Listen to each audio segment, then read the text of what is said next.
pace. We're still trying to get the other game up and running, but we got plenty of content here right now. And I got to say, I think I don't know if we're going to get a hole out. It's kind of in between distances, but this is a pretty good look. This is a green light, especially for Skurlock in that 6-wood. That 6-wood, if he can just lay off on it, but he's going to bring a pull back into it. Bring it up at about 99, so this is on a decent line. Yeah, that's the tough thing. It's just getting the... And now this should be a simple thumb shot for, unless he tries to power the 9-wood, which he might do. That 9-wood's got a little extra juice these days. Just around the hole. Yeah. Keep himself simple putts. 10-foot putts he'll take all day. Now this has a chance to be...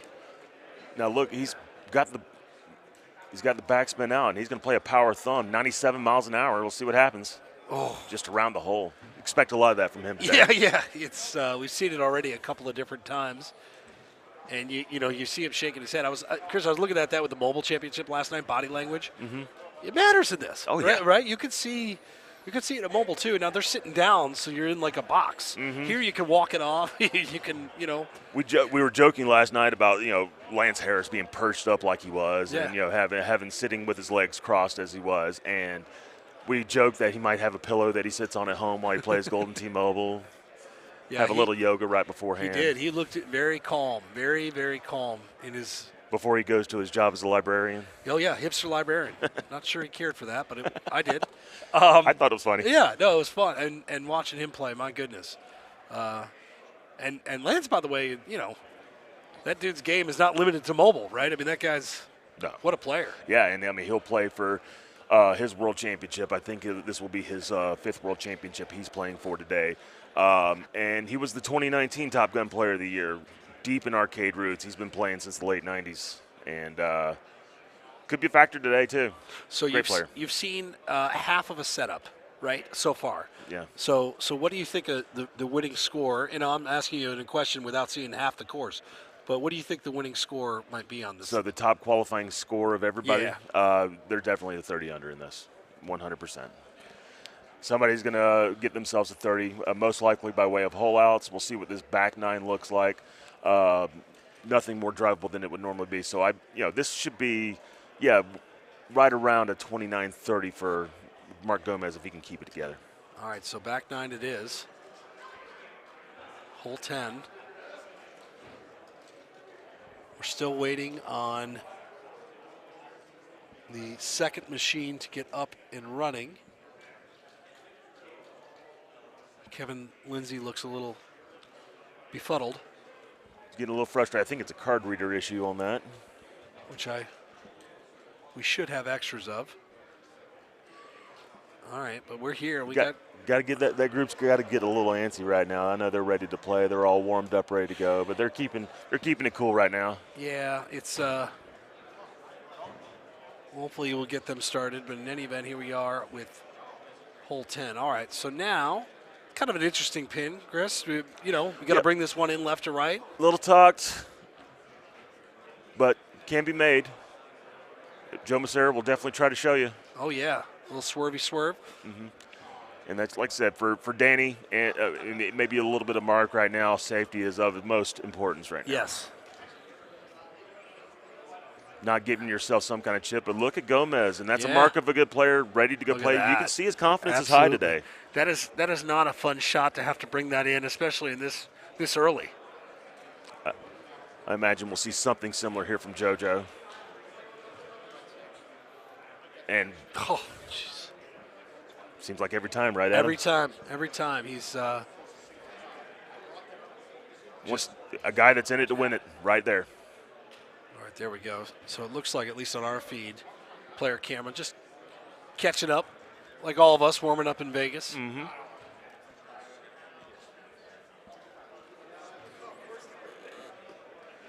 All right, so no real surprises thus far. Green light right here. Yeah. Take advantage of your par threes. Do not take pars on par threes like I do. No, come on. Oh, more than any good player that you know. Really? It's the worst. And look at that. Nice little hard shot. Knew the spin. Knew it wasn't going to spin off. Yeah. A lot of guys would play a softer shot potentially there, maybe even a low 7-iron, but he's got the plus spin club, so little bite. Yeah, it looks Yep. it's going to be some kind of bite shot, or he could play a high tee, which a high tee 9 iron. Yeah, a little bit extra mustard in it, and no thumbs. 106. Man, oh man. It's just everything is right on it. Yeah, you talk about a guy that doesn't worry about making the cut. That's Joe Massera. He feels like he's already in, but he's proven he's one of the best in the world today. Wow. Oh. So you talk about somebody, trying to make the cut, right?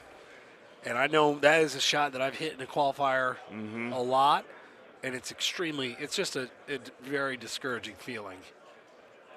And that was just more of a save. He did, Yeah. You can tell, and that's where you can feel the nerves right now. He's playing his first world championship, just earned that spot 12 hours ago too. And mistakes in qualifiers, they tend to they mount. Yeah. And we even saw it in mobile too. It's you get off your rhythm, and confidence. It's hard to get back on it. You need a shot, you need a moment, you need a chip, something that really jars everything loose. Yeah. All His right. whole attitude would change with the hole out. Yeah. Just got to find one. All right, so Now, little towel action. nobody takes care of a track ball more than Joe No, Massera. yeah. Nobody. Lots of microfiber towels in this room today. Just trying to keep any obstructions away from your hands. Yep.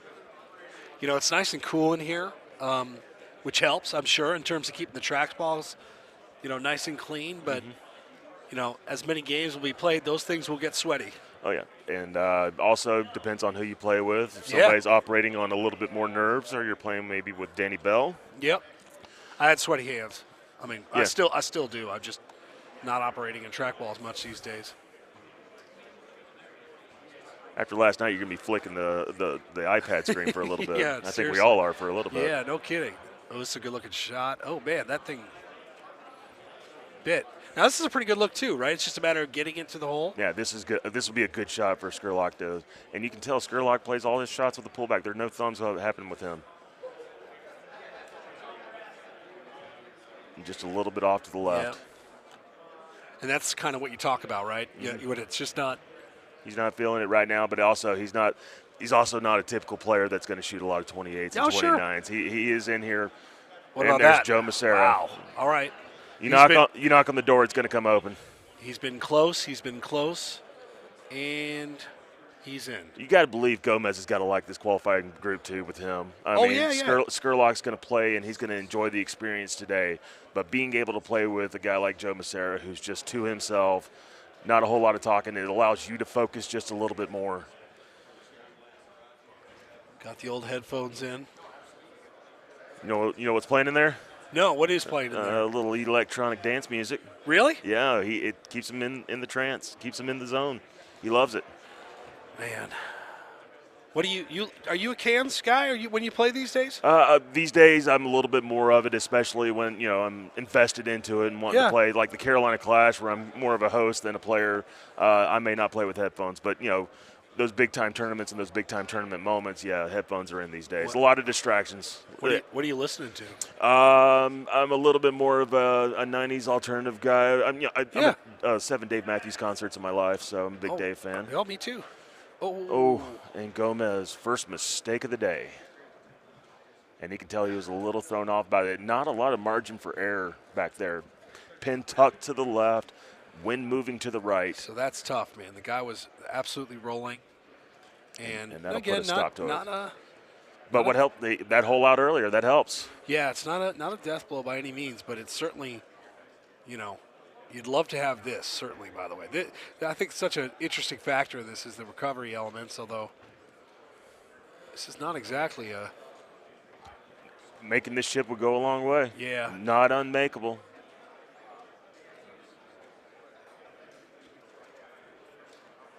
And just a little high, doesn't want to go too long. Oh, no, and that... And now things start getting challenging, and now he has to try to worry about. Now he takes out a 9-iron just to make sure he doesn't go in again. All right, so that is the danger. That's how delicate This is. So talk to me about now. I mean, you think about that. That's 4 strokes, Yeah, the designer hole just took it to him right there. and that's not a hole that you would necessarily expect to be the one, right? I No. mean, but you never know. No, but that like I said, there wasn't a whole lot of margin for error. He put a little too much mustard on it, and now he's got work to do. He goes from being right into the contending group to now 4 strokes against his qualifier already today.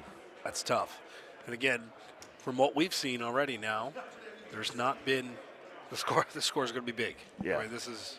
If they're playing like Joe, for sure. That's tough. All right. And of course, Wow. just more points. We're going to see that a lot today. Let's talk points too, because when the field is this competitive, those things matter. Right? Yeah, well, for sure, especially if you're flirting with cut lines. But I think in a field this competitive, also seeding really matters. Yeah.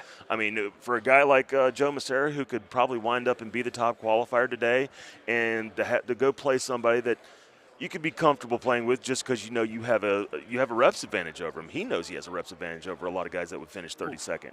Now, what he wouldn't want is Evan Gossett to have a bad qualifier and finish 32nd. Yeah. Have that as a first match. Of course, yeah. It's always kind of that will happen to a favorite, right? Somebody will finish below their standards, and it always makes for an interesting bracket. We right? saw a couple years where I think it was Evan Gossett had a kind of a subpar qualifier for him, and all of a sudden Andy had a great qualifier, Andy Fox, and they end up having to play each other in the first round. Something that you don't want to do.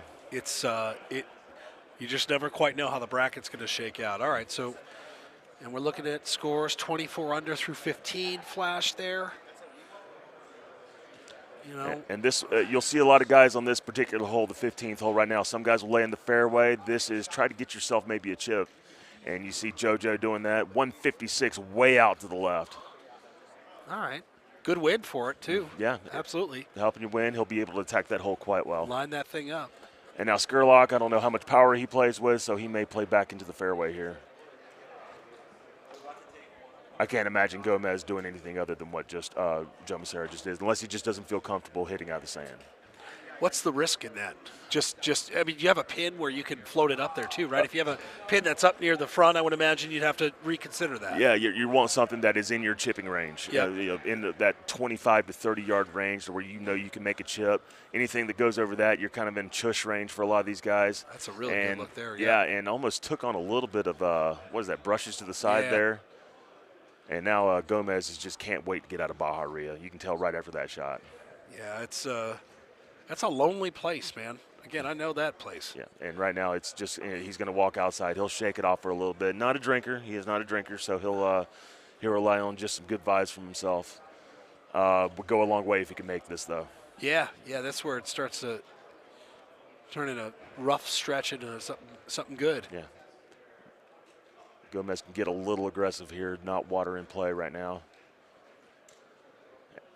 Maybe that was a little soft for him, and that's probably a little bit of what's happened in the last few holes. Once again, just trying to get through this round. He can reset at Hidden Temple. Of course, he can play well. Mm-hmm. This guy, however, this is like 50-50 whether it goes in. Yeah, I was going to ask you about that. And most guys, maybe 20%, not him. Man. He's disappointed in it too. I was going to say I'm going to take my lonely birdie. He does not love that. No. Also, with this group of courses, we were talking last night the potential of maybe having a 150 qualifier. And somebody dropping one? Yeah, and Joe Massera does have one at a Club Lucky Tournament of Champions at 151. Goodness. With Onse being involved and Pine Creek being involved, probably not going to happen today. But it's ridiculous. If a guy's capable, and you see him up there and look at that leaderboard, and I said before this tournament, if you want to look for somebody, Puff, Kramer, Stephen Kramer right now, high volume of play, and when he's playing, he's on. He's smooth at this game. Certainly the best Kramer Golden Tee player. I'm willing to give that. Oh, he'll take that and run. Maybe many years ago there would have been at least a quick conversation. Not anymore. Well, I think you can tell people you've played a world championship match. Granted, you played for somebody, right? You played for Stuart Fox. I did. Yes, very controversial charity match. I think I was. Was it close? It was close for about 13, 14 holes, and then I You know, what was my best finish in a tournament? I think I finished top 8 back in the day. You know, Was it Florida? I think it was St. Louis. Beat Luna. Oh, wow. Well, this was this was. All I right. got him at the right time. Adam Kramer's going to play the 2023 World Humble Championship brag. now. No, the game now is in shambles. But yes, no, I would embarrass myself more than I already did. All right, let's see here. You got a. Ooh, that's a good-looking shot. All right. Just round the hole. I'm kind of pulling for a whole lot for this guy. I mean, I do not want to see him walk out of here with a 25. Yeah, He knows he can play better than that. So it's tough. And there he goes, just right around the hole. You could see it on his face. Yeah, he wanted that one. See it on his face. And this may go in. It could potentially is Yeah. just right around the hole. Every one of these shots. He is just relentless. Dialed in. Let's see. Don't want to get crazy with a putt like that. No, give it enough care. Those French putts can get a little dicey. And here he is right on a 29 pace. And here we go. Money set up Adam Kramer. Oh, yeah. Now, this has got some full action written on it if he wants it. He could click 2 left. If he had a 7 hybrid, that shot is there. So if he wants to pull a full, I imagine a baby cut's probably going to be the play here. And that's the shot you would hit? Oh. No, nope. He's got full out. He knows it. That's what daily contest is, going to the left. Adam Kramer, you knew that shot was happening.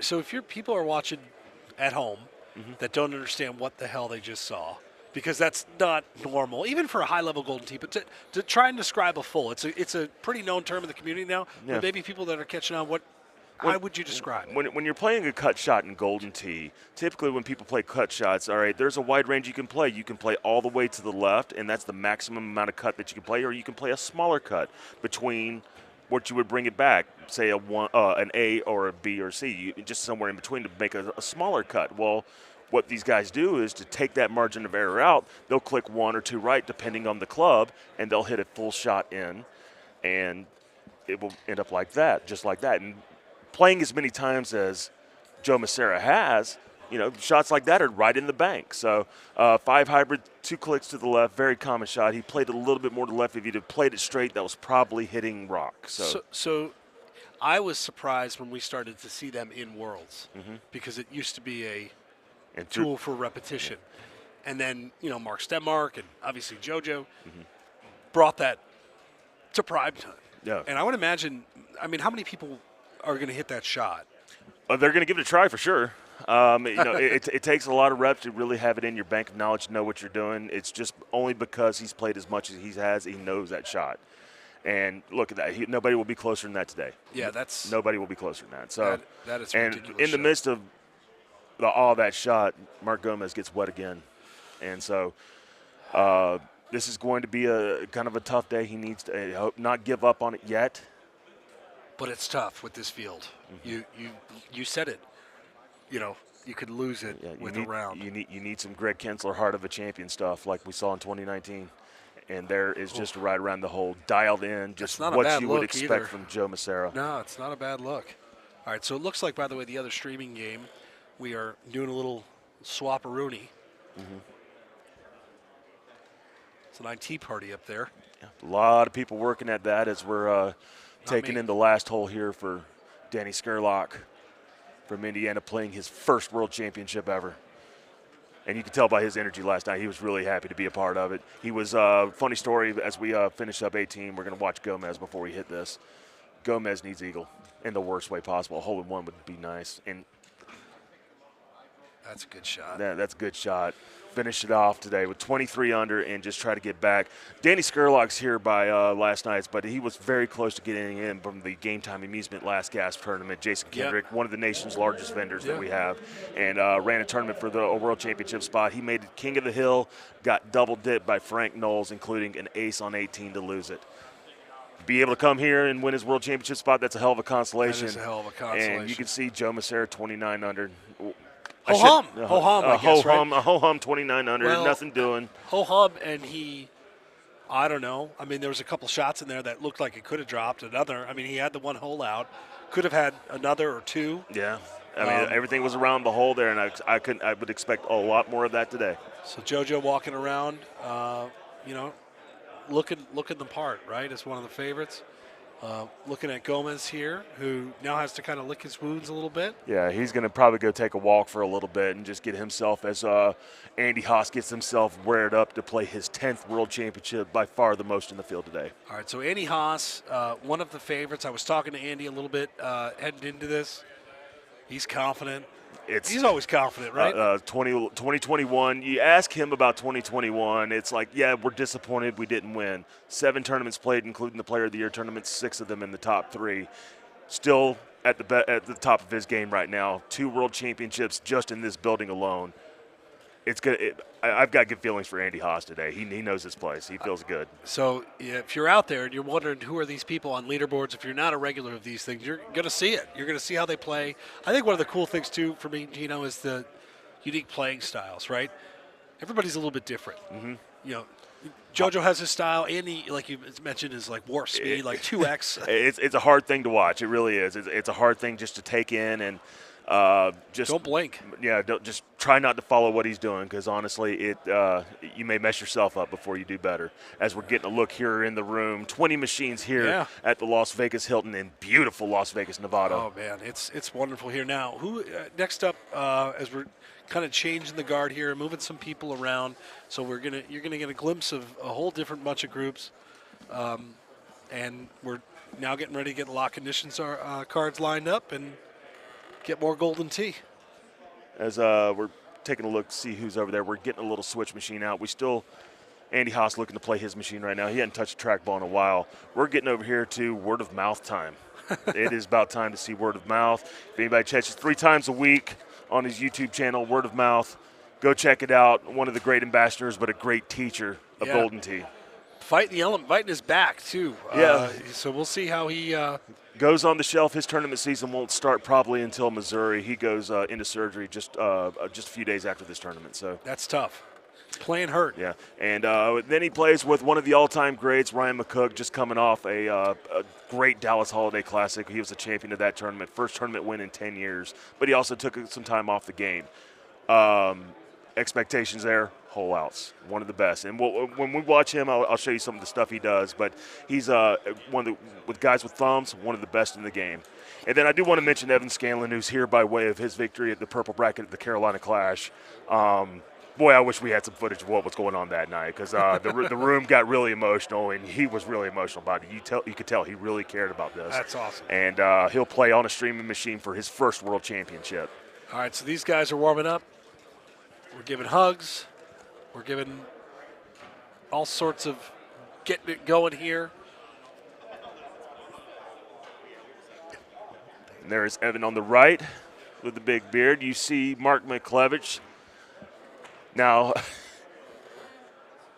Mark likes to wander around a little bit. You've seen him play before. It's a little bit of a, you play around him, especially in the area they're at that's guarded by this guardrail right here. He's going to be a little bit of a bull in a china shop.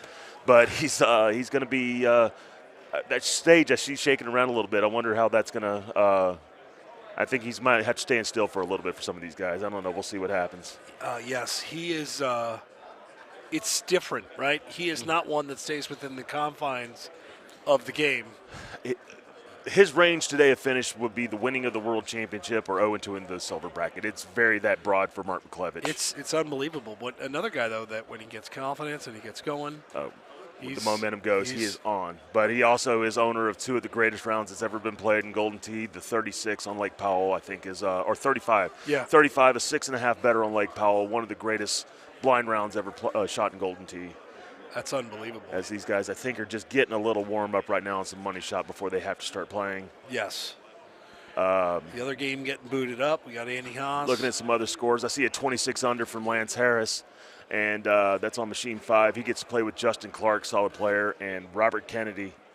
Had a good night last night. He was able to take in finishing runner-up a little bit. I know he wanted to win, but I think the popular sentiment with what happened last night is Golden Tee Mobile won last night. Oh yeah, hell yeah! No, but it was fun. All right, so I am trying to get a glimpse of the scoreboard too, just to see. what we're seeing, and we'll get a leaderboard, kind of keep it updated as we go. But right now, waiting for more Baja. And I think specifically we're waiting for Mr. Ryan Mccook. Yeah, once he gets up here, he should be around here somewhere. He might be off. The other cabinet is booting up. It should be up momentarily as well. Try to get a scoreboard up here. So you said 30 under. Well, I mean, somebody's going to have a 30. It might be in the B group, but right now 29 is the leader in the clubhouse, as we've seen. And here's Ryan Mccook walking in. And that means it's go time on game number. Mccook will put the earbuds in. He will, and I think Scanlan will be the only one that. Well, no, I think Mouth is going to keep the earbuds out today too. So. Is he kind of hit or miss with earbuds? Like who? Mouth? Yeah, I mean, commonly plays with earbuds, especially if anybody ever watches word of mouth. He's actually got earbuds in, listening to music while he's talking to you and teaching the game. But he, typically right now it's a world championship. He wants to play a little bit to the crowd. He wants to talk to people. I mean, he's keeping it loose for him.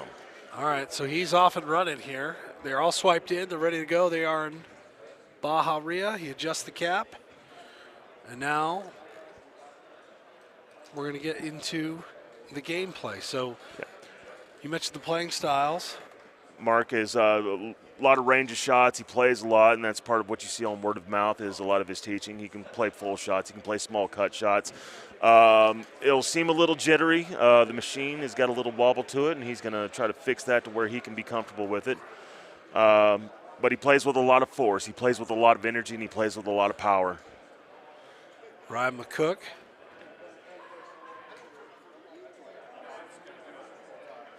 And as we're having a little bit of some screen issues over there. We didn't really see it in the first. I'm starting to believe that happens more with power shots, which would imply there's a loose cord somewhere, but that could be wrong. No, I was with you on that. And Evan will play back here. We haven't got our game up as we go. Switch over. Not Steve Cook. We have Ryan Mccook. And he'll take so, I mean, the same goal for these guys. We're going to watch Baja Ria again. This is the same setup as we had with the other guys. Uh-oh. That game. And that game has just rebooted. And so that's got to add a level of frustration a little bit. Oh, now it's back. Oh, now it's back. So we got to check that HDMI. Okay. And I'm hoping we're getting this out of the way right now. I don't want this to affect the other players. Well, if it's going to happen, it should happen right now. Yeah. Right? That's the hope. Yeah, let's try to get ourselves into a groove a little bit. Yep. We're already just about an hour into coverage here of the 2022 Golden Tee World Championship. Second largest world championship we had. Oof. 2008, we were just down in Ballroom A, where Andy Haas won his first world championship. Ooh, that was a late night. That was a very late night. 4 in the morning, 3:30 in the morning. Yeah, went a long time, but true Vegas fashion. Yeah, it was the last world championship we'd see for a while, but it was something I knew Andy remembered. Had a lovely party at the oh my goodness. Had a ghost party the following night. Oh my goodness, yes. Good times as we're getting now ready on the second hole. All right, so you mentioned mouth here. And like I said, one important thing here, holes like this, like I said, don't get wayward with these shots. Maybe not get too aggressive unless you feel comfortable with your aggression. I wish that camera was working a little bit better because this is Ryan Mccook plays a lot of thumb shots, and this has got high T thumb written all over it. And there you go. Like you've done this before. Yeah, and like I said, right on line, I mean, maybe 1 more mile per hour, and that's in the hole, and you'll see a lot of that from him today. Very funny thing he does with thumb shots, and it's kind of a what he did is a college prep test thing is where your first answer is normally the correct answer. And so when he lines up for a thumb shot, you'll see him look in a different direction before he hits his thumb shot. It's him blanking his mind. He has what he wants to do in his mind. He doesn't want anything else to obstruct that, and so he'll look away and hit his thumb shot. You'll see it commonly. That's interesting. That's the level of detail. That's why you hired me, Adam. That's why you're out here. So these guys are getting going. And I'm curious to see. I mean, Evan had a great tournament year last year. It wasn't just winning the purple bracket. The purple bracket wasn't what he wanted. He made a lot of cuts last year. And for somebody that's just been in this game for a few years, a guy that if he could put it together today, he's got all the capability to make this cut. That was a yank. Played in last year's Top Gun Player of the Year as well. And here comes Mccook. This, I think this has a chance here. As we go full screen here. And, yeah, like I said, this is shots like that is where he's on. And just right around the hole. You're going to see a lot of Joe Massaro-like stuff. It's just more with the thumbs with him. It's more straight thumbs. Not a lot of cuts going on with Ryan Mccook these days. No, that's beautiful. That's the second one that's looked like it could run into something, a.k.a. the pin. A little release here. Sizing up the shot. I think they're waiting on something right now. Yeah, they're working on something right now, so trying to get the cameras right. Keep it with us here. We got some great Golden Tee action here for you today. A lot of great players in this room. Got to see Mark Stenmark today. Yeah, haven't heard a lot from him since the 2019 World Championship. What a day that was for us. Oh my God, that was exciting, man. That was a wild event too. Yeah. You had ESPN. And also, I mean, just sprinkled out through the room today, a lot of great players from that day, and a lot of great times we've had at the Orleans, guys. I mean, Jared Decker here. Oh yeah. And Magic was in the air at the Orleans that day. That was fun, man. The level of intensity just ratcheted up, right? Like as this thing goes, now it's kind of a little bit not awkward, but people are trying to get their footing here. Yeah, I mean the only guys that are really feeling it right now are the guys on the stream machines right now who can't play their matches or they're trying to deal with some technical issues right now. Well, at least those guys are going to fly through when they actually do get to play. Yes, sir. But in the meantime, we're going to watch Mr. Word of Mouth. And once again, they're dealing a little bit with Andy trying to make their machine right and still trying to keep some rhythm to themselves. Which is not the easiest thing. No, right now it's, these holes are early. They're not expected to cause these guys any problems. Just make sure you don't do anything and let the distractions get to you. Yeah, absolutely. And so far they haven't.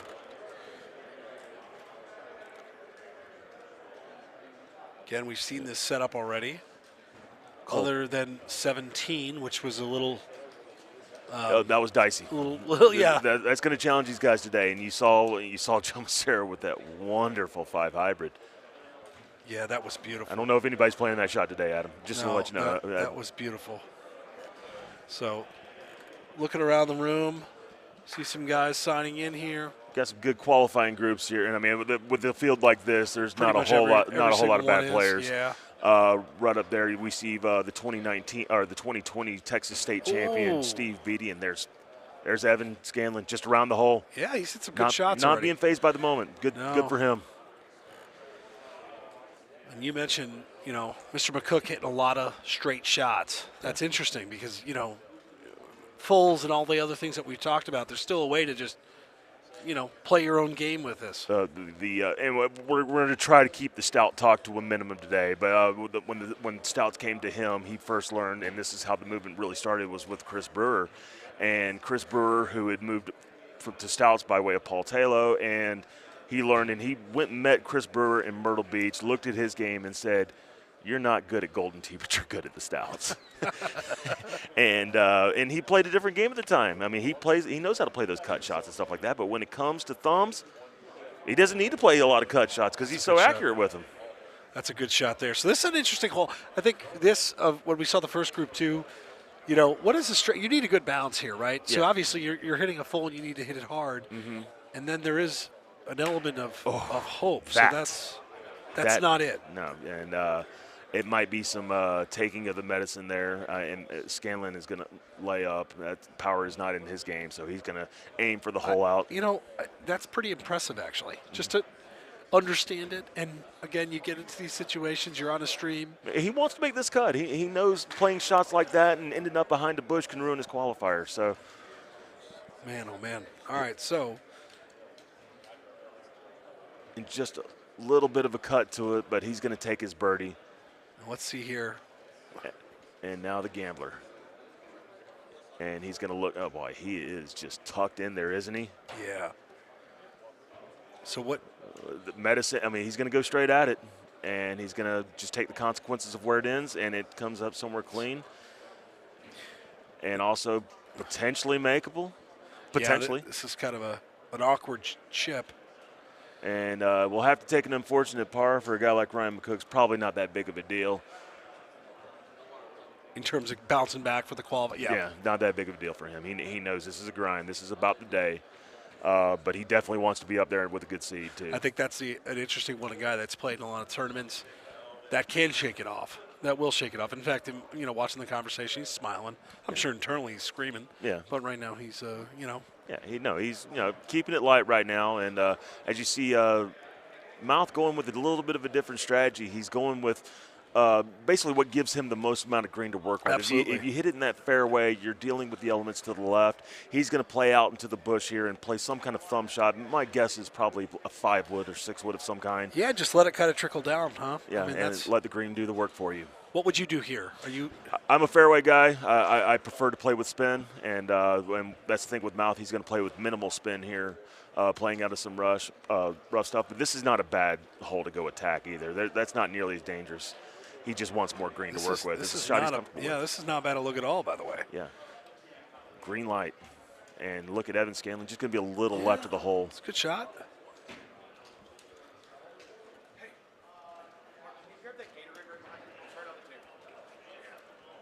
And there's Mccook just having to play a little bit of a cut. No, he actually went no pullback palm. Wow, did not know that he did that. That's new. New shot. That's not Ryan Mccook right there. So I'm curious. He's learning some new things. He's taking a lot of notes. We've got and reason why he played that shot at him. Yeah, just a nice thumb. Play the wind. Give it a good go. Professional. Yeah, he's done this before. Still trying to get that other machine up and going. Kevin Lindsay, hard at work. That's the way we like to see it. On the phone. It's not necessarily usually a good sign. Doesn't mean he's goofing around. It usually means he's calling somebody. Mm-hmm. Might be a new system bot. Well, looked like they shuffled a new game. Mm-hmm. All right, so this is interesting. So Mouth's in a bit of a groove here. Yeah. And you mentioned the volatility of Mouth. When he gets in a groove, it's really fun to watch because it's like a rhythm, and it's a chaotic rhythm, but it's a confidence, right? So much of his game, I just think, is the last 2 World Championships, and the best part is for him right now is having a little bit of space to be able to move. We saw what happened at the High Scores Arcade in 2017, where it was more of a cramped environment. He didn't make the cut, and it was not his best day. He's playing with a good group, guys that and you can see they're light, they're loose, they're just trying to enjoy the day the best they can. Mouth, he won't unravel yet. We'll see. We'll see if some shots happen later on, but right now he's on it. He does look very loose. In fact, everybody does look loose. Yeah, trying to keep his back in check. That's the most important thing for him is make sure his back's not bothering him too much. And he's getting out there looking. Probably he'll have 8 to 9 wood. Well, he doesn't play 8 wood, so he only plays 9 wood. I have his clubs down here. Yeah, he doesn't play a 9. Doesn't play an 8 wood. You play an 8 wood? Yes, I do. Well, I've gone back and forth on 8-9. Like you said, the 9 has gone through a couple of iterations. Mm-hmm. I think that's putting it mildly over time.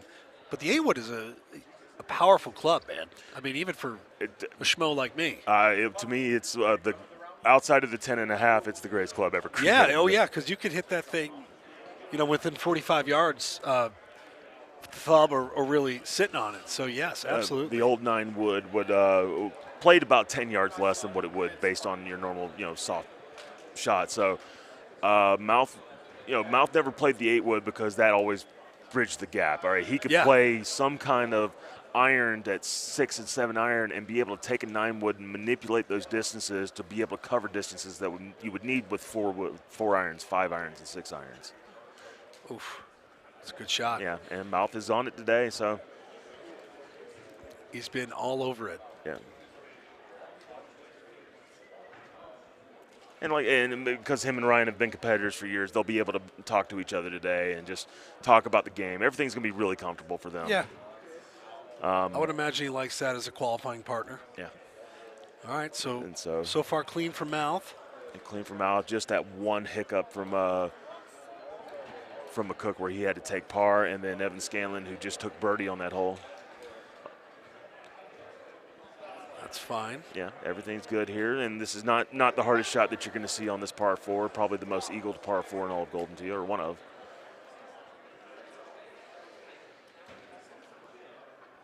Making sure he has a shot right. I can see it in his body language. He feels comfortable. Yeah, today. it's been. Now that may not wasn't indicative of that shot. That's not the putt you want in a qualifier. That's not a putt you want At anywhere, all.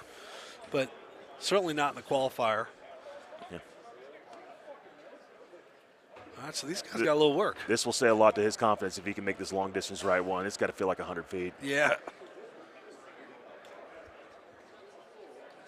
And he got it. That's the best feeling. He got I it. miss that feeling. That's the feeling I always hear about professional golfers grinding out a par Yeah. when they need to. That's one of those right Oh there. yeah, where it's okay. Yeah. Next shot. Didn't lose Next it. hole. All right, so through 9. All right, it looks like Andy Haas, by the way, and co are ready to go. Yeah, as we're getting ready to go, make sure my list is right. Who's because that looks like the B group right now.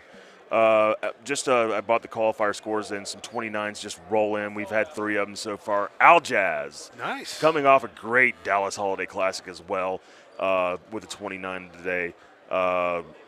Johnny Daher, great player from the Upper Ohio That's a good area. score. That's a great start. 29, lots 28s, including a 28 from a guy named Mark Stemmark. Ever heard of him? Don't let him get hot. Yeah.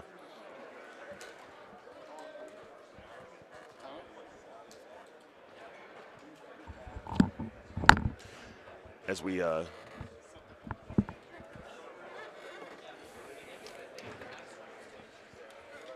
other guys are getting going here, and Mccook is hitting into this hole. And I'm also excited in that group is one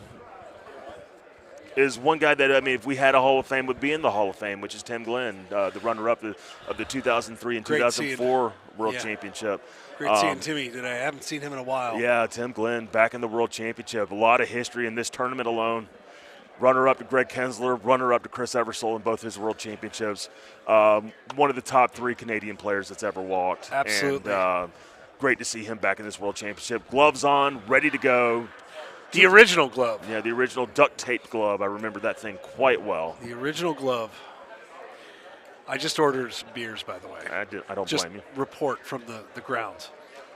I've also got some, I'll tell you what, wore the headphones a lot yesterday. Yeah? Didn't realize the ears they're humming Oh, from yeah? yesterday. Oh, yeah. We played hurt. All right, so, again, we'll give some play-by-play here with Mr. Andy Haas, too. Getting the cameras right now.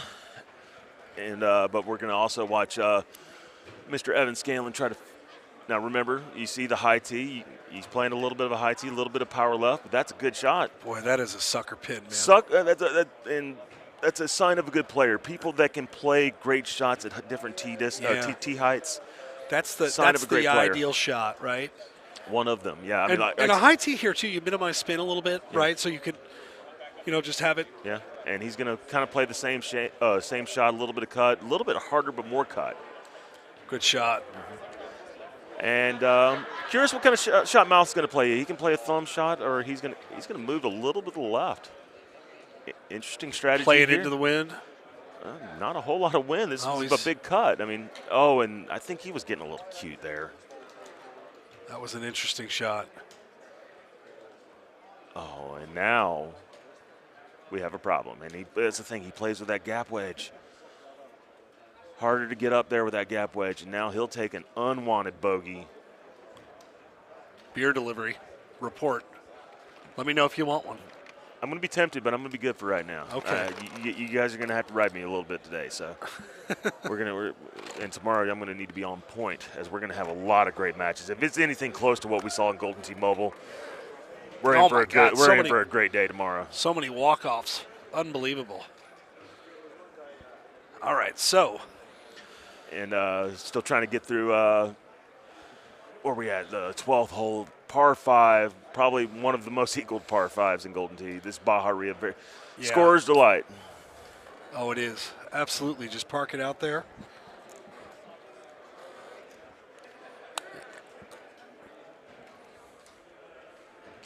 more scores starting to come in. Jeff Lannon, a guy that's could be a factor. Doesn't play a whole lot of tournaments, but did get himself a 28 under. C.J. Wangler also up there, 28 under. We said that. Good score.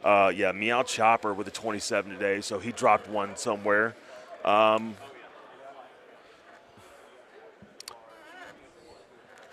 We're gonna move over. Well, we're gonna stick with this match before we actually go over to Andy Haas real quick. We're gonna stick with Scanlan and McClevich. McCook. Haas is off and running. Haas is off and running. Chair over there. He's resting his back. Yeah, just trying to get himself ready. I know he's been ready to play. I mean, when it comes qualifier time, he's ready to go. And for this little pause, he's got to put it out of his mind for a little bit. And Mark McClevich also has to put that last hole out of his mind. Which I don't think he's done just yet. Yeah. No.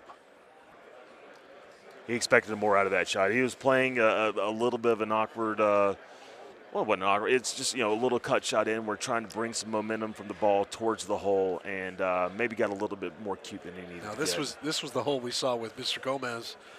Went deep. Yeah. And, looking at it, I mean, well, I guess that's got to sit down. Yeah. No, it's got. Oof. All right. Good shot. Yeah, it's delicate. It's more delicate, I think, at second glance. Yeah. And he's going to play a palm shot as well. No thumbs for him. A little bit of a cut, though, and this is right. Oh, that was great shot. That is a great shot. That little subtleties in that cut.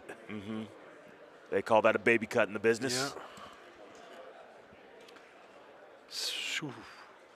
As we're looking at Andy Haas a little bit, just darting around the hole, getting his day going today. He's got. It's game day for him. He's got World Championship #3 on the mind. I already know it. The house that Andy Haas built. We are here at the Westgate. So we saw a shot there with mouth. That's good though, right? It wasn't his best shot. Stayed on the fringe. Yeah.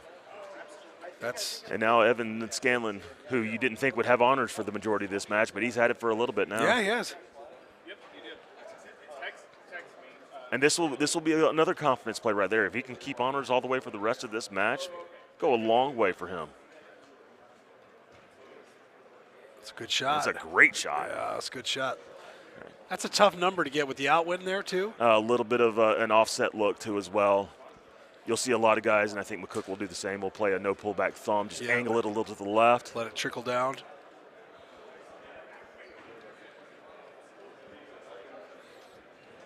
And now Mouth, who I would believe he's thinking hole out right now. I mean, he's always thinking hole out, but he wants that par 3 off his record right now. Yeah. And he's attacking right around the hole. Good shot. Very good shot. Very good shot. That's one of the tougher holes, too, especially when you see that when the pin's all the way to the right over there and you're trying to play into that slanted, I don't even know what you would call that, Adam, but, it all funnels right into the green right there. Absolutely. So, okay. Get a little dicey. This is an interesting hole 15 here. We saw it last time. Tim Glenn getting himself a little loose over here. We're kind of watching the room a little bit while we watch these guys play.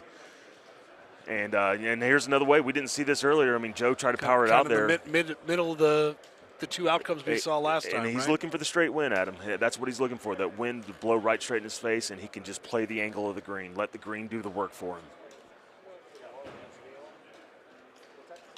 As Mccook will play the shot he wants to as well. Like I said, you see a lot of that, and I can't imagine Mouth doing anything other than that, other than just taking a different angle because he's a different guy. I think he plays a better C3 than he does an A1. That's the reason why he's going with this. And you can see 152, and he's right up out there with it. So Evan Scanlan will get you his first look, and this is green light for a player like him. And this is perfect. This is perfect. Yeah, it's good positioning, too. Yeah. Pretty, just flick the thumb to the right and watch this release down. He got aggressive with it, too. Yeah. He knew that was a shot for him. All right, so what's the club here? It's probably going to be some kind of chip, a field chip for him. This is, or playing it like a chip. Just get over the lip and just a little off the hole. And now the screen goes black and it's back. Mouth being, there's some loose stuff over there. So that's going to be a fun day for Mouth over there with that screen going black.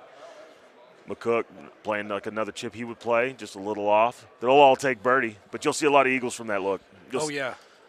Absolutely. So you have 2 holes, and that's something to think about right there with this first course, Adam. That I believe the 6th hole where you have to play, it's almost sitting at 400 yards. That hole right there, that can easily be turned into an eagle hole. Some You're shot right. swinging right there. There's a shot swing right there to be had. Especially for players this good. All right, so hole 16. Obviously 17 next I think is going to be critical for these guys as they try to navigate this round. And I don't know if Evan or Ryan has seen 17 yet, but they're going to get it's going to raise their brow a little bit as some of these other guys start making the way the machines. We look at the 2018 world champion who is here, hasn't won since his Top Gun Player of the Year of 2018, still trying to recreate some of that magic. Absolutely. But Drano from remember those calls from that 2018 World Championship. That was fun, man. Watched it wire to wire that year. That was fun. There were some ridiculous shots there. But Rattlesnake 11, I think we'll remember that for a long time from him. And just that shot wasn't there. It was the drivable par 5 on 11, hitting that from the fairway to take double eagle, and that essentially won him the tournament. Yeah, what a run. What a run. What a great year that was. So here's Evan. And playing just normal thug shot. He seems, every time I say he seems comfortable, he's hitting a little hairy shots. I mean, shots that he's not in too much trouble with. No, it's keeping it. That was probably the closest call. But like I said, if he ends up with a 27 right now, he'll go back to his wife and the table over there, and he's gonna walk into his next few rounds with a lot more confidence. Good shot there. Playing Ryan Mccook kind of shots.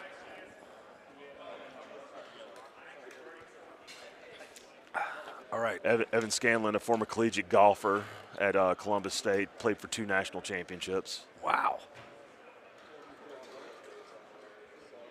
So he's got some game. He's got some outdoor game. Everybody asks if the good golfers in the room, the Ryan McCooks, Andy Haas's, Evan Gosses, they all want to play with. They want to play with Evan Scanlan. And all right, now this is an interesting shot for him in terms of experience and everything else, right? Yeah, the goal not to get wet, but I think he's probably going to play something very safe and just try to cut this back into it just a little bit. I don't even know if that's happening. I think he's just playing for the center of the green, You're right, and give yourself a putt, and he's going to have himself a long, very testy putt. I don't know if that's even makeable. He'll have to get way out to the right on that. Now you'll see some fun, I imagine, here. Well, there you go. And here it is, and this is learning it. Yep. Now, this is a little further straight than but never mind. The closest shot of the day, there you are. Wow. We thought Joe Massera was going to be closer. No, Ryan McCook says, I want points. Wow. Great shot. Wow. Ridiculous. And here his mouth, and he hit that too hard. And now some things starting to unravel. The par 3s have not been friendly to Mark McClevich. No, they have not. They have not. Yeah. And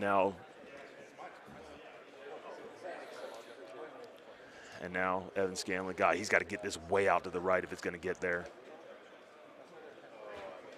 You said that this might not be makeable. I was depending on the distance, but you see where, I see what you mean. Yeah. It was going to be hard for him to just get that out wide. He'd had to play that like a big left 10 almost. With that much uphill, you have to get way out right on that. All right, so after this. Taking a par. Seeing 17 now, and this has not been the easiest Baja setup that we're going to see. I have to redact the 30 comment. I'm not sure if it's going to happen. That being said, there's some holes on that first course that's going to have some lunch today. So, yeah, we've already seen some of them. And after this, we'll bounce over, see Andy Haas's group.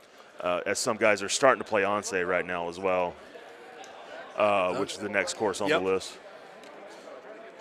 And I see the list of where we're going. We're going from Baja, Once, Monte, Tropical, and Pine. Kevin didn't listen to me when I said we should have had Tropical last, but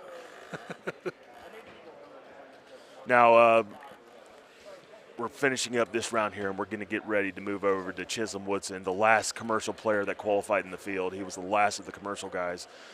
Tim Glenn, and, of course, the 2-time world champion. Andy Haas, 27 times a tournament winner in his career, 9 times a champion on the National Golden Tee Tour presented by Power Events. 27. 27. And those are not the run-of-the-mug tournaments at the VFW next year house. No, this is those are the major ones I want to compete in. The handicap tournament against the 60-year-old guys that just play casual. Yeah, that's me. And so, going to take a little walk here. 25, and Mouth has got some problems right now. 25 under for Evans and 26 for Evan Scanlan. Not a bad round for him at all. 23 for Mouth, and Mouth is, I think, going to have some objections right now because that 23 under did not come at a great time. He will take a walk. He'll take a walk. Hopefully, he'll cool off for a little bit as we move over to the next machine. Yep. So let's set it up over. Here we go. As Andy Haas, as we're getting our first look of the day, Chisholm Woodson taking in his first World Championship and getting to play with 2 Hall of Famers as well. Chisholm, a curator of a former tournament, the old Denver Open. Oh, yeah. Back in the late 2000s, early 2010s.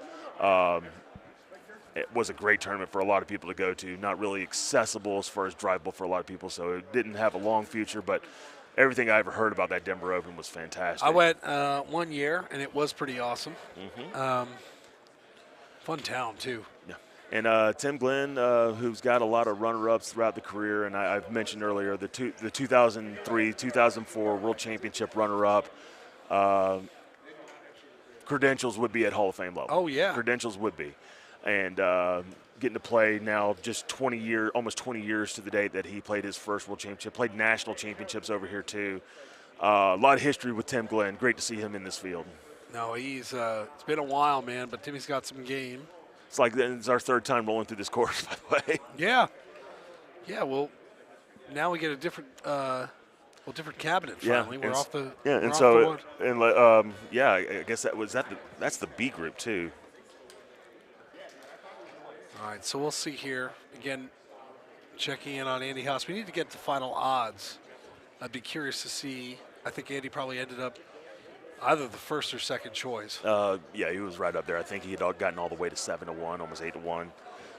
Once again, didn't see I don't know if it was because of money or the way their handicappers are different, but just didn't see a lot of movement, like major movement in the lines this year. We saw some, but guys that had heavy amounts of money put in. C.J. Wangler went from its 25-1 odds to 10-1 over the first 2 days of the odds being released. As we're getting some of the guys back up here, also getting ready to play their Once round. Once, I'm sorry. Once. I got Jim Zielinski next to me. I got to make sure I'm saying it right. Once Cocos. It sounds like we'll be getting final odds shortly, which is excellent. So we'll have that to kind of walk through as we talk about guys. All right, so Chisholm up here, and Chisholm is a very methodical player. This is going to Andy, who's normally playing quickly, it's going to slow him down a little bit. So does it throw when you play with somebody like that? For anybody else, probably. Not for him. Not for Andy Haas. Right now, he might be listening just to a couple hits, but during tournament play, it's all Tool. He's got about 25 Tool songs in those earbuds, just dedicated for match play only. The difference in taking this shot, I mean, that was about a quarter of the time, which is what you would expect. Yeah. And now Tim. 4 Canadians that were scheduled to be in the field, now 1 less because Mr. James Bradwell competed in the last World Championship. He couldn't be here. So 3 Canadians, Dan Osselman, one of the great players of the pandemic. Guys that had a lot of high volume play, a lot of great stories. Guys like Jason Elliott, you'll see him. He spent some time at the #1 in the world rankings. Those guys that just kind of had to stay at home for the first part of the pandemic. Oh, yeah. No, it was did not make it easy on them for sure. And I'm just kind of, as we're watching this match, it's our 3rd time through Baja. I'm looking over here. Mark McClevich has called his technical guru with him to help collaborate with Andy and try to maybe fix some of their issues. All right, so front 9. Haas with looked like a 13. It's about par. We're calling front 9 about 13.5. It depends on how well you do on 5th or 6th hole. I can't remember it.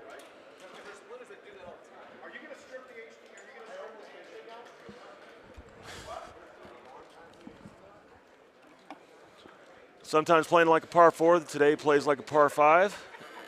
And you'll see some kind of cut shot in from Andy Haas as well. Game face on for him. Yeah, he is. I didn't see it.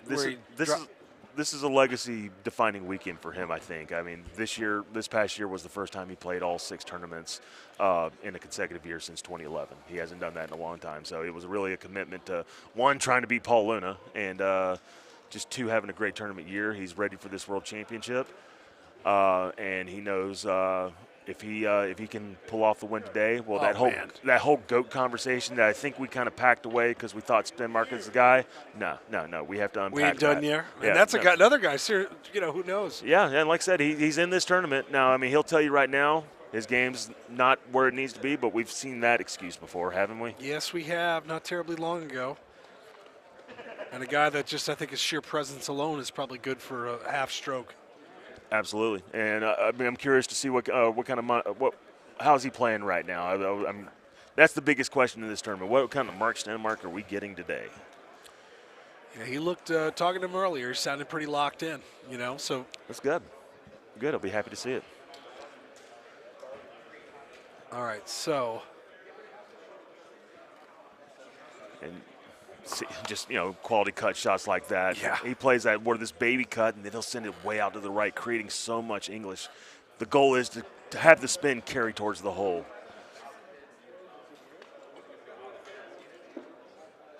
It's Tim Glenn. Well, I'm sorry, that was Chisholm. Chisholm, his Golden Tee golfer pants, he was actually wearing those yesterday. That's outstanding. Yeah, he was wearing the happy face pants. You got any updated leaderboards, by the way? I'm going to it right now. I was sitting there trying to get some comments up too. Good. Yeah. So by the way, here's the whole 11, which we saw. A couple of good shots we saw. Yeah. I'm curious to see how Andy's going to play this shot. I am too. Guy that could do so much with the trackball. Yeah. I mean, he's typically more of a thumber, but I mean, it would be a power thumb. Oh yeah, absolutely. So if he wants to play maybe a low 8 or some kind of regular 8, it could be good for him. So high tee bite. This has been probably the most popular attempt we've seen, and that's been probably the most popular spot we've seen. And as we're getting there, some of the guys are starting to get going on Onsay right now. You can see some of the players in the field right now.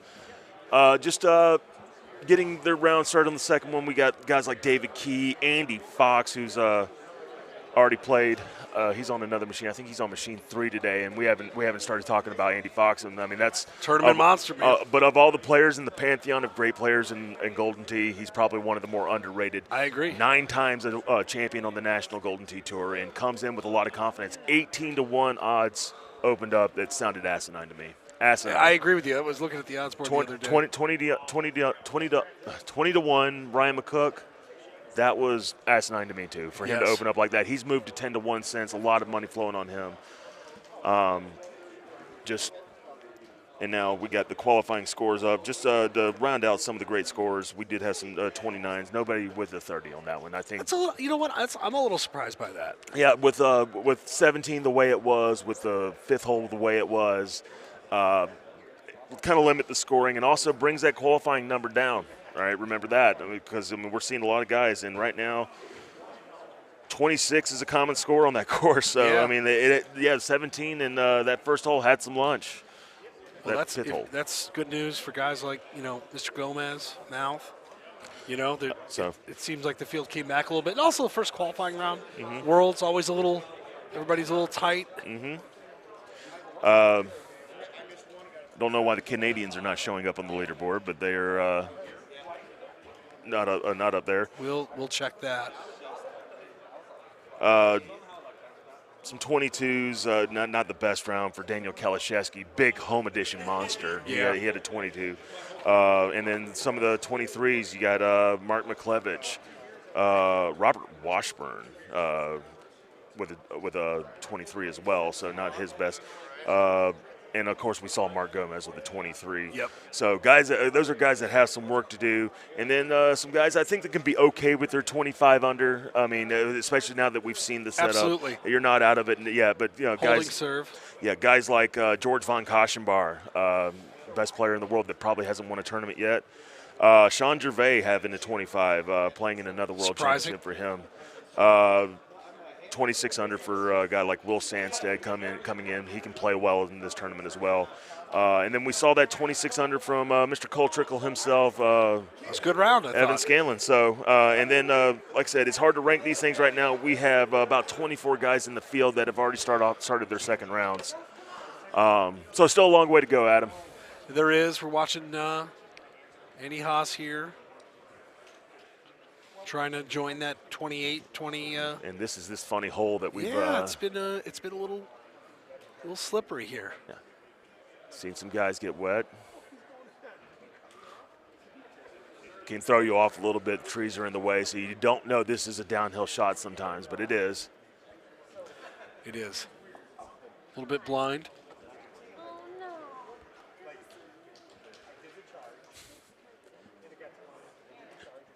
He does set it up, huh? Yeah. He goes through the motions. He very deliberate with it, but hits shot. a good Really good quality shot. And remember, he qualified on commercial. He's no slouch here. All right, he belongs in this field. Andy Haas hitting a bit of a cut. That's fine. Yeah, just play his shot, and like I said, he's just going through the music and just trying to. He'll have him a drink or two right now. He's got the Bud Light seltzers rolling today. I think that's a good qualifying drink. Yes, very much so. And what a shot. Wow. Tim Glenn. Wow.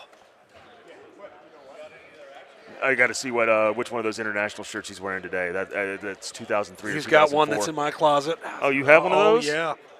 Oh, you kidding? There's got to be some perks to this thing. Yeah. The Golden Tee Archives. I got Yeah. access to it. I want access to that. there you I go. just want the numbers. That's what I want. Yeah. I've got my old pink shirt. I still have my 2004 World Championship shirt, my shirts from that year. And then, of course, I'm sporting my 2019 one today. That's a good shirt. Yeah, my 2016 ones are still at the house. But that was a great jersey that year, too, over the convention center. Absolutely. All right, so. And he's had honors for a while here, so. Yeah, and this is one I get because you are a little offset, like you mentioned. Mm-hmm.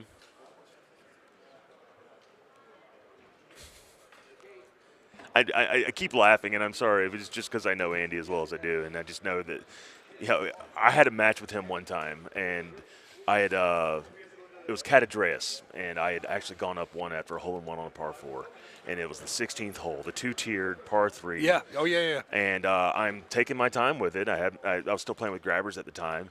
And Andy, which, by the way, this was the second tournament of the day in Houston. This was great shot. And this was the second tournament, the Player of the Year tournament. And I could tell he'd been getting a little sauced up a little bit, but he's sitting there, and I'm trying to go through the shot, trying to get my cut, and he goes, see the shot, see the shot, see the shot. And he's like, he's wanting me to get going. Oh, yeah. I'm like, I hear you, buddy. I'm trying. Didn't work for him. He lost anyway. That is outstanding. So, it looks like Not nearly as full as it was last night. We had a lot of people in here, Adam. well, we did. I think the last chance qualifier drew a huge crowd. I mean, what did we have? 170 people, basically, For both of the tournaments. For both tournaments, that's fantastic. 94 came out to come have their shot at the World That's Championship. fantastic. We took 10 spots for those. That's awesome. Some great names, some good players too. I mean, Oh, some of them yeah. just walking about here. Gerard Montigny, Grand Rapids player. He made it in last night. Just got his spot about 13, 14 hours ago, and we're watching over here like guys like Jade McGillum. Art DeVries over. He's an Atlanta guy. Kind of made a surprise trip out there, and he comes in as a World Championship qualifier. I'm very curious to see what all these guys do on this hole, but in particular Andy. Yeah. I I have to imagine it's the same as the other guys. Just try to get it as close as. It's just right. I guess it's just. Well, here we go. Now, I mean, he could play a Scanlan-like shot. That wouldn't surprise me. But this is big. Make sure he gets 152 on it. More of a higher percentage shot than the fairway, Adam. Yeah. Closer you get.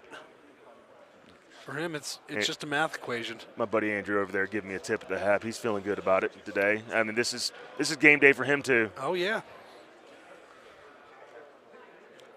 Mr. Glenn. Getting a good shot out there. Won't see a lot of thumbs from Timothy Glenn, like all Canadians. We'll play mostly palms. it was kind of a repetition back in the early 2000s. Absolutely. Reputation was, a lot of palms, no thumbs. Kind of a different style of play when we see those international guys play. Oh, for sure. So these guys are at hole 15. This game looks like it is up and running. Yeah, and they're trying to get machine number 2 over here to the point where it's not having the issues that it's having. And it looks like they hope they may have gotten it. Again, if you're just joining us, we are at the Westgate Golden Tee World Championship, years in the making, literally. Big time prizes, $30,000 top prize. Man, oh man. The 17th playing of the Hodgson-Zielinski Cup. Man, that thing. It's been around, ain't it? Oh, yeah, that thing, it shows it. It's like Evan Gossett's proud. I think this will be the first World Championship where he will have somebody joining him on that side of the trophy. He's the only name on there. It's 7 of our national champions, 8 of our 10 of. I'm sorry, I got that number all wrong. Okay, we had 5 national champions, 11 world champions. Man, oh man. Or I'm sorry, the 11th will be made today. That's what it is. We have two Stem Marks, 2 Haas's. Yeah, they're those guys. 2 Kinslers, hogging it. 2 Kinslers, 2 Eversoles, a Gossett, and a Harlow. Which another disappointing name that I could have won know. this tournament. Jeff Harlow not being here. One of my favorite people to watch play Golden Tee. Qualified in the first week too. I know it. I love watching that guy play. All right, speaking of this is. I'll be surprised if this doesn't go in. I'm hoping to see one of these guys do it, but this is an Andy shot. Just right around it. He knew it. Yep. I don't think he'll be happy about that. Like I said, that weird way he tucks those fingers while a lot of those guys, they try to stabilize their hands with their fingers. He tucks them before he uses his thumbs. Very unorthodox, something you shouldn't want to watch a lot. Yeah, no kidding. Don't try this at home. All right, so almost to number 17. Again, I'm excited to see 3 more shots on that. Tricky par 3 that has gotten a few folks already. It's been a good hole. Yeah. And also, Andy Haas, play a full. I imagine that's happening. Well, yeah, and the fulls that we've seen have been, the 2 have been superb. Yeah. Every person that's played a baby cut I've seen just so far has gotten wet. They're getting a little too close, or not really playing enough cut, and maybe getting themselves more to the center of the green and having putts like Evan Scanlan had. Yes. That was danger zone.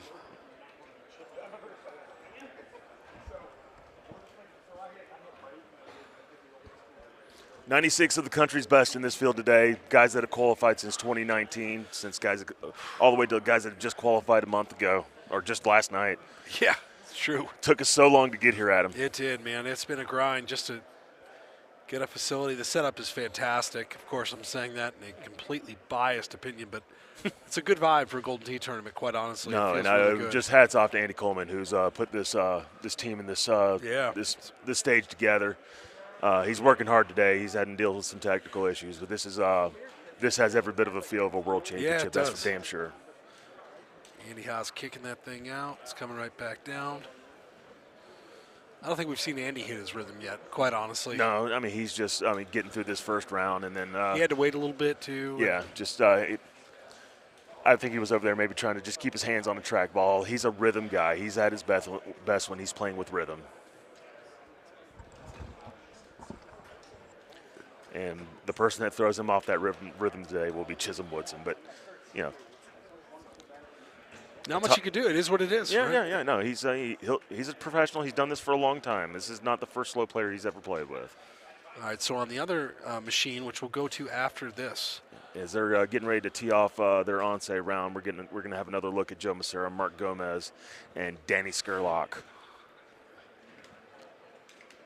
Excited to get your thoughts on that. You're right. We've definitely gone hog wild, and we can already see hole 1 of Ante is going to create some pretty unique opportunities. And Tim's now staring at a really testy putt. Wants this eagle, needs this eagle. No, that was a chip. I thought he was putting that. He went with the chip. Nice chip. Was that a chipping wedge? That was. That I didn't know anybody was using that it. shot, and it was the perfect club at the perfect time. I thought I've seen the data on how many people use the chipping wedge. Oh, yeah? It ain't many. It ain't I didn't know he was one of them. It And ain't now, many. It's a now- fun club, yeah. but Now- it literally was built for that. Now this shot right here, I mean, you're not going to see Chisholm play a full, I imagine. This is going to be some kind of small cut. He's an old school kind of guy. I can tell you right now, when I get back, I'm going to take this lock conditions cards. I want to try this shot. It won't go well, Yeah. but I think I would try. I certainly am not going to hit a full.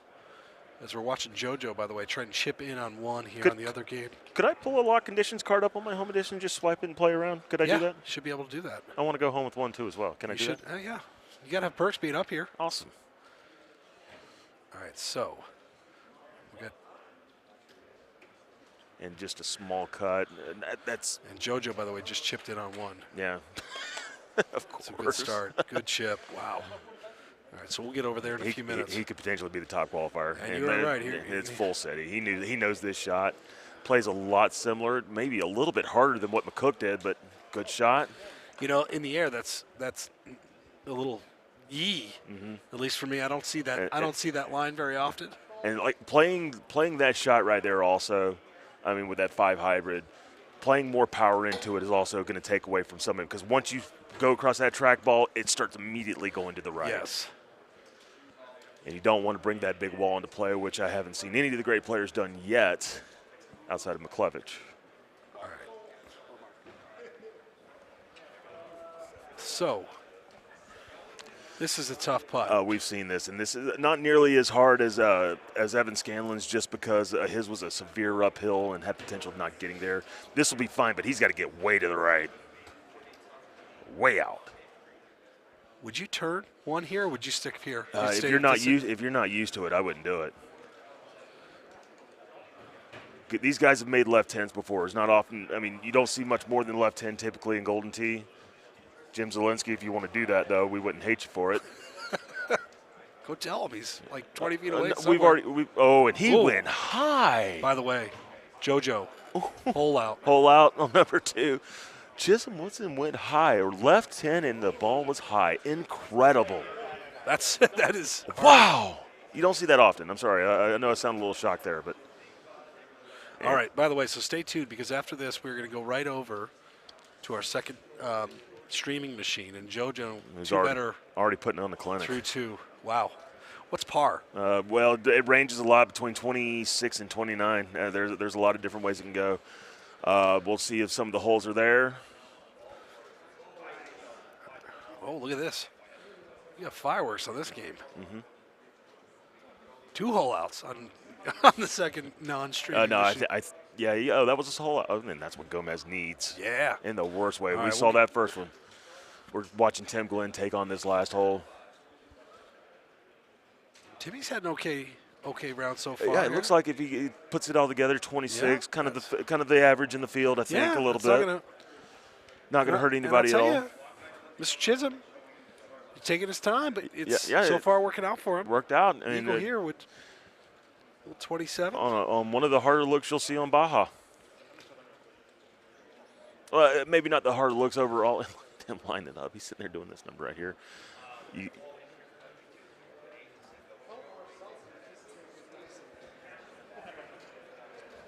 As Joe Massera actually went a hole without holing out.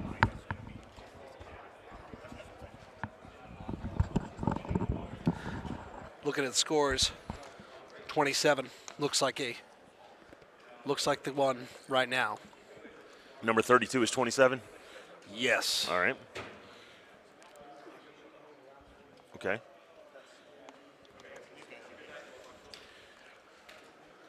So that after these guys are done, that's it for Baja for us. All right, so Annie Haas. Now we're going to cut over here shortly to go the next Onse, to JoJo Gomez. JoJo's already holed out twice. And here we are, checking in on these guys. Yeah, a little 2 better going on right now.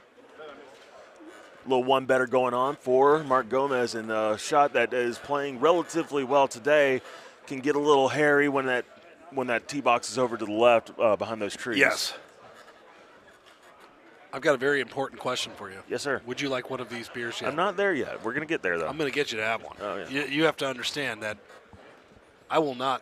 Oh, you want to have a beer with me? That's what you want to do? Yeah. We're just two guys calling a Golden Tee tournament. I understand. I just Oh, there you go. See? I will have one with you. Okay, yeah. I've Never heard that before, buddy. And then by the time we're done, I think Adam Kramer will be carrying me off this stage. Yeah. I will have one 3 hours later. Famous last words. Cheers to you, Cheers, sir, buddy. to the This is 2022 Golden Tee World Championship. Okay, so you mentioned the par. Let's talk now. Let's course shift a little bit. So you mentioned the pars changing a bit. Yeah. That's got to get up. What are we looking for here? 27 seems like a good number. We're going to find out how hole 15 or is it 14 or 15 sets up. Sometimes is drivable, sometimes is not drivable, sometimes is all the time drivable for the very few Titans and other ball players that we have in the field here today. And also, this course it presents its own challenges, but for the most part, if you keep it together, 27 is what you're kind of hoping for. All right, so two hole outs already for Mr. JoJo, and I would imagine, Chris, when a guy like that gets a rhythm, especially a repetitive player where it's sort of like you almost fall into a daily rhythm, it's incredibly dangerous. When I had my podcast with him, it was kind of fun talking to him about his origin in Golden Tee and where it started and how he got going. And he's not the kind of guy that you kind of think about that's having a bunch of beers at the bars with his buddies, playing Golden Tee. No. He's not. He doesn't drink. But he would go play Golden Tee with those guys, and that's kind of how he learned. And he's not really kind of cut from the same cloth as a lot of these guys are. Came from the financial world before Golden Tee became a major blessing for him. And then I was going to say, very analytical, very technical. He treats this like it's a science experiment, I think. And it shows up in the success on the daily and other modes. When it comes, I asked Sobel one time about, track balls and Joe Massera, and he goes, if you ever want to get a text message from Joe Massera, don't, because it's a book. Yeah. But he knows. I've gotten those before. Yeah, he knows the track balls. He knows, how the game should be. Look at this, and you're just going to see this all day. I mean, early favorites right now, they should change the odds. If they walked in here and see how he was playing right now, they'd change his odds immediately. Well, and I think I've got some odds, by the way. All right, so let me pull these guys up. Paul Luna, 8-1. Andy Haas, 10-1. Joe Massara, 8-1. So Joe Massara closed as one of the co-favorites and looking very much like he's up for it. Those are not updated. All right, hold on. Here we go. Updated one. Wrong picture. Paul Luna 6-1. Emin Gossett 9-1. Andy Haas 7-1. And a 10-1. Ryan Mccook 8-1. So Ryan Mccook, if you got in on him early. So this casino's right now, most exposure right now is on Ryan Mccook. I think that's either that or C.J. Wengler. Yes. All right, let's see who else. Anything else stand out? Andy Fox 12-1. Oh, he moved to 12. Okay, so that was another guy. Opened at 18. Kind of has been creeping up. I know for a fact there's over $1,000 on him this weekend. Mark McClevich 18-1. Mark Stenmark 30-1. And 30-1 for Mark Stenmark. Yeah. When would I ever see the day? And as we're watching through the rest of this round of Onse with Mark Gomez, Danny Skurlock, Joe Massera. The other group that we didn't get to see the first time, they've already played their first round, I believe. The two-time world champion, Greg Kinsler. Yeah, they must have switched games, right? Yeah, I think just for that one course. Got it. We'll get it on them, I'm sure, at some point here. Well, certainly probably after this game. Oh, Danny Skurlock, poor shot. Goes down the hill, and that doesn't get up all the time. But he got it. Good putt. Good putt. Wow. That's not, yeah, again, what you want to see. But that was really good. All right, so these guys kind of find the rhythm here is like after a couple little technical moments. Now they're. Yeah.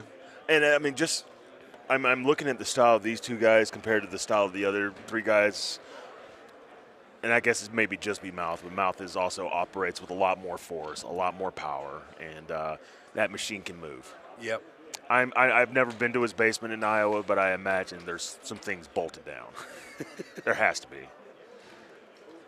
Or Jill just has to replace stuff all the time. Yeah. All right, so A little long there, a little fringe hop.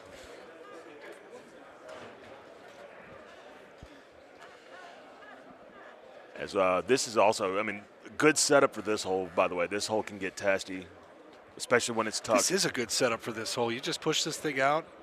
You'll see some thumbs being played into that. But just a little bit of cut. Great shot from Gomez. Boy, oh boy, a little distance there. That was a good line.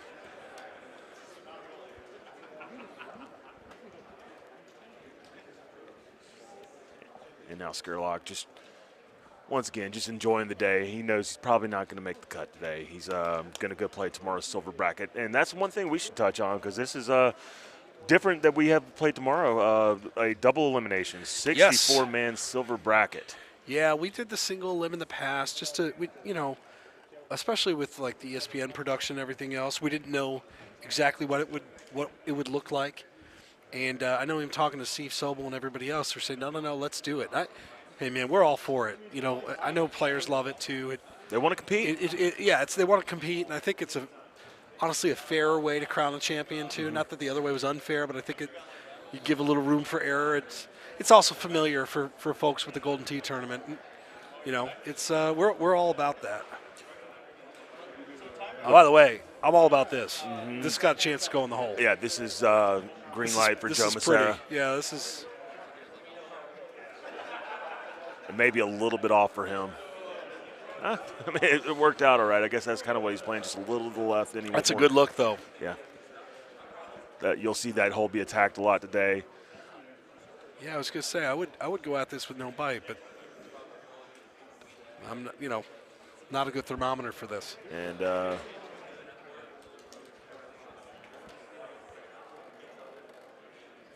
see what happens here as we pulled some chairs up. The people are starting to gather around the stage and watch some of these guys play. This is going to be an interesting scene come Sunday night. I'm curious what this is going to be like. A lot of energy in this room. It'll be buzzing come that time. Oh yeah, I think it will be. Last night this place was rocking, man. That was quite a night. Quite a scene. Good to see a lot of old faces I haven't seen in a while too. I'm going to shout out to my old buddy Duffer Dan Skermani, who I don't get to see enough of. Oh yeah. I have a suggestion for the Duffer Dan character. Can you just wrap links of sausages around his neck? Can you do that? It's fitting for Dan. It is. Yeah, we made him a little too not too cool. It sounds like a knock at Duffer Dan, but it's not the appropriate Duffer Dan mantra. He knows it. Oh, one of the good guys I've had, early years streaming Golden Tee, or not streaming Golden Tee, but he was doing YouTube videos and doing that stuff well before anybody was doing it. It's fun to get a little bit more time now to be working closely again with Dan, considering the time that we've spent together. By the way, we got an updated odds sheet here if you want to take a gander. All right. Well, this is the one I think he sent the picture of us to. Amazing me, Eddie Godfrey, as much history as he has, and that's another guy we'll probably talk over the next couple days. A lot of time spent in like 5-6 finishes. I think he has 6 of them on tour. Yeah, what is he at? 30-1. It's good value. 30 to win. That's another. I mean, George got mad at me when I called him a dark horse because I thought he was a dark horse compared to the amount of players we have. That's funny. Eddie Godfrey, that would be another one. Yeah. And so looking through this list, I mean, Mike Syrah moved up to 100 to 1, who's a solid player. David Duncan. Now, wonder how much David Duncan action we're going to get in here. He's at 25 to 1, but he's a solid high-volume player. Oh, yeah. He's got some tremendous game. Lance Harris, last night's runner-up, very, very capable of winning this tournament. Absolutely. Has done it before. Mark McClevich moved up to 18 to 1 before we were done. One of the biggest movers in the field, and I think we have to talk about this, is the field. 8 to 1, opened at 25 to 1, moved to 8 to 1. Who knows something we don't know? Or is it just field bet? Do I like? I know the players in the field. There are 2 of them. I'm sorry. Yeah, 2 of them, maybe 3 of them that would interest you in a field bet? Would interest you. Like, I mean, if they had their own standalone bet, I would be interested in taking that. And I just saw that one screen. Okay, yeah, it's been going black a little bit.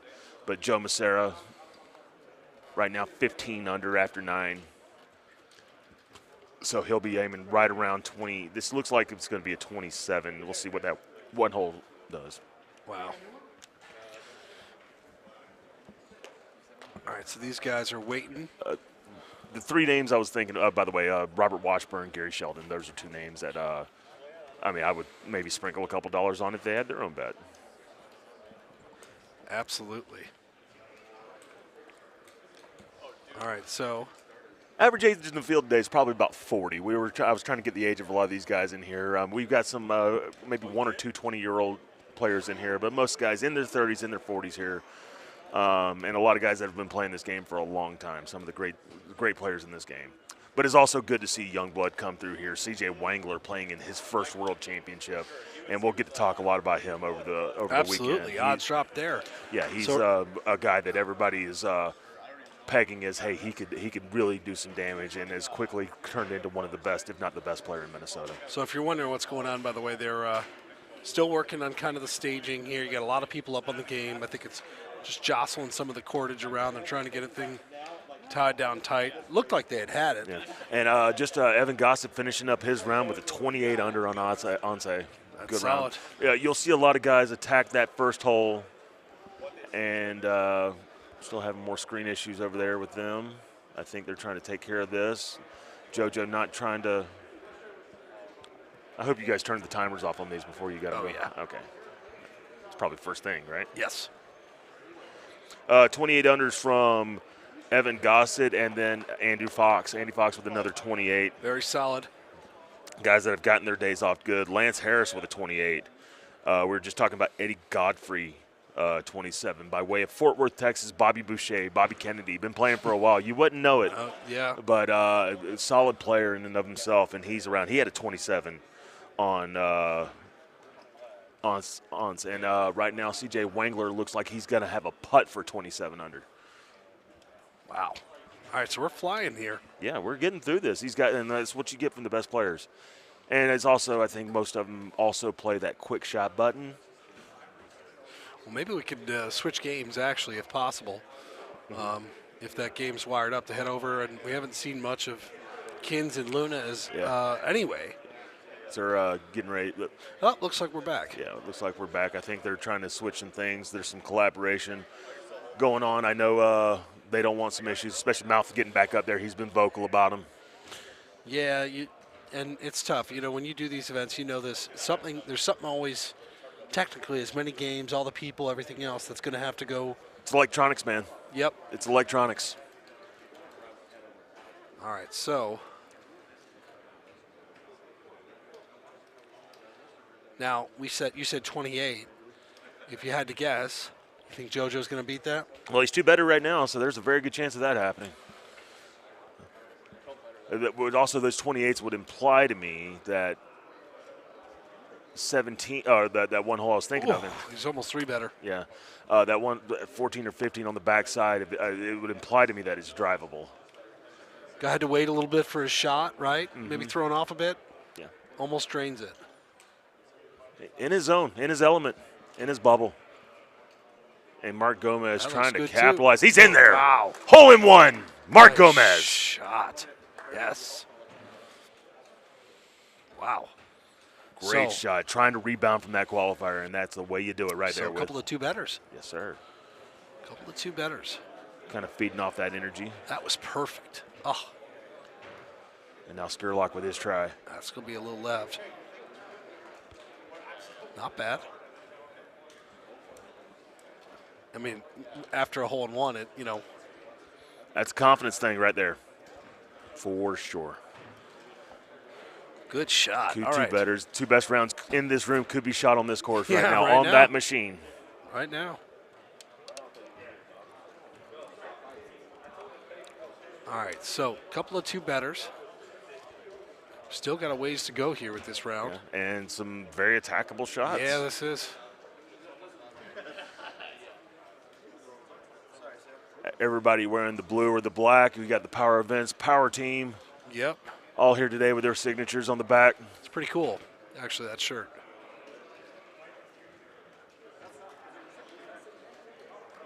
Yeah, this looks pretty attackable, by the way, if you could pick your line with the wind. Yeah, this would be, the way I play this shot typically, Adam, is I play a higher club and play backspin because it's all elevated. Club up one or two clubs, Yeah, it will typically bounce just around the hole, have just minimal spin.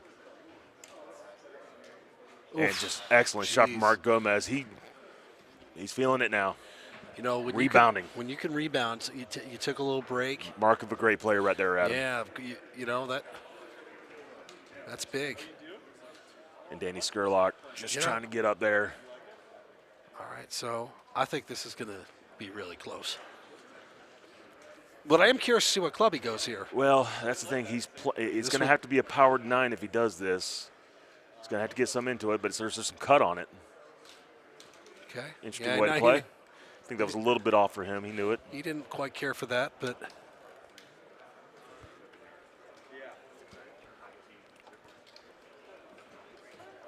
a couple of two-betters. I think I've got two betters in my life. Just only 2? Only 2. No. That's more than Kevin Lindsay. Thank you. This is a good look, too. Very attackable. Thumb 5 here? It would be a powered thumb 5, but yeah. If you typically play around the 80s, then thumb 5. Oh, he's around the hole. Man. So we're seeing this, Adam, right now. A lot of these holes very attackable. Yeah, this is. They took advantage of those early holes, and now these guys are plowing through.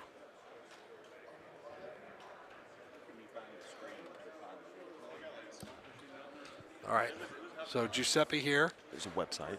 JoJo.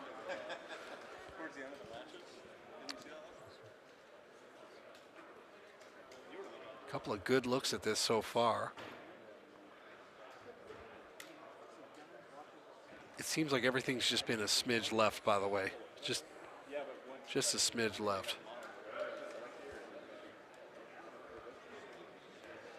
All right. There we go. Tapping in here. Yes, sir. All right, so through 12. Gomez now with the honors. No. Could be a good straight wind at this one.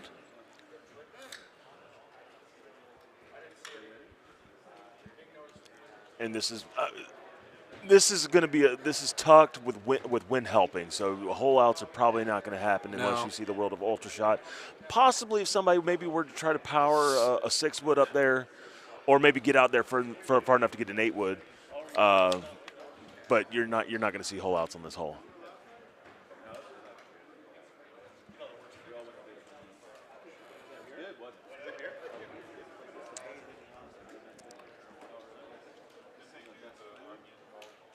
Looking around the room. Andy Haas trying to sneak in a few shots. Not surprising. Oh, good shot here. It's on the website. Going down. Going down. Going down. All right, so trying.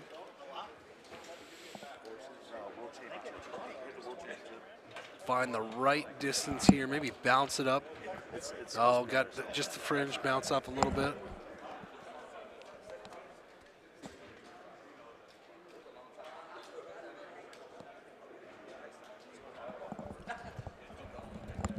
A little fringe there as well, just a little fringe kick. All right. And so everybody take an eagle and move on. Yeah, just a couple of, no fireworks. But both on 20, and this is drivable. Like I said, this is the one we were looking at, hole 14. And this appears to be kind of a simpler look. The wind's going to help a little bit. This got some small cut action. I don't think Massera is going to try to play full into this. But if any people in the world would do it, it would be him. It's right on line where his full would be for a 10.5. I will say that. If he wanted to play, it's right in that wheelhouse. Wind helping to the left some, but it's going to carry a lot of momentum. So I imagine he's going to play more of a small cut, just like Gomez. Oh, good shot. But also, like I said, that bank of daily shots that he has in his mind, they all come into play. Something different? Yeah, it could be something different, but I have to believe he's going to be. Yeah, he's going to be cut. Small cut. That was a good blueprint to do it right there, I think, Yeah. what he just saw. Not a bad pin for that either. Yeah, and also that big rock right there guarding. That's where the full would typically come in from. That's just not something he didn't want to take on. Important to get eagle for all these guys in this field right now, right on this hole. This hole can get a little hairy sometimes, and sometimes it'll cause you to take birdie. When it's eagleable, you need to take advantage. I see that on 10th hole is going to be very, very, very popular today. That long par 4 helping win. He's going to be able to. A lot of guys are going to be able to play thumb shots into that. All right, here we go. Yeah. And I think Greg's got to feel really comfortable. I'm looking at other machines. We still have Gomez and Macera, Skurlock going on, but I'm watching body language over here. Kinsler's got to feel comfortable. Yeah, he does. He looks like he's.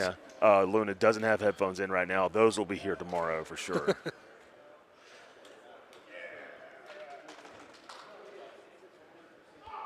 '96 of the country's best here at the 2022 Golden Tee World Championship. Coming off an incredible night last night with Golden Tee Mobile. Oh, it was fantastic. What have you seen thus far that stood out?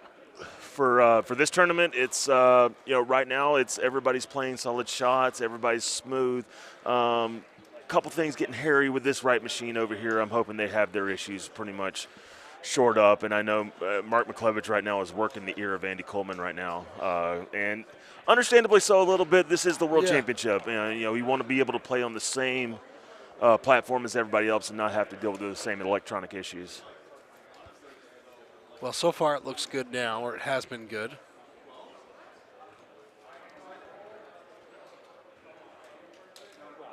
Oh, here you go, full city.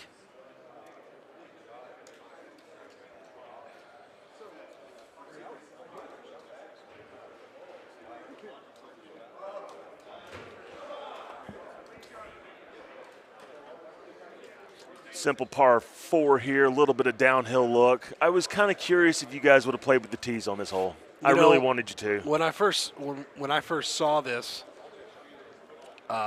I was curious too, right? Because that is the Jim Z. That is his domain. One of the best ideas we've had, and I think from what Don told me, this was a Jim Z idea, was to be able to tweak the tee boxes 6 months into its release. Oh, and wait till you see what we're working on. I can only imagine. Wait till you see on that front what we're going to with be the teases doing. again, Adam. I All right, know. these teases I'm where just I can't saying, handle it, and if you like new looks and things in the future, just not just for 2022. You get some of it, but wait till you see. So this is an interesting setup here. Front pin. You're gonna have to cut this toward the water, I'm assuming. You can also maybe angle your thumb shot out there if you wanted to, or if you, wanted to take it on without cutting it over there, you could. But that's a good shot. Really good shot. Going to be an awkward putt, and you could tell his body language a little bit right there. He knows that putt's going to be a little tough for him. And Joe Macera. That was a good line. It's just that thing was coming in hot. Small cut. Yep. And just leave yourself something simple. Less of a direct line. That was more of the. You feel a lot better about Joe Macera than you did an hour ago, because this is they're pretty impressive, I got to say. He's been playing great. He's on it right now. Really is. Got a couple of strokes early and just has kind of been in cruise control ever since. Come back. Sit. Ooh, Danny. I know he's wanting more out of his qualifier than this. Yeah. It is. It's tough. It's just a little to the right. That was always the hardest part for me. Is my chip speed would change, and so my angles would change. You don't have the same conviction in those shots as you normally would. Yeah.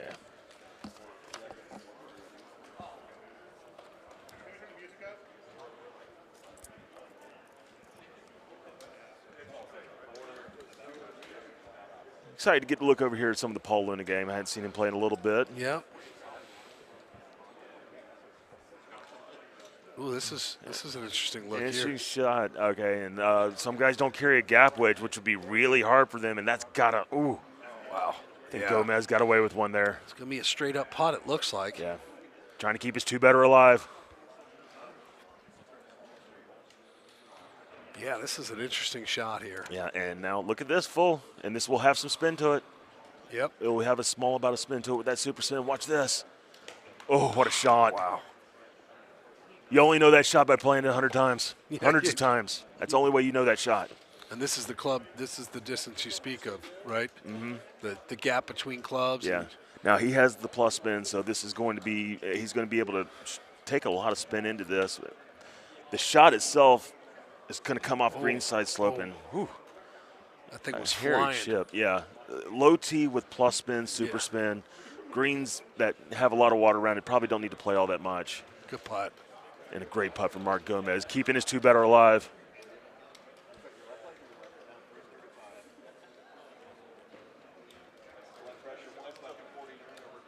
Good chip.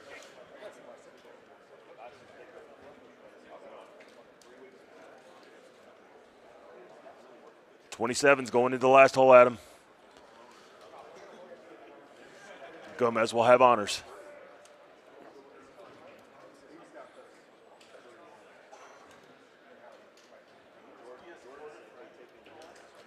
So this appears it's going to be a 10.5 for a lot of these guys. I don't think anybody's playing 3 woods in. Small cut. It's going to have to send it out through these trees. There's a big gap in the trees to the left. How would you rate this look? I would rate this for these guys probably at medium level. Gomez is maybe taking this. He's looking to the right side and see if he wants to play a high tee over it. Just guys today in Golden Tee, they prefer almost hitting power shots over things and actually trying to play a cut. And he's trying right now to determine if that's possible. Got it. It seems a little hard, but it's there. But what I don't like is that pin tuck to the right. Yeah. Your margin for error. But that being said, the rock next to it can be forgiving. It can be. That pin does add the element of difficulty here. I think most guys would want to play it out to the left here.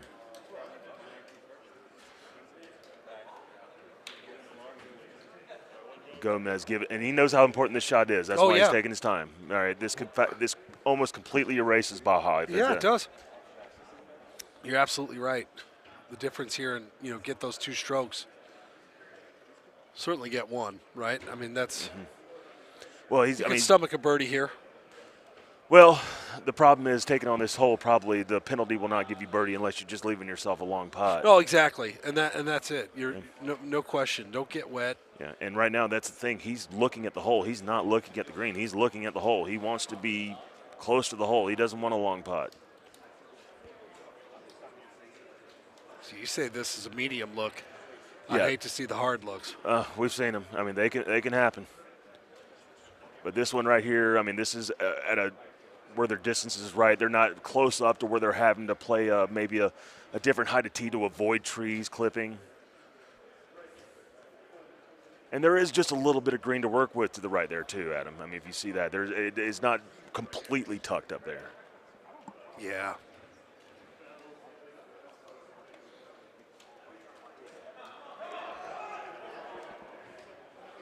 Some great shots happening to the room. These guys starting to loosen up a little bit, I think, too. Yeah, everybody's getting a little lubrication in the system as well. Ready for just a good day, and that's kind of the way you look at Golden Tee is, you just kind of look at it as, let's have a good day as far as our qualifier. Don't look at it as the grind that it can be, especially when you're playing with players that may not be up to your level or play at a different pace that you don't like. The goal is to block all that out of your mind. All right, so he's committing to a shot here, and I think it's a shot you would commit to, correct? Yes, that is correct. Now, small cuts he does struggle with. But that is a fantastic shot, and that will secure a 2-better. Wow. Wow. Completely bails out Mark Gomez. I'm here.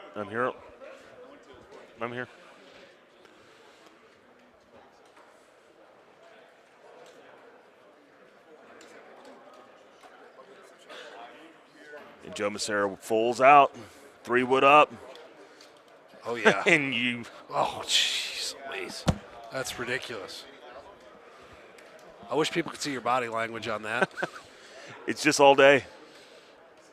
It's hard to count, but that's the thing. I mean, it's one thing if it just happened every blue moon and you would think it's luck. No, he knows this stuff. That was. And look at Scurlock going the opposite direction. Sit. And, okay. And that's what would be expected from going in that direction. Long, up 7 putt. to finish 24, and he kills it. Good putt. Good putt. And to secure a 2-better 29, Mark Gomez. Nice. Same for Joe Becerra. Wow, a couple of 2-betters. Look at the top of the leaderboard. As we get over here, and we'll get our first look at the day of the 2-time world champion, Greg Kinsler, 2002, 2007 world champion. There he is. All black on today. You know it's game day.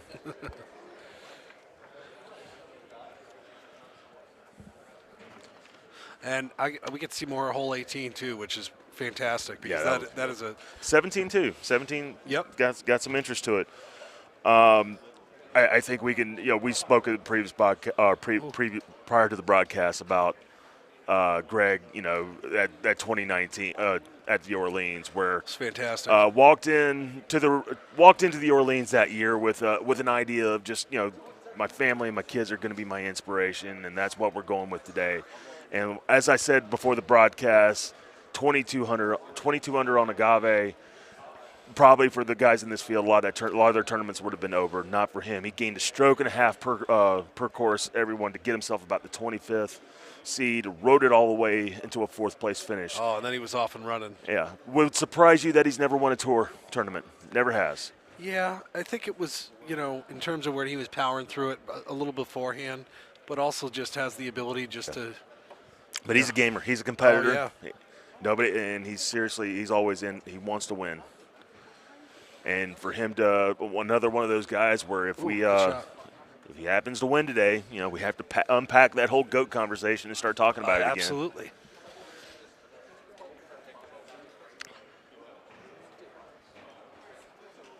Yeah, we're seeing this too. The club, And I think I don't play a gap wedge either. I would struggle with it, but look at this, and this will be a mark of a great player right now.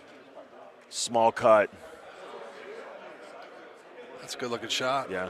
That's a great looking shot. With a low tee. Let that low tee generate a lot more spin.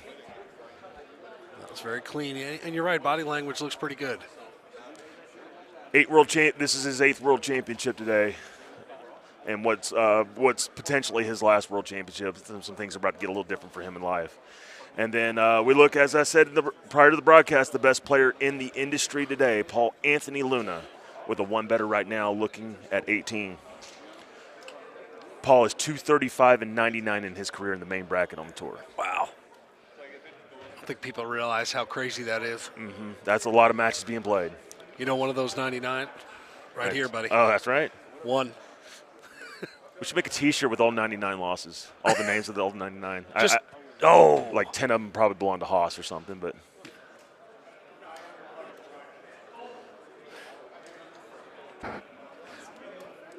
And now let me talk about Bob Washburn for a little bit, because a lot of people don't know Robert's kind of been in his infancy of the game. Did have he's made a lot of cuts this year, had a 2nd place purple bracket run in Nashville, and then had a great run through the Top Gun Player of the Year tournament in Dallas, finished right at 7-8.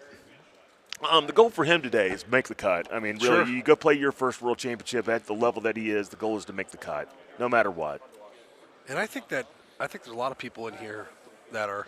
Oh, and I say that, and Robert just dunks it. That's tough. Just overcut, obviously. Yeah, a little overcut. Playing in that direction, too, bringing a lot more water into play when you're cutting it into that direction. That's why you get on the wrong side of that wind, and it's. Yeah, that's why I say, I don't mind you playing to the opposite direction. That rock is a little forgiving.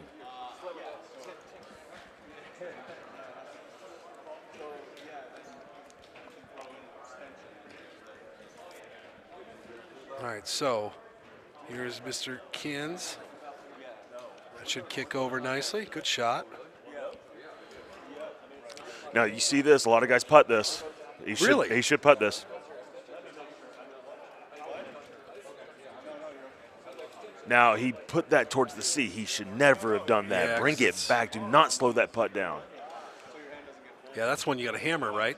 I wouldn't say hammer. That it plays his cliff. That is fairway, and it's all downhill. If he would have played that with a straight pullback, that would have jumped off that hill and gone in the line that he wanted to go.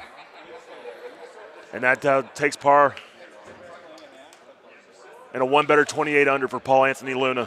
Great game.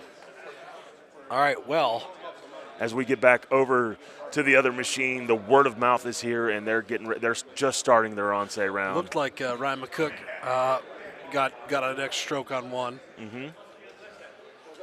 So you're seeing that a lot, Adam. That first hole, money set up for on-say. A lot of these guys holing out. I would say probably 30% of this field has done it. Yeah. So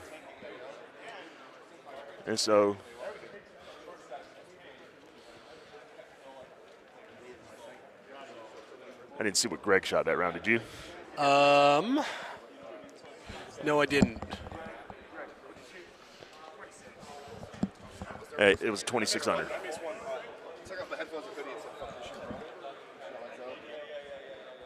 Greg's still beloved by a lot of players in this room. Still looked up to as one of the top players. All right, so back in. Going to be another round of, that was almost there. Another round of Mccook almost holing out. No, you've seen a lot of these straightforward shots. It's going to benefit him a lot.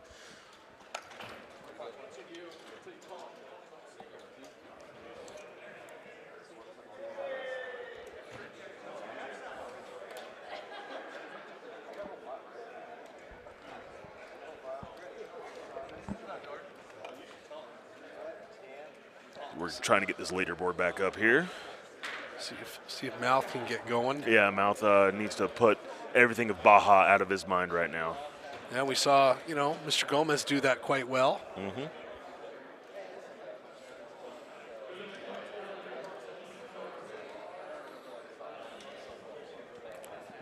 And now we've got the Haas group firing up on the other game. Oh, good shot. Excellent. He looks like he's ready to drop a number. And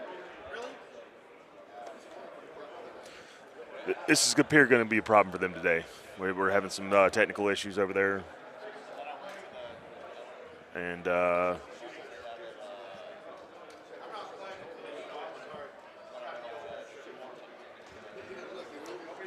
think you're going to have to be a boss here for a little bit, Adam. I think it's going to have to happen at some point. Well, I can't get up there and tape chords. Yeah, that's true. Just be a boss over Mouth a little bit. He's getting a little erratic here. So looking at some of the other scores, CJ Wangler backed up that 28 under with a 27 under on on-say. So he's right in the mix as we kind of thought he would be. He's here to play today, here to win. Jeff Landon backed it up also with a 27. We switch games here. Here's Timmy Glenn. As they kick off their first round of on-say. Little chip opportunity here. Yeah. I think the chair is there for Andy because of Chisholm. He normally does not have a problem with standing. I think he's just kind of sitting because he knows Chisholm's going to take his time. Andy Haas end up -2 after one. Yay or nay? I would say it'd be better than 50% for sure. For sure. You see a lot of these guys are taking it on. Now, it depends on what kind of player you are. For me, 40 yards is about my chush distance with my 6-wood, which is common for a lot of these guys. You'll see Tim. Tim probably is not going to play any kind of chush. He is going to play our old school. Let's just play our gap wedge and let's not do anything fancier than we got to do. Oh, looks pretty good, and it is. Boom. Let's go, Timmy. Good shot.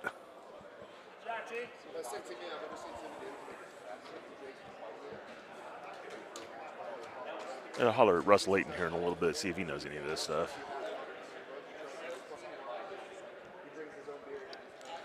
So I imagine Andy is probably close up to the green, looking at chush distance. I was looking for that as well. Or he might be in the sand trap. Try and spin this one back. Oh, good go at it. Great shot.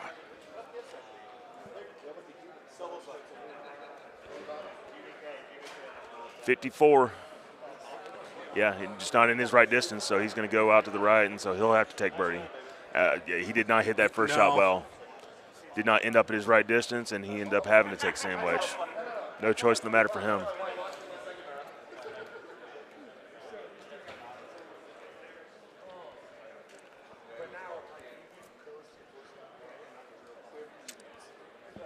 some more surgery being done on machine number 2 over there, so they're going to take their time. We're going to have another look here with Tim Glenn.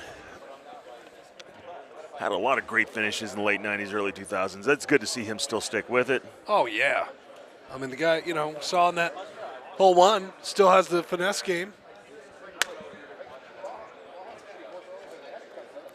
And here's Haas. We haven't seen true, Haasian fireworks from him just yet. No, and it's trying to get himself in the groove. He's trying to get himself going.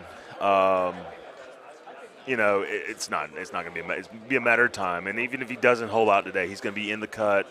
Tomorrow's where his money's going to be made. Absolutely. He said I called him selfish when I made the quote. Winning is not not the most important thing to Andy Haas. It's the only thing to Andy Haas. Said I called him a little selfish there, and I'm like, all right, come on, dude. All right, top 5 most competitive guy I know. Absolutely, it's a compliment. Yeah. He would be the kind of guy that I would think, if I'm going to beat somebody, I'm going to put my foot on their throat. Oh, yeah. And it was, I wouldn't say duplicated in that a little bit, but you remember the convention center in 2016, that Winding Pines round that was just a whole-out city. And he almost speaking of whole-out city. But that 2016 round against Paul Luna for the World Championship over there at the convention center, that Winding Pines round where there were 3 whole-outs, and he just got going, was on a 32-33 pace at some point in that round. You don't see that on Winding Pines. No, it was nuts. Well, this looks good. Ooh.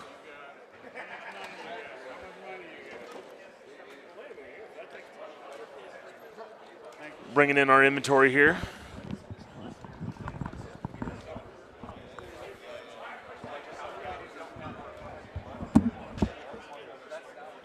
$11 World Championships. The 11th one being contested here. Seeing a lot of people roll in, a lot of the mobile guys, as we were talking about last night. It's an electric night for Golden Tee Mobile community. All coming here to enjoy some of the World Championship.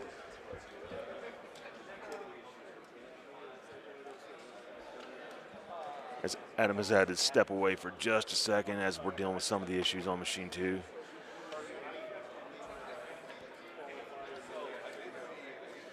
Green light, Andy Haas. He's playing full in, not afraid to do it. He knows it. Maybe it's just something to be a little creative with, not having to play that shot, but still fantastic.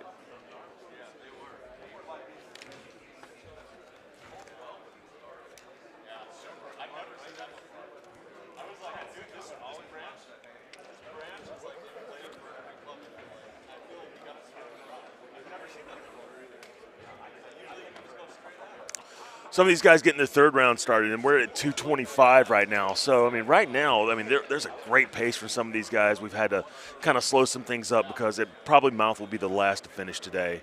And it's, kind of unfortunate their machine's kind of turned in the way it's been, but I think they'll get it fixed, and we'll get it going today. And if Mouth continues to struggle, you'll hear about it on word of mouth.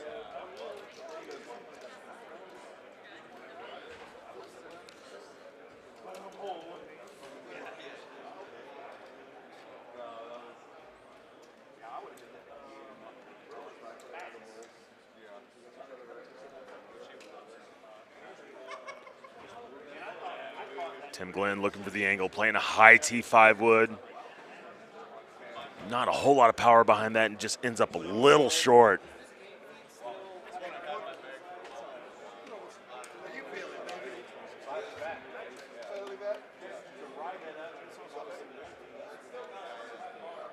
Uh, 272 people watching the World Championship. I appreciate you guys. Guys, go hit the like button, all right? You see that like button down there. Don't just set it up in your living room while you're watching it. Go hit that like button for us. Give it a share to some people. Get our World Championship out there.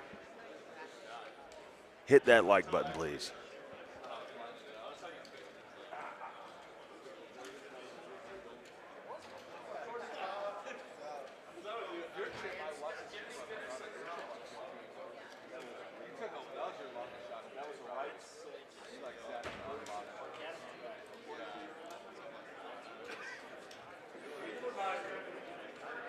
Chisholm taking his time as he always has. Playing for a shot with spin, which I think smart here.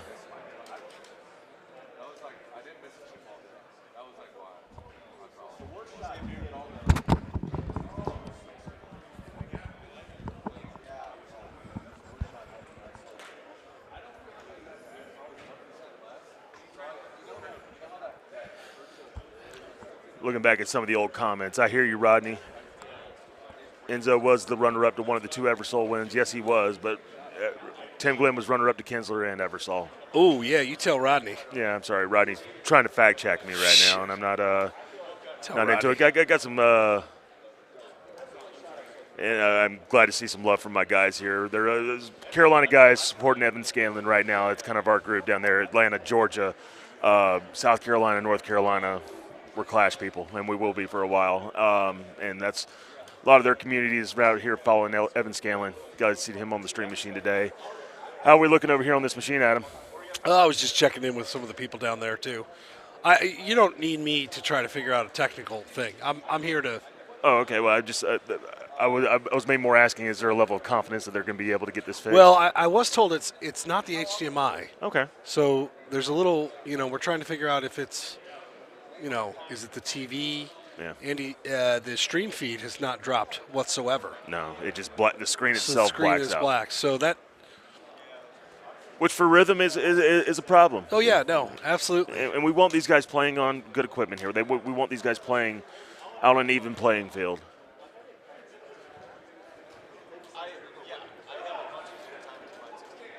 I'm looking at other machines off in the air. We got 12 out, 20 is rebooted. I think Russ Layton needs to start making some rounds here. Get him on this. As Tim Glenn gets himself in a little bit of trouble. You see that? Yeah, I did. Often too much of a problem for me. I do that way too much. Andy Haas playing a 1 hybrid on this hole, and that thumb just went wayward. That is not a Andy Haasian shot. No, not at all. I don't, I'm not saying that the pace of play is impacting Andy Haas, but I'm kind of saying it. You're kind of saying it. You may not. I mean, I would say it may not be wrong. I mean, no. Granted, he's dealt with every sort of pace of play. 80% of Andy Haas is better than most of this field. So. Yeah, and he's fine, but that's not a shot you see. And look at him. He's sitting down. I think Steve knew this was going to happen. By the way, I might need to go console other people. I'm going to be like here rubbing shoulders. Trying to get through this grind, and Tim Glenn has left himself some medicine to take. Oh, I don't know. 9 wood, and there's room there. Yeah, there is room. This is one of those shots you just hope you don't see the ball bouncing back at your skull here. And look at that. That's good. Oh, go make it then. What the hell? Mm-hmm. Now Haas with a wayward putt, a French putt. Didn't leave it high in the heart of the hole. And yeah, he got a, If there's one shot that makes him hold his breath a little bit, those deep fringe putts. Yeah. I've seen it before. That's the ones he can, maybe not be so consistent with as all of the other shots he is.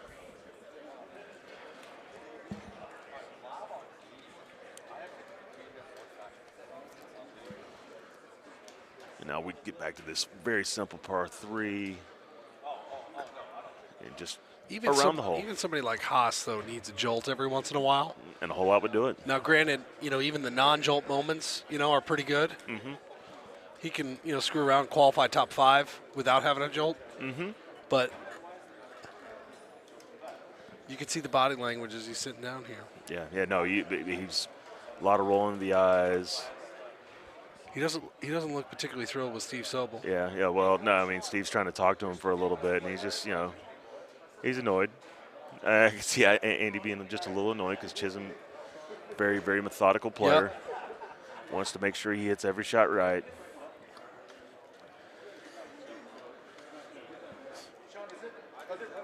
He won't complain to Chisholm because Chisholm's a really nice guy, and he's just here to play his world championship. But when I'll go ask Andy, and there'll be some rolling of the eyes moments, I'll tell you right now.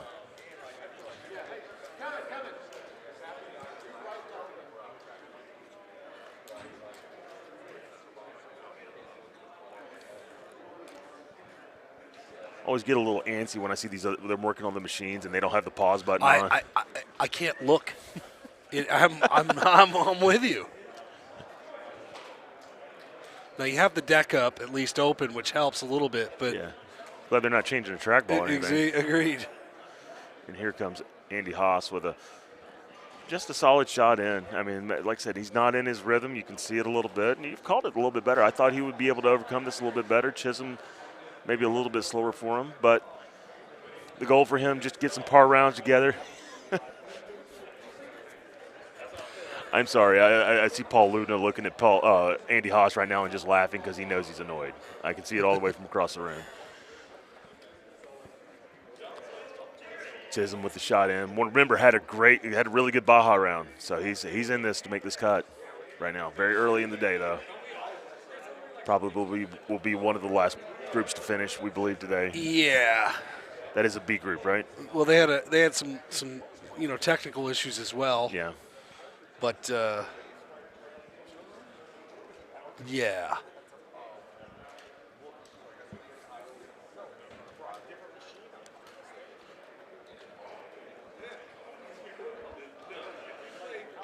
And just a great shot from Tim Glenn. He's playing some ball, man. Yeah. Had just that hiccup on the fourth hole, but other than that.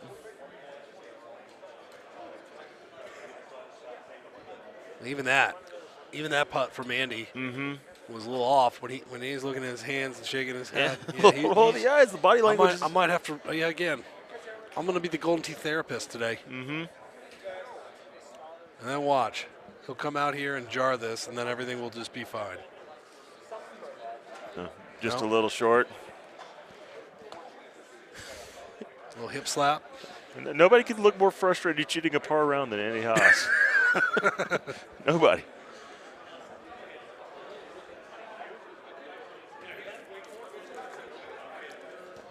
I'm trying to look out. See, they've moved them to another machine. I don't know where they're going to be keeping themselves right now. I'm trying to get ready to play again.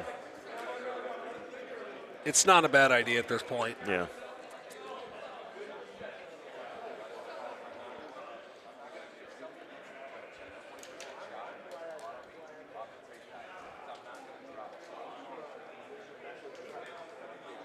So we get some guys start playing. Let's take a look at the leaderboard here in a second. Yeah.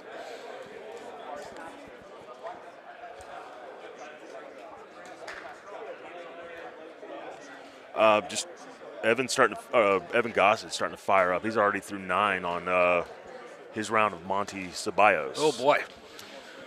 One of the unique courses we had this year, these last couple years, I guess. I mean, the don't you dare. Yes. the last couple years, but yeah, you're not wrong. No, yes. yeah, we've gotten pretty used to these courses by now. This was one of the unique designs from Mr. Zielinski. He now, granted that we played in a different era of Golden Tee. If these guys were maybe playing with a little bit more wind than they are, then that last hole would be probably one of the goats. But that being said, it's a fun course to play. A lot of downward elevation. It seems like if you were to play that course in real life, you would need to take a chairlift to get up to it. But that is true. Yeah. A lot of downhill. I can tell you, coming here in the spring, there's a hole that reminds me a little bit of it.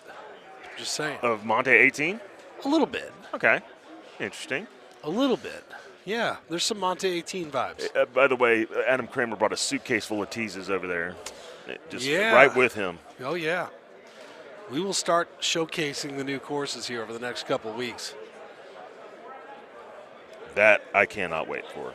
This tournament really is a closing of the chapter Yeah, of the it is. 2021 season as we start the dawn of a new era and the dawn of the Golden Tee PGA Tour world.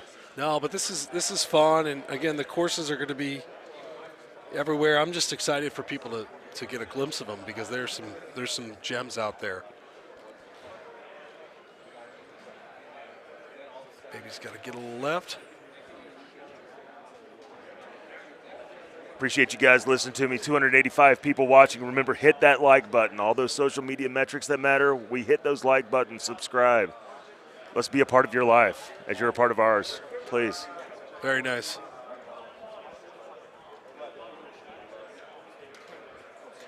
And right now, I think they're speaking right now. I don't know if they're going to start playing their round.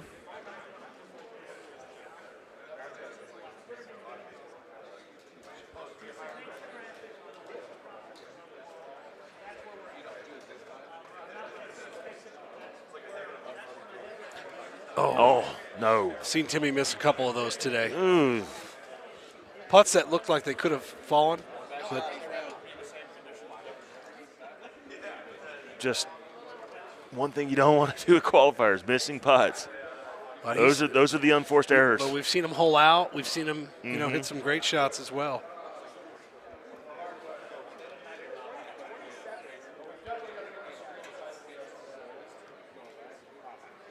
But there's a question from one of our viewers. Sure. How's the design a hole looking for next year, Adam? We just need to figure out timing when we're going to do it. So that is on the list of things that we were going to talk about here shortly. We will absolutely do it. It's one of my favorite contests. We just got to figure out exactly when. Yeah. But we might do it a little earlier in the cycle this year because we've kind of re-altered everything a bit. So it'll be pretty soon. It will be. So I love this thing. We may give people a little bit more runway to submit as well. Why not? Yeah. The person that submitted that question was the person that won design a hole. So, well, then, hey, win it again.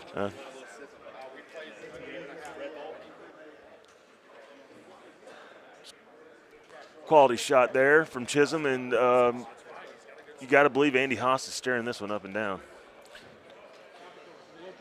Well, I imagine he already shot.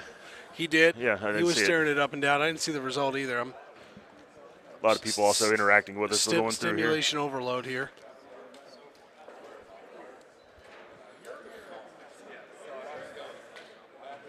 All right, and I'm hoping this will be the remainder of their issues on machine 2. We'll switch over that once we're go right now if you want to. But I mean, I happen to believe they might be done before Andy Haas, Chisholm Woodson, and Tim Glenn get done with their round. We'll see how it happens. Let's go ahead and head over to machine number 2 as they're getting ready to fire back up. That's pretty good. You're good, man.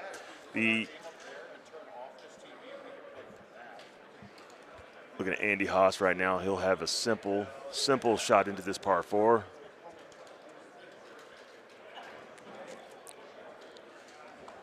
Swapping games. As we get over to the next machine, here's a look at Ryan Mccook, 2-time tournament winner on our National Golden Tee Tour presented by Power Events.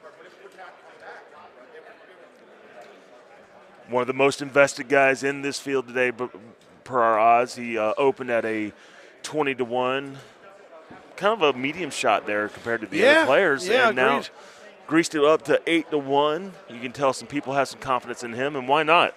Why not? Absolutely. I mean, just playing solid Golden Tee as he has, ranked number 1 in the world coming into this tournament for our online world rankings. Take that for what you want to. Oh, everything. And just a great shot. That's the highest world ranking you've ever had. Right before 2019, we got to the Orleans. That was number 28. Solid. And understand, I mean, that's playing against these guys that play high volumes of games. Getting up there high in the world rankings and playing 60 games a month is just not going to do it. And so playing, when you can play 300, 400, 500 games like some of these guys do, that's where you see the world ranking. And that's where I'm really a guy like Steve Kramer, who I talked about before. He worked his way all the way up into the early 30s of the world rankings this year. And that implies that he's playing with some volume. Absolutely. And so that's exactly it. Yeah. To move up that high, Yeah. you got to get a lot of swings at it. Because there's a lot of, it's your best score from each course that month, and a lot of the scores are going to be 4 betters from these guys. Yes, it's unbelievable. All right, now we're back over here to the word of mouth. Mark McClevich. Oh, good shot. And now you got to get dialed in. He can't keep thinking about this right now. Good shot.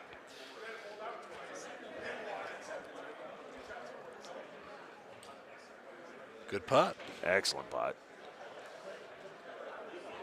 And now the goal for them will just try to get back into a rhythm.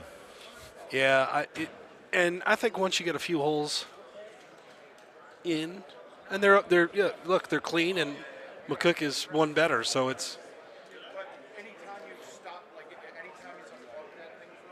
So McCook's 1 better right now? Yep. He had the chip on 1. Correct. Forgot we were paying attention to that earlier.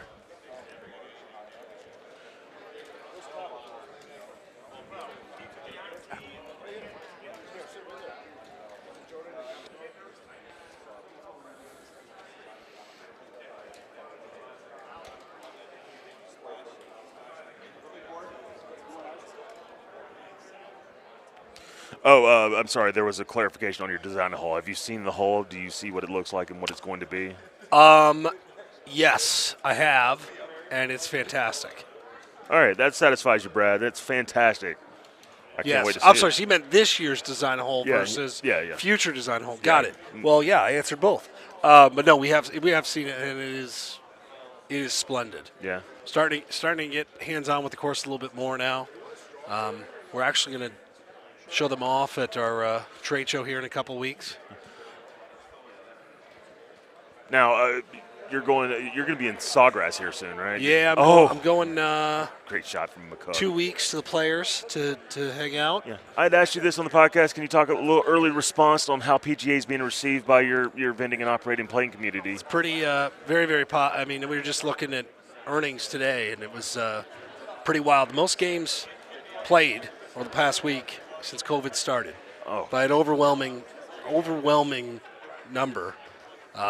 Obviously, people getting ready here, I'm sure, helps that too. But just the numbers in terms of Golden Tee, without an update too, continues to climb. I mean, it's really exciting. So obviously, we're battling all sorts of supply chain issues, and I hate to be a broken record on that, but that it is a broken record story. It's the truth. You're not the only industry. You're not the only company struggling with this. I was talking to Dean here about getting takeout boxes. It's difficult for him, so Lord. we're sharing war stories on different supply chain issues, but it's my bar at home went to serving shots in plastic cups that you would have at the dentist office. Yeah, it is what it is though. So we'll continue to manage it. I'm sorry, paper cups. That was what they are. Paper cups. Just no Dixie paper cups. straws, man. I'm not a. Those get old real quick. Yeah, it's not a big fan of that. Yeah, funny. We went to Asheville, North Carolina one time, Adam, and we had to buy a stainless steel straw at the bar because they didn't have straws there at all. Very concerned about the turtles. Oh yeah, very.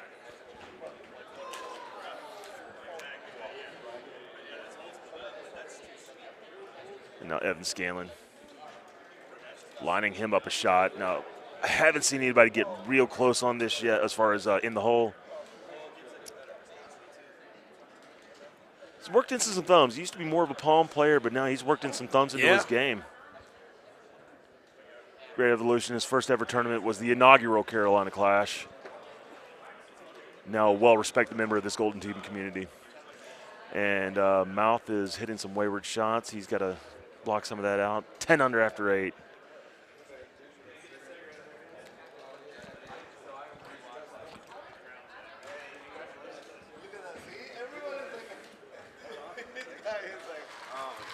The 2022 Golden Tee Mobile World Champion has made his way into the building. Rick Coppathorn here, enjoying the day, enjoying a Saturday. Just take a little victory lap around here. A lot of people really happy for him.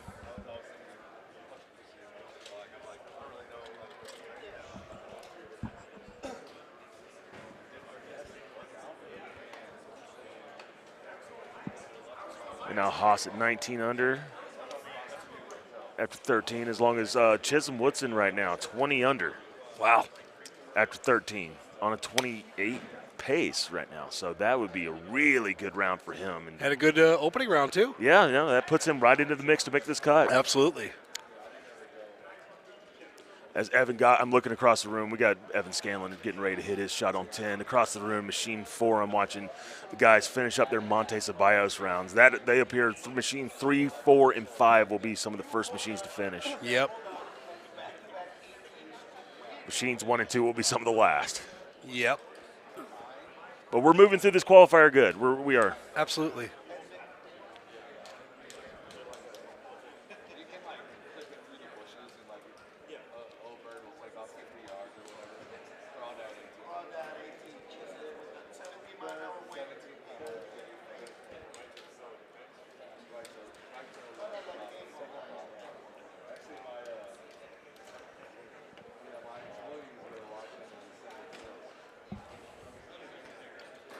All right.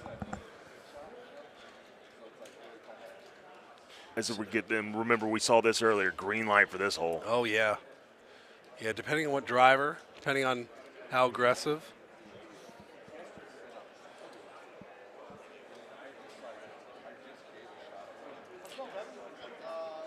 And look at this, and this is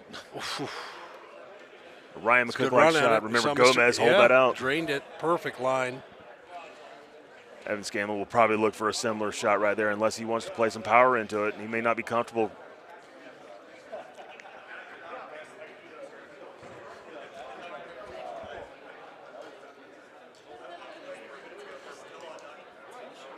I want 5 minutes for a bathroom break. Okay. As McClevich will hit out into. So Kevin Lindsay's going to jump in and, pepper you with his wisdom. He's got some. He does. He's got more than I do these days. Don't sell Well, yourself no. short, Adam. I'm sorry. Hold on. Wisdom. All right, we're not Golden Tee game wisdom. No, Okay. We didn't say wrestling knowledge. You said wisdom. Okay. He's got that too. Got that. What's the as you go through a day, this qualifier is not, there's some monster qualifiers that take, 8-10 hours, right? This won't be one of those. No. I mean, with players as good as they are in the field, no new players here. That's important. Okay. It is, and it's not. I was saying that earlier to somebody that it's not a knock. It's just these are guys that are playing hundreds of games a month, and they just the movement, the shots. I mean, it just And they've played under the Power Events Golden Tee format for years, and so they know where they need to be. They know where they need to be playing. They know how this thing operates. There may be a couple players here that are home edition guys that actually haven't played in a tournament before. There was also one guy that had not. This was his first tournament. He was a last chance qualifier, Jamie White, local from Vegas here. He made it last night, and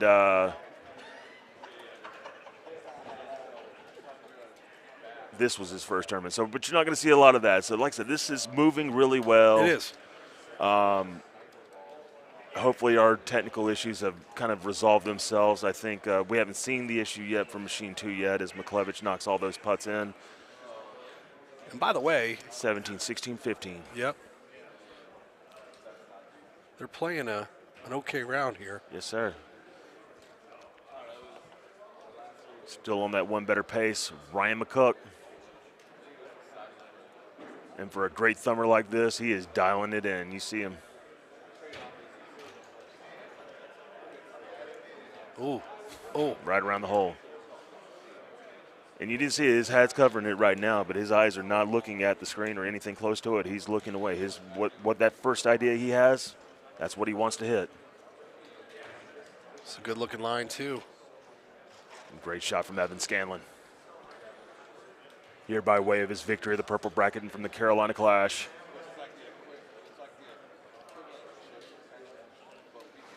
And Mark, with his fourth consecutive hole being the furthest from the hole. Yeah, just a little bit off. Not losing anything, trying to just get it back together. As we go into 12. Or 13, I'm sorry, 13. This should be the long par 5 uphill. Yeah, we've seen this a bit so far. Didn't see anybody get overly close.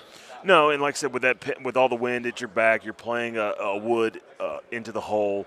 You're not going to be able to get a whole lot of spin. The goal is just get as close as you can. I'm surprised some people may not try to take maybe a big hook around and maybe try to get an 8 wood. Yep. Which is possible. You'd have to get it out there, but it is possible. Some people make the mistake of trying to hook from the right side, which is not what you want to do. Trees come into play on the right side.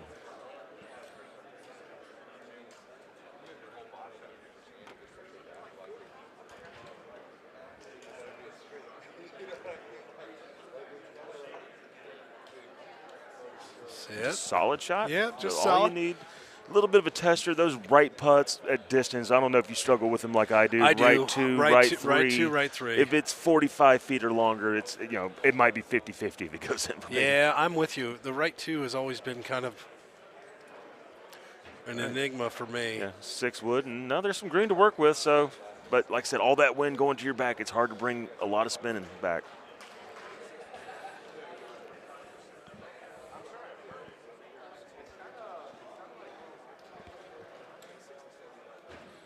Everybody, it looks like Scanlan is going to clean these up as well.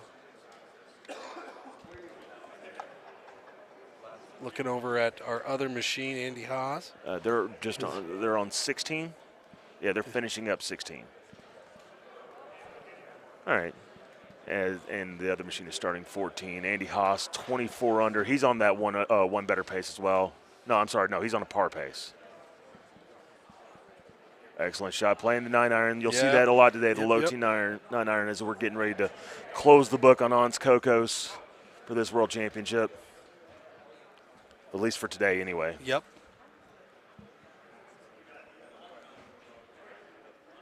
Oh, and that is... So, not a common shot played, a lot of risk taken on there, but he was trying to go between the trees. Did you see that, Adam? I did, Low T, trying to go through that gap. Caught that thing square. And that's a tough shot now. And Mouth also, oh no, I hope he doesn't end up behind something. This is going to be an important next 10 minutes for Mark McClevich. Yeah. The next 10 minutes right now, being able to finish out this round, is very important. Well, he's got a clean look. Yeah.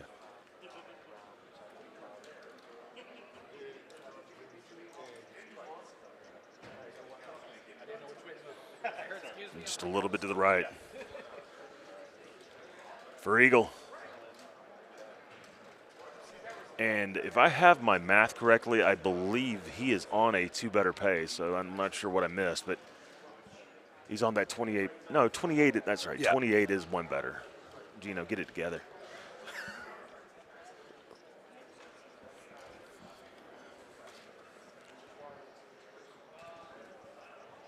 Fairway shots, and they've now moved their way to 18. So I wasn't sure if Andy Haas they were going to finish it around. I was trying to see if they're going to be about the same time. When they finished. It closed. Yeah, I mean, So Haas went from here. 6 holes to behind to 3 holes behind.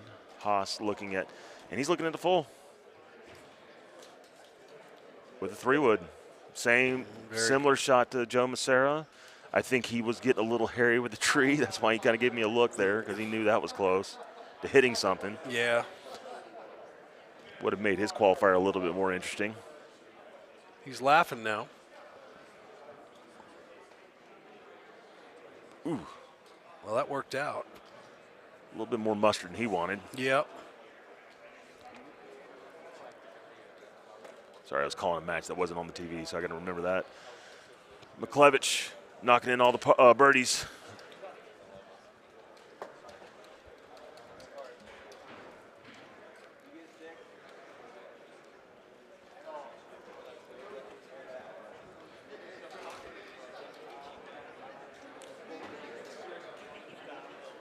See what kind of shot he plays here. This has got baby cut written all over it. And he's Joe Massara. He's gonna lay off of it some. You see that? He laid off of it some, took a bite into the hole, and what a great shot. Wow. Pretty. Ryan Mccook with an awesome shot. That was pretty, man. Now he's going to do it a little bit harder with backspin. Good shot. Not a shot you can complain about at all. Important for Evan to keep this in check right now. He's on pace for 25. Probably going to be around low end of the field. Middle to low end of the field. Sit. And leaves himself a very long putt. Yeah, that's not. Wasn't comfortable with that shot. I think I can kind of tell. Right 8. And he leaves that high. Wow. Right 8. We've seen a left 10 and a right 8 high. Yeah. Left 10 high, I still don't quite understand.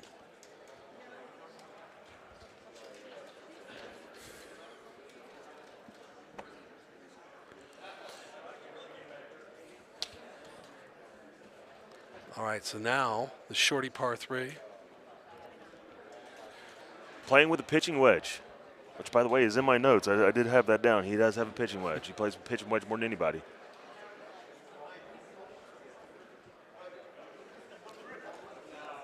And now here's McClevich. He does play with a gap wedge. Nothing lower than a gap wedge for Mark McClevich. He's going to play the low T9. Popular shot today. Yep. Send it out and let the green do the work, and just around the hole. Wow. He would have loved to have had that. Just coming off the green face slope there. And now Scanlan. I mean, and that's the thing.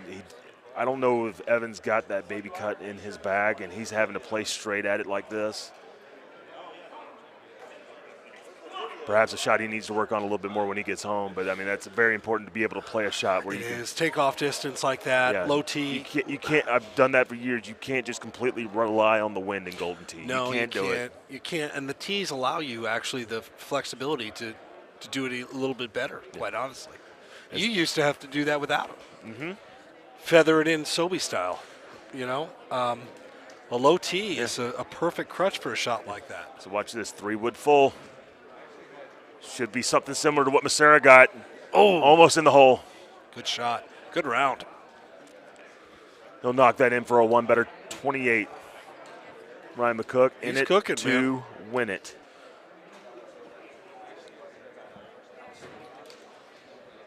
And Good here's playing a shot. small cut with the 3-wood. It's still a great good shot from Mark Mal. McClovich. Had to have that one. That was big.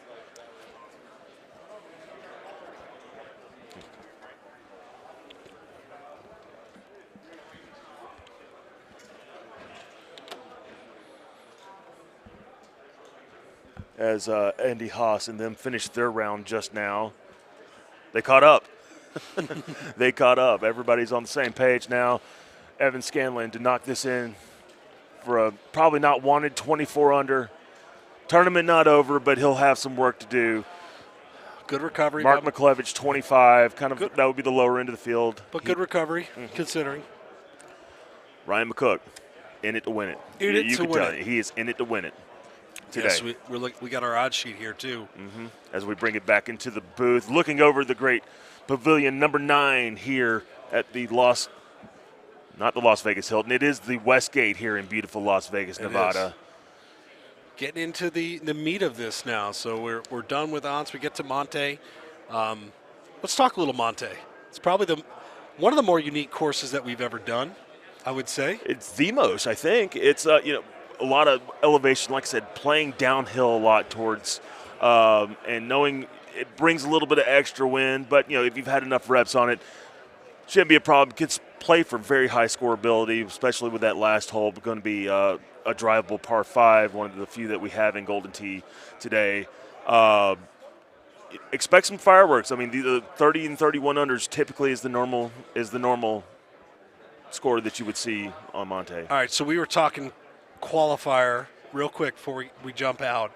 What scoring wise, you were talking like 130-ish. Have you changed at all?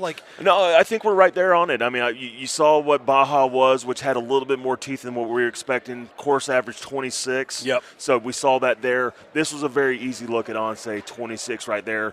Pine's still coming up, so I'm sticking at 130, 131. That's what we're looking at. All right, so we got a lot to do here. We got to rest up for a few minutes, but we're going to be back shortly. More action, Golden Tee World Championship.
Ladies and gentlemen, we are back here for the 2022 Golden Tee World Championship. Kevin Lindsay here alongside Chad Schrump, who, oh, look at that. We spelled your name correctly today. Hey, We love you.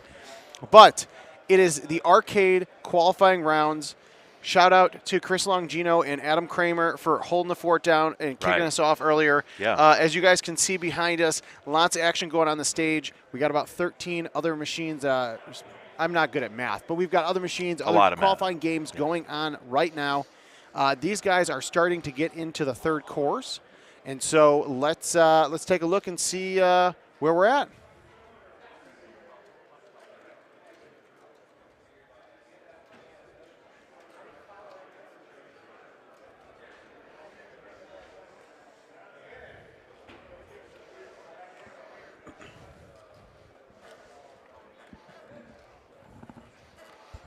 All right, so we got Greg Kinsler, Paul Luna, Robert Washburn.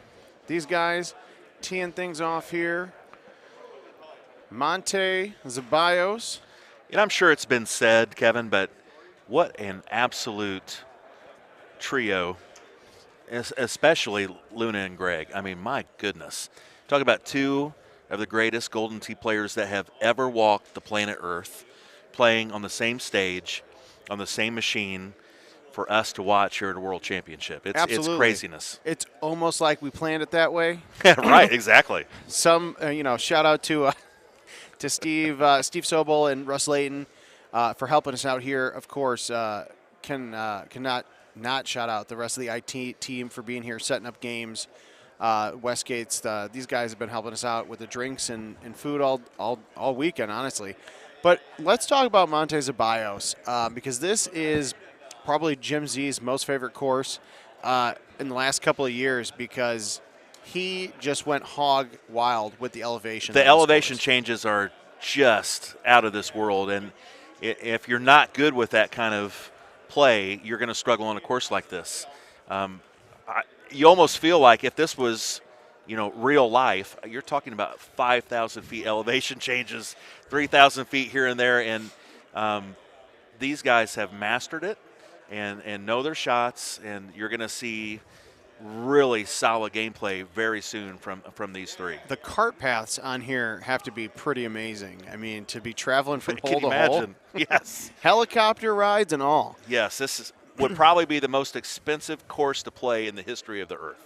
But, here's the thing, and we're hoping to get Jim Zielinski, co-creator Golden Tee Golf, longtime IT employee, but also the main course designer for, over 30 years of every single Golden Tee course you've seen has come from the basis of a Jim Z idea. And we're hoping to get him on this afternoon to just talk through some of these courses because it is the World Championship. Jim Z loves giving these guys a challenge.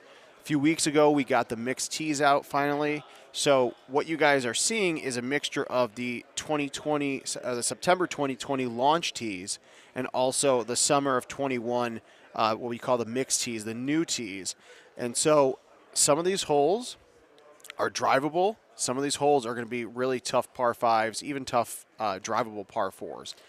Jim's imagination, the beauty in that brain to visualize a course, put it into a computer, and present it to us has been incredible the last 20 years. I'm not sure how long Jim's been with the company. 20 years, 25 years? Since '88. He started as a programmer.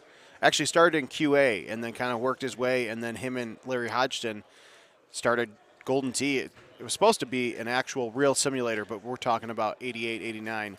Not obviously as possible as it is in the late, in 2021, 2022, whatever year we're in at this point. They all blend together. But I remember talking to Jim Zielinski in Las Vegas in 2001 at the Golden Tee National Championship that I qualified for. And talking to Jim, not necessarily understanding the brilliance behind the man, but just getting to speak to him. And we spoke about some of the things that he likes to see in a course back then. He's just what he has provided for literally thousands and thousands, if not 1 million people to play his courses that came out of his mind. It's been incredible. And Jim is if there was a Golden Tee Hall of Fame, Jim would be in it for course design. 100%. No question. No questions asked. I mean, so you look at these guys so far. Again, you said, Luna, Kinsler, top players. Greg Kinsler, 2-time world champion, won his first world championship nearly 20 years ago. Keeps flirting with this idea he's retiring soon, but I tell him he is Ric Flair and he will never retire. Does anyone really believe that? Well, I mean, Tom Brady retired once. We'll see if it actually, if he stays that way. But no, I mean, I told Kinsler, I said, how fitting would it be? I'll let you retire if you win and become the first ever 3-time world champ. I'll let you retire, man. That's right. I'll let you ride off the sunset. Maybe we'll send you to Disney World or something. If I had $20 for every time I've read a Greg Kinsler goodbye post on whatever forum it is, Casey's Underblab, just the IT forums, the probably. old IT forum, Golden Tee fan, Golden Tee mobile. I mean, it Yeah, doesn't that's matter. true. If I had $20 for every time I've read one, there is a legitimate chance I could come to Vegas next summer for free. So, and I have expensive taste. Yeah, He's written a lot of those. We spent some time in Vegas last year for Mobile Worlds, and man, Well, might need a pay raise at the rate hanging out with you, my friend. we had fun. No, but and the other thing too, Robert Washburn, solid player. These guys, I almost want to say that like the play styles doesn't matter on Montes at BIOS because Monte will just say, I don't care if you're using Titans, I don't care if you're using the Stouts and Right. you're taking off 50% of the win. These elevation changes, these rocks, it'd be one thing if it was just elevation changes, but you're talking about elevation changes in the rocks that kick you in the water. The rough is not fun on this course.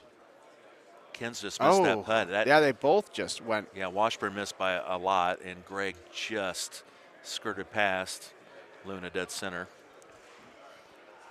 Greg's not happy, shaking his head right now. Got to get that stroke back one way or the other. It's important not to get down and just play the hole in front of you. It's easy, and you've played a ton of tournament golf. You make a mistake, and your brain says, I need to chase that stroke. Well, it's important not to compound the issue by making another mistake trying to chase that stroke. Exactly, yeah. Not as much in the qualifier as it is tomorrow in head-to-head match play, but in the qualifier, you still have 2 other courses. Now, granted, they are the tough remastered courses, Golden Tee 3D Golf's Pine Creek, Golden Tee 4's Tropical Falls. So, 2 courses that, are amazing for competitive head-to-head play. Difficult. But Kins knows he has to be on his A game for those. He can't get into his head early on. There's still plenty of holes to get back. But also, again, Montes Abios, major elevation changes, a lot of opportunities to screw up, and he can't afford that. So, but Kins he's a pro. He's a 2-time world champ for a reason. He's one of the best players that has ever lived. And my concern, and it's very obvious, and anyone in this room that knows Golden Tee, has been around the game for a while, knows that the time off that he had it's substantial and it's significant, and it's hard to replicate the time that he has lost and then try to just smash it in a 2 or 3 month period to try to catch up where you've been, to compare to say a Luna or a Joe Massera or an Evan Gossett, Andy Haas. I could say a lot of names. Oh, absolutely. I think it's unreasonable to think that in 2 or 3 months that he can get to that level of play. I just do. And I think you probably agree with that. But the whole thing that we have talked about, and Greg and I are very close friends, just get to that cut line and let those juices flow again, because I do believe he's the best competitor we've ever had in this game. You get to a 1-versus-1 situation, a head-to-head matchup, anything can happen. Absolutely. And he is very intense, and he rises to the occasion. We've got all kinds of highlights over the last 20 years on YouTube of stuff that Greg has done. Not to mention a ton of players in this field, but Greg's on our feed right now. He's the feature match.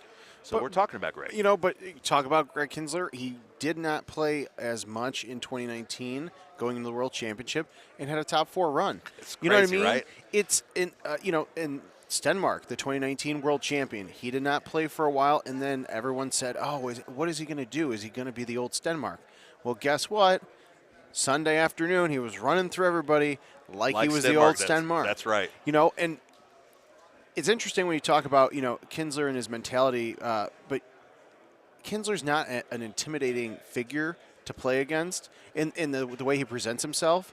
But I know a lot of players get in their own heads very easily because they're like, oh, this is Greg Kinsler. Like, Two-time world champion, probably a mean, Mount Rushmore type player potentially. absolutely. I mean, I know I've done that in match play with him, Sure, and I'm sure. good. And I'm good friends with the guy. And I'm like, why? My body just takes over, and they're like, no, this is Greg Kinsler. You're now nervous. Like, good luck. Yeah. Now Luna is not worried about Greg right now. Luna's No. just playing the course, and he will consistently just put up incredible numbers like Paul Luna always does. Greg's just trying to play the course right now. They're trying to get through this, hoping he gets that top 32 and play heads up, because that's when he becomes very dangerous. And we've seen it, whether it's a world championship, a national tournament, or whatever the case may be.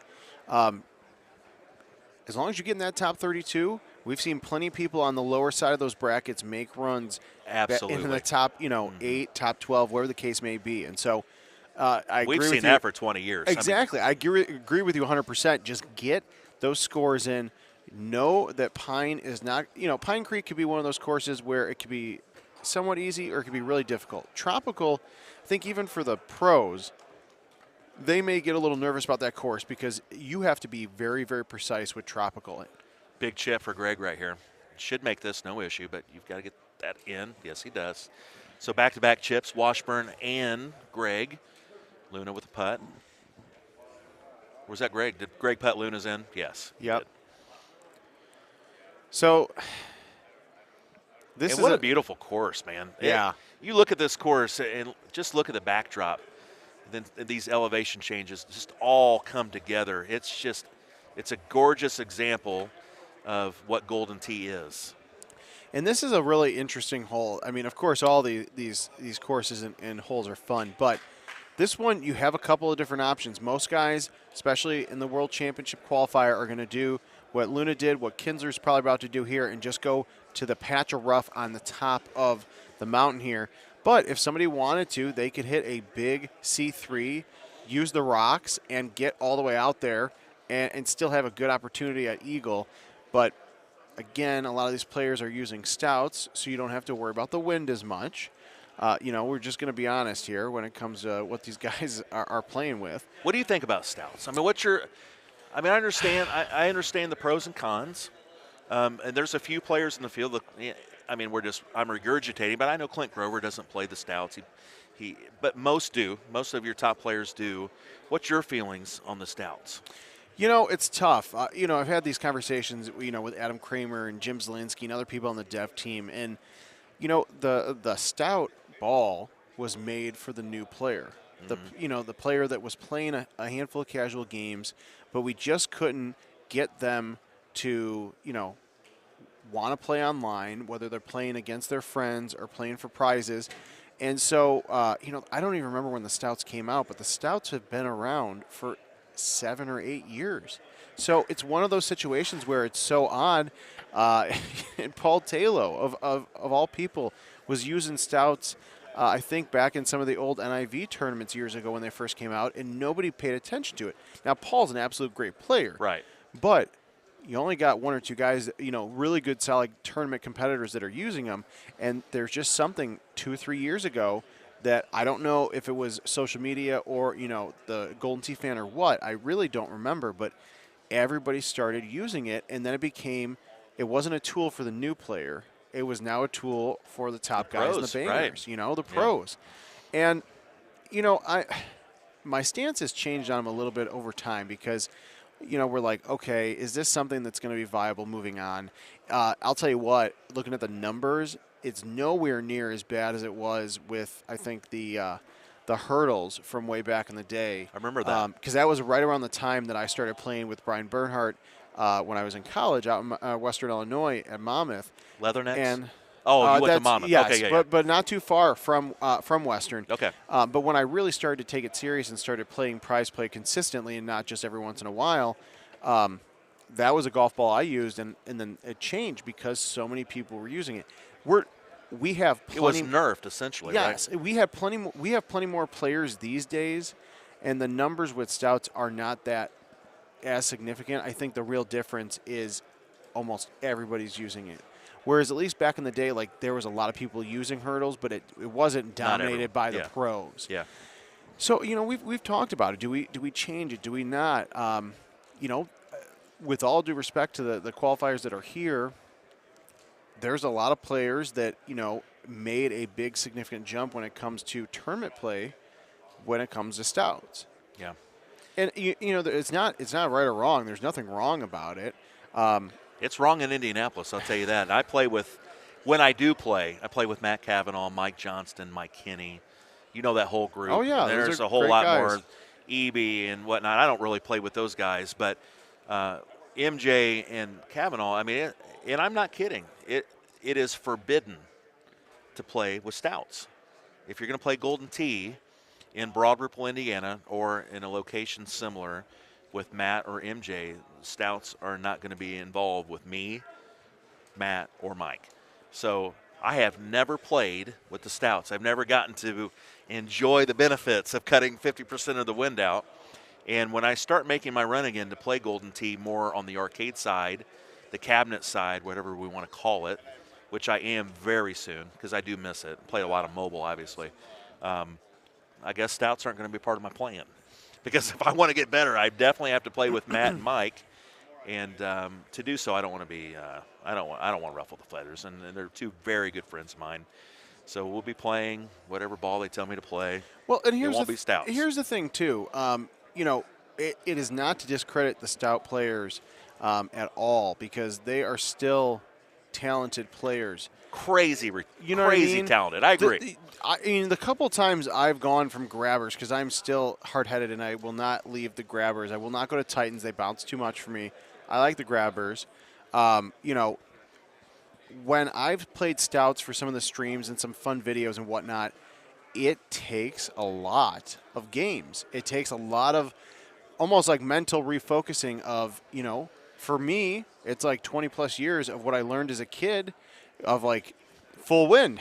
Yeah. And now I'm like, okay, wait a second. So instead of a 15 in my face, I now have a 7.5. Like, you have to play a crap ton of games to really take, take those stouts and make them a really competitive ball. Agreed. And another thing, for the player watching at home right now, they're watching Luna tee off here, and they're past the casual point, bordering, hey, I want to start going to tournaments, but, these guys are playing these stouts, and if they weren't playing stouts, no, listen. If Paul Luna and Evan Gossett and Joe Massera decided tomorrow that they were no longer playing stouts, they would still be the best three of the best players in the world. So, yeah, the stouts help, but they would still be, if the stouts went away tomorrow, they would still be the best players. So let's just understand that right now, that the best players are the best players, and I don't think it matters what ball they use. I would say, honestly, about 40 to 50% of the field that you see in the championship bracket tomorrow would still be there, even if they weren't using stouts. I agree. And that may even be a low number. But I tell you what, a course that really makes you understand the power of this golf ball is Monte Zeballos. I mean, you talk about it's not just wind, it's the elevation change that's affected by wind, and that's why everybody on this stage and a lot of people here are probably using them on this course. So Luna, Washburn, and Kinsler still rolling through. Luna still one-stroke lead on both. Third course of the qualifier.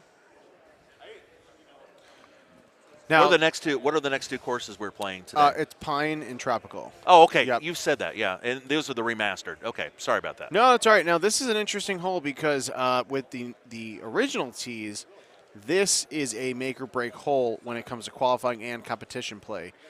This is much easier because this pin is so elevated, you can just... That's a good look, right? Now, granted, they've got a wind at their back, so they have to be a little careful, but you can... Ooh, good shot from Greg. You have... I don't want to say you have zero opportunity to hit the rock and have it screw up your shot. You can always miss hit. But compared to the original tee boxes, this is a piece of cake eagle. Yeah, this is an easy look. I think I could go back and play right now and make this one. Let's throw it up there. Let's see what happens.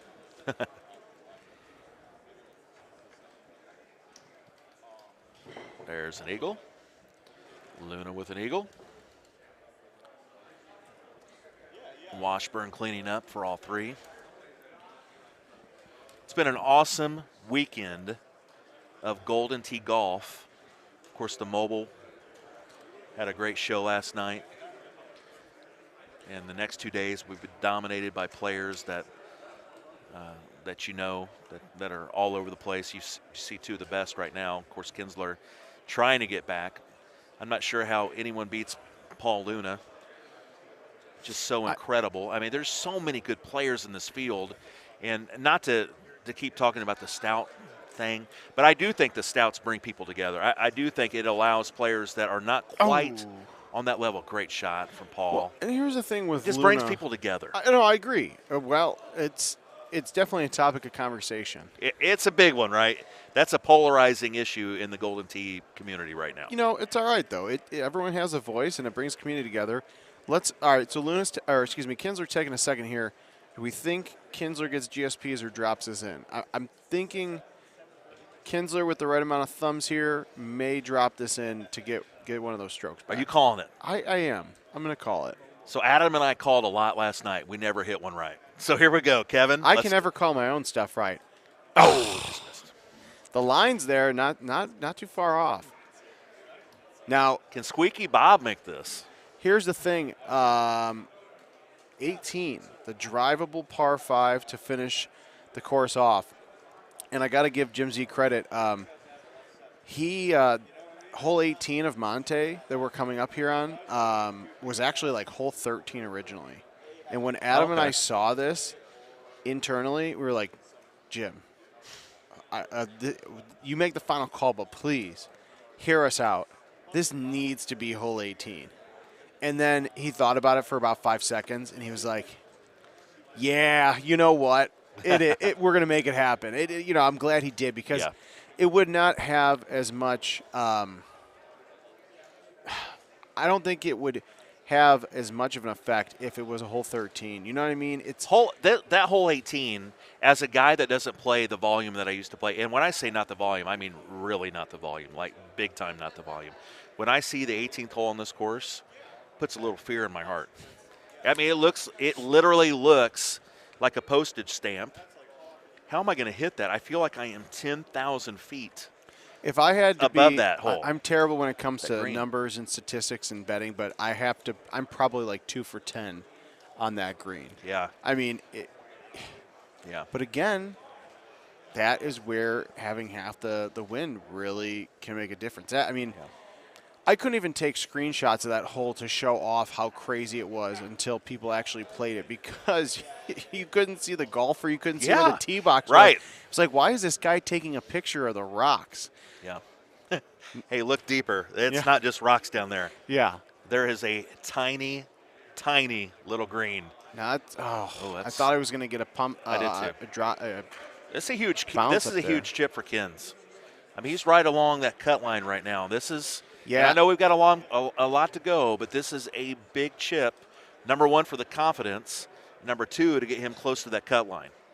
And honestly, that trying to chip out of the deep grass is just pretty awful.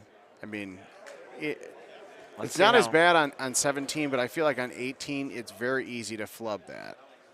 It's left badly. Yeah, he's disappointed with that effort. I knew that was a big chip. This is not easy as well. Yeah, I mean, the fact that there was an outwind of 14 and that pin being tucked right in the front, there was not a lot of play room there. That's a tough look. You're either try to get, try to finesse it and you end up with a chip like these guys, or you've got a 100+ foot putt, which is not easy either because the way that fringe is, you can roll off of it. If you miss that, if you have like a 100-foot putt and you push that too far, you can go not necessarily in the water, but you're back in the rough to begin with. So why not try to short it and get it? Yeah, a shorter chip. You got a 3, 5, 7-yard chip. You got a chance. Now this one's. I don't want to say this is cake, But the fact that that wind is blowing in makes a big difference. This setup could have been much worse. Look how fast Paul looks at this shot and hits it. It is almost instantaneous. Now, it'd be interesting to see, Kins, like we talked about earlier, somebody who has not played a ton lately. Has he seen this look? We'll see, right? Now, Kins is so smooth with his delivery, you can't tell anything from him sometimes. Oh, no. That is devastating. That is where the stouts here, that's where if Kins was using grabbers, that would have been in potentially. You could see it look in his face when that hit the rock. And the other problem is, yes, it's a drivable par 4, so you've got a little bit of wiggle room. That's a but great shot. You get put in that deep grass, and there's something about the way the drop is here with that hill. I would say this is a massive, massive chip for him. This is must make. This is must make. And he missed it. Yep, he missed that left. So Greg is going to have to turn on old school Kinsler as Paul Luna misses a putt to the left. That is a surprise. Yeah, it's very rare for Paul Luna to not have a double eagle here on 18 of Monte Ceballos. So Squeaky Bob will clean up the mess. Knocks Greg's in. Handshakes abound, and Greg will walk off this platform, this stage, highly disappointed. Paul Luna will walk off the stage very disappointed with that putt.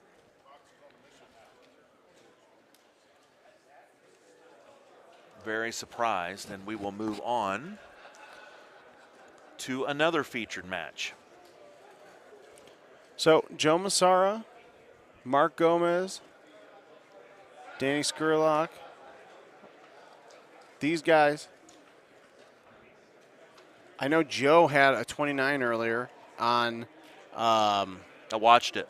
Yeah, that was Baja, right? Yeah, he was all over everything. There were several shot 29, and that easily, Kevin, easily. I watched every shot. Could have been a 31-32. All over everything. Yeah, honestly, we talked about Joe Massara a lot lately. Player of the Year win.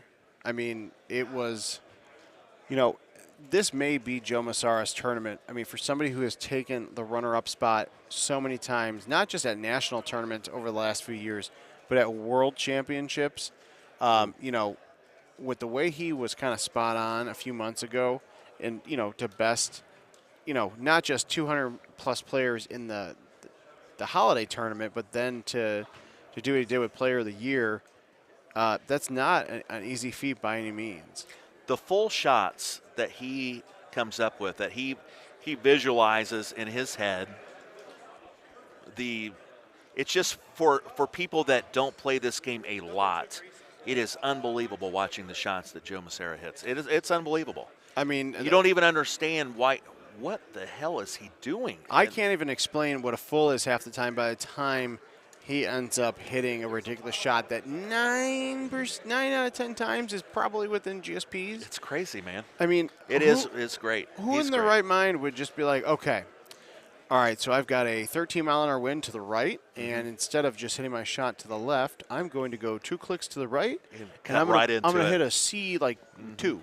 Yes. I'm going to burrow through that wind. And not to say, and there's plenty of players. And I might make it. Well, and another person, too, was Mark Stenmark. Mark Stenmark pulled fulls out at Worlds 2019, and clearly it worked out for the guy because he won to become another 2-time world champ. But, on the other machine, a few of these guys getting ready to go, Andy Haas, Tim Glenn, Chisholm. These guys, honestly, these are 2 really, really solid qualifying groups here that we've got going on. Andy Haas is another guy who can break out a full. He might not use them as much, but he can break it out if that light clicks on in his head with a certain setup. That's the dangerous Andy Haas. Kevin. When I think of Andy, it's almost a surprise to me when he doesn't win a tournament. and I've been along for the ride when Andy first became a presence in the Golden Tee community. So I've seen the evolution of how good he has gotten from day one all the way to now. Now, I've been out of the game for a while. I've still watched it from afar. I know that how well Andy plays, but Andy has been like this. And I'm not saying anything dynamic here or something surprising, but he has been so good for so long to keep incorporating new shots, to decide, yeah, I mean, if JoJo's going to start hitting these fulls, maybe I need to learn some fulls. And he's incorporated this into his game to become even better than he was before. There's nobody in this room, nobody watching this stream that is going to be surprised if Andy Haas wins another wins the world championship, right? Yeah, I mean, again, the fact that we have a handful of two-time world champions, I want to say there's a good chance we get our first ever third-time world champ. Yes. And I know Gino's touched upon this a handful of times. It would be the most fitting for Andy Haas because his first world championship was back in the Westgate here when it was the Las Vegas Hilton, 2008. I remember. We took an 8-year hiatus for the world championship. Don Pescioni, Scott Morrison, former VPs of IT, Adam Kramer, a few others pushed very, very hard to get that tournament back. And guess what? Andy Haas came knocking back on that door. He said, I'm sorry, I wasn't done winning world championships. It might have been 8 years, but guess what? We're back in Vegas. We were at the Las Vegas Convention Center, which is literally down the hallway here, where Andy won his second world championship, which time flies, but it's already been 6 years, and it seems like 6 years is too long for an Andy Haas world championship. I agree because it's not like he's decided to take some time off and come back, take a little time. He has been great this entire time. There's been no drop in play. He's been, whether he starts a new business, whatever he wants to do, the Golden Tee has always been absolutely stellar, top 4 or 5 in the universe, and that hasn't gone away. I would say, I've known Andy for 10, 11 years now. I've qualified with him in tournaments. I've interviewed him. I've done all this stuff. I've watched him play in some of his previous tournaments before I got into this community, and I feel like Andy Haas, when his game is off, it's because he just has one bad shot, and as much of a professional as he is, there's certain times where he just has a shot that goes, that should not have done what it did. And then he thinks about it? And then he just thinks about it too long. You think about the 2017 World Championship here in Vegas a few years ago. He had that chip against Brian Bernhardt. I want to say it was Pine Coast 18. He thought he had a nice little chip in for eagle. I can't remember if he would have beat Brian or if it would have sent him to OT. And I think Richard King from Golden Tee TV had a famous video. It was literally him hitting the chip, and he had his hands on his head. Like, how did that not go? For like 3 minutes. The worst part about it was he literally did the same chip again, and it rolled right past the cup in the water off the hill. That again, everybody is that way. You make one mistake, and it's so hard to not just go in full tilt mode. Yeah, so to bring the mobile championships up yesterday on the featured match at the time, the precocious teenager Jordan Scott was playing on Crawdad, miscalculated a shot, went wet on a drivable par 4, and honestly, he never got past that shot. Tried to hole out to try to get a birdie, went wet again, and then the match was done. So it happens. So if it can happen to an 18-year-old like Jordan, it can happen to one of the best players that has ever lived. It can happen to anyone. It's very easy. It takes a lot of self-discipline to put a bad shot behind you. It doesn't matter what sport you're in. It doesn't matter if it's Golden Tee, absolutely not, football, basketball. You do something poorly, and it's very easy to dwell on it. But you can't do that if you're trying to win a world championship. You have to put it past you. And the interesting thing, too, a lot of players, when they're on fire, they're on fire. But if anybody can have a mistake or a shot that didn't go the way they thought it could and instantly gets themselves back into, wait, get out of this frustration, get out of this, and turn the flames even higher, it's Andy Haas. Sure. One of the most dangerous pairs of thumbs in Golden Tee, and that's just that's not just recently. You're talking about since 2003, 2004 when he started playing. He was a baby. He was a baby. He really was. Yeah. I mean, Who would have thought? And that's the thing that's great is you see so many guys that are still a part of this community, 10, 15, 20 years after, playing and for some of these guys winning world championships. And, with you may not see it as much from Andy Haas during qualifying because it's a bit different. But come match play tomorrow, you're going to see – how did I put this? On Chris Longino's podcast, I'm going to paraphrase terribly, but it basically said when Andy Haas puts his headphones in on a Sunday, it does not matter if he's qualifier 1, qualifier 16, or 32. He is one of those people that is dangerous, and in that there's definitely intimidation when you see your name next to Andy Haas's in a bracket of I have to play Andy Haas. Can you imagine? Okay, so say you go to a tournament, Sussex, okay? Say Andy has one bad round where he has a couple shots that don't go his way. He sneaks in as the 32nd qualifier. What are you thinking as the top seed? God damn. I got to play Andy Haas the first round on the winners in our bracket. Yeah, I mean that would be a horrible feeling. True. It really is. Andy Haas is one of those players that in the few times he's had the unfortunate luck of being on the loser side of a bracket, I want to say him and Paul Luna are probably two of the most dangerous people who can literally run through that. Yes. And then you're like, wait a second, I thought this guy lost like the first round. He had a bad game, like he's out. I don't worry about him. And then I don't have the numbers in front of me, but I've seen plenty of Paul Luna and Andy Haas matches, whether they're against each other or individual, separate. Oh, I'd love to see that, man. I wish we had that in front of us. Those guys, I want to say it was Indy maybe 4 or 5 years ago. Those guys were playing for the championship, and Haas won that one. Yeah, and it was just I interviewed him after that. It was literally so back and forth because these guys, as different as they are, when it comes down to people you don't want to ever face in head-to-head match play, it's Andy Haas, it's Paul Luna. Yeah. And to Paul Luna's credit, he has been on a tear the last year. I want to say he won 3 of the national tournaments all in a row. If I remember correctly, it was St. Louis and Nashville. And then what was the other? In Florida. It was Florida, St. Louis, and then Nashville. Okay.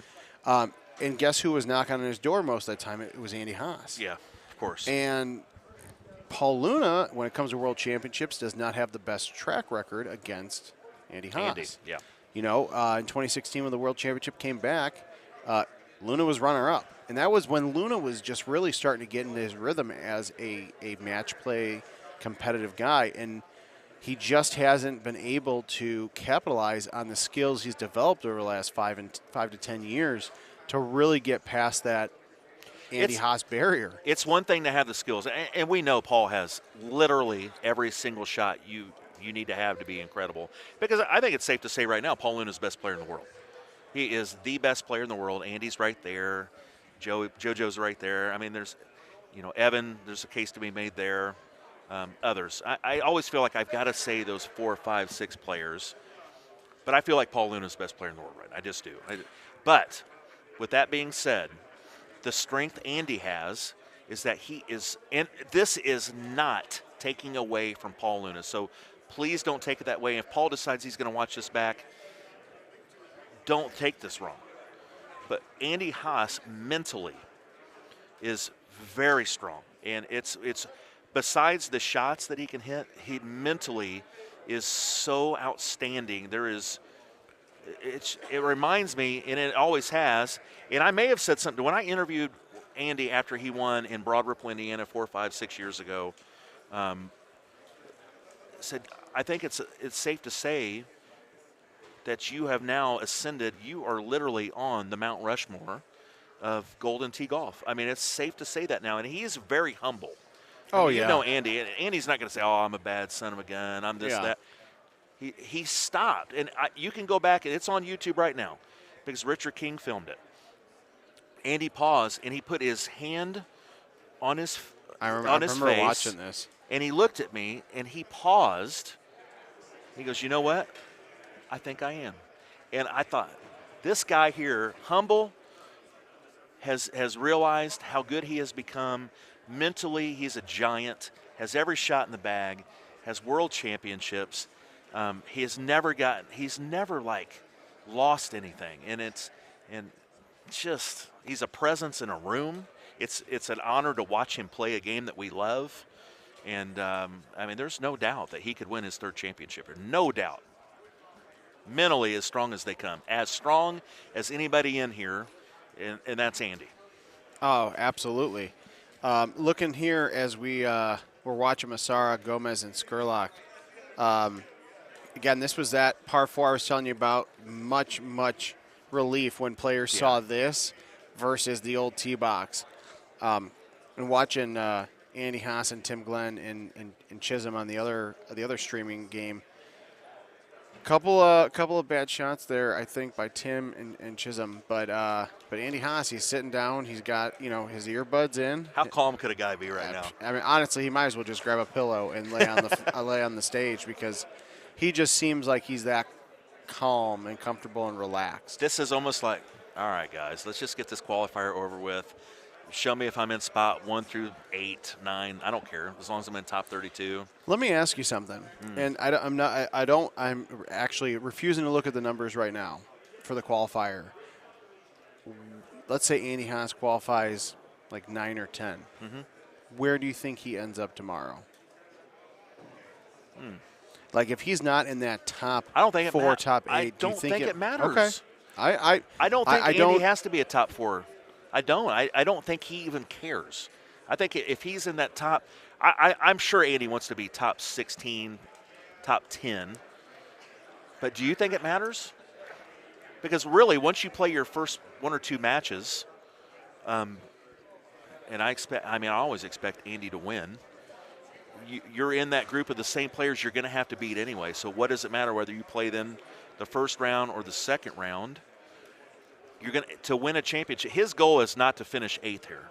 I don't think Andy could give a crap about finishing 8th. His goal is to win this championship. 2 through 32 mean nothing. It doesn't. It doesn't.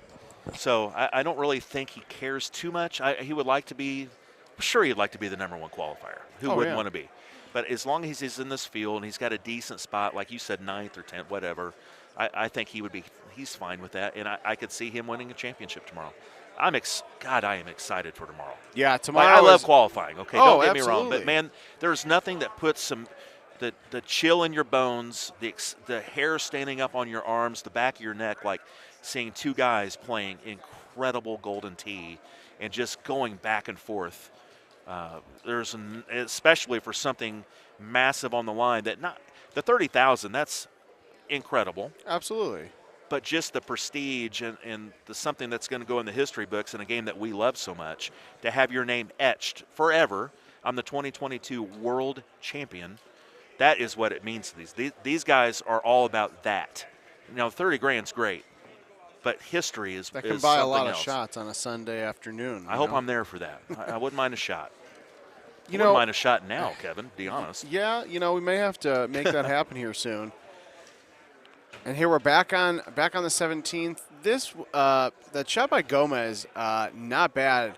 I got to talk about Mark Gomez. Talk about somebody who, in the last 5 years of Golden Tee, this is going to sound bad when I compare the two, but almost, it almost reminds me of Paul Luna. Tell me about Mark, because I don't know Mark Gomez. Yeah, so he's part of Team Wisconsin. I don't want to speak incorrectly, but I believe he hasn't drank for a few years. He stopped drinking. He started getting more serious about his Golden Tee, and and in the last year he's had a handful of top 8 finishes, and also really solid qualifying rounds. when I met Paul Luna, I mean, I love Paul Luna to death, but he was literally rolling around on an office chair, like didn't care about Golden Tee. He was like hanging out with his friends, and of course, we all love to do that. It's it's a family party. It's enjoying your time with your friends, but like, nobody would have thought 10 years ago, like, oh, Paul Luna is going to be one of those guys that is the next Andy Haas. But I almost would say the same about Gomez. Now here, Massara is in that rough. Now the thing is, this is not the deep grass; it's the rough, so it's not going to get stuck.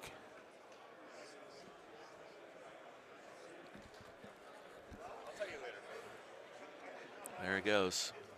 I tell you, his game.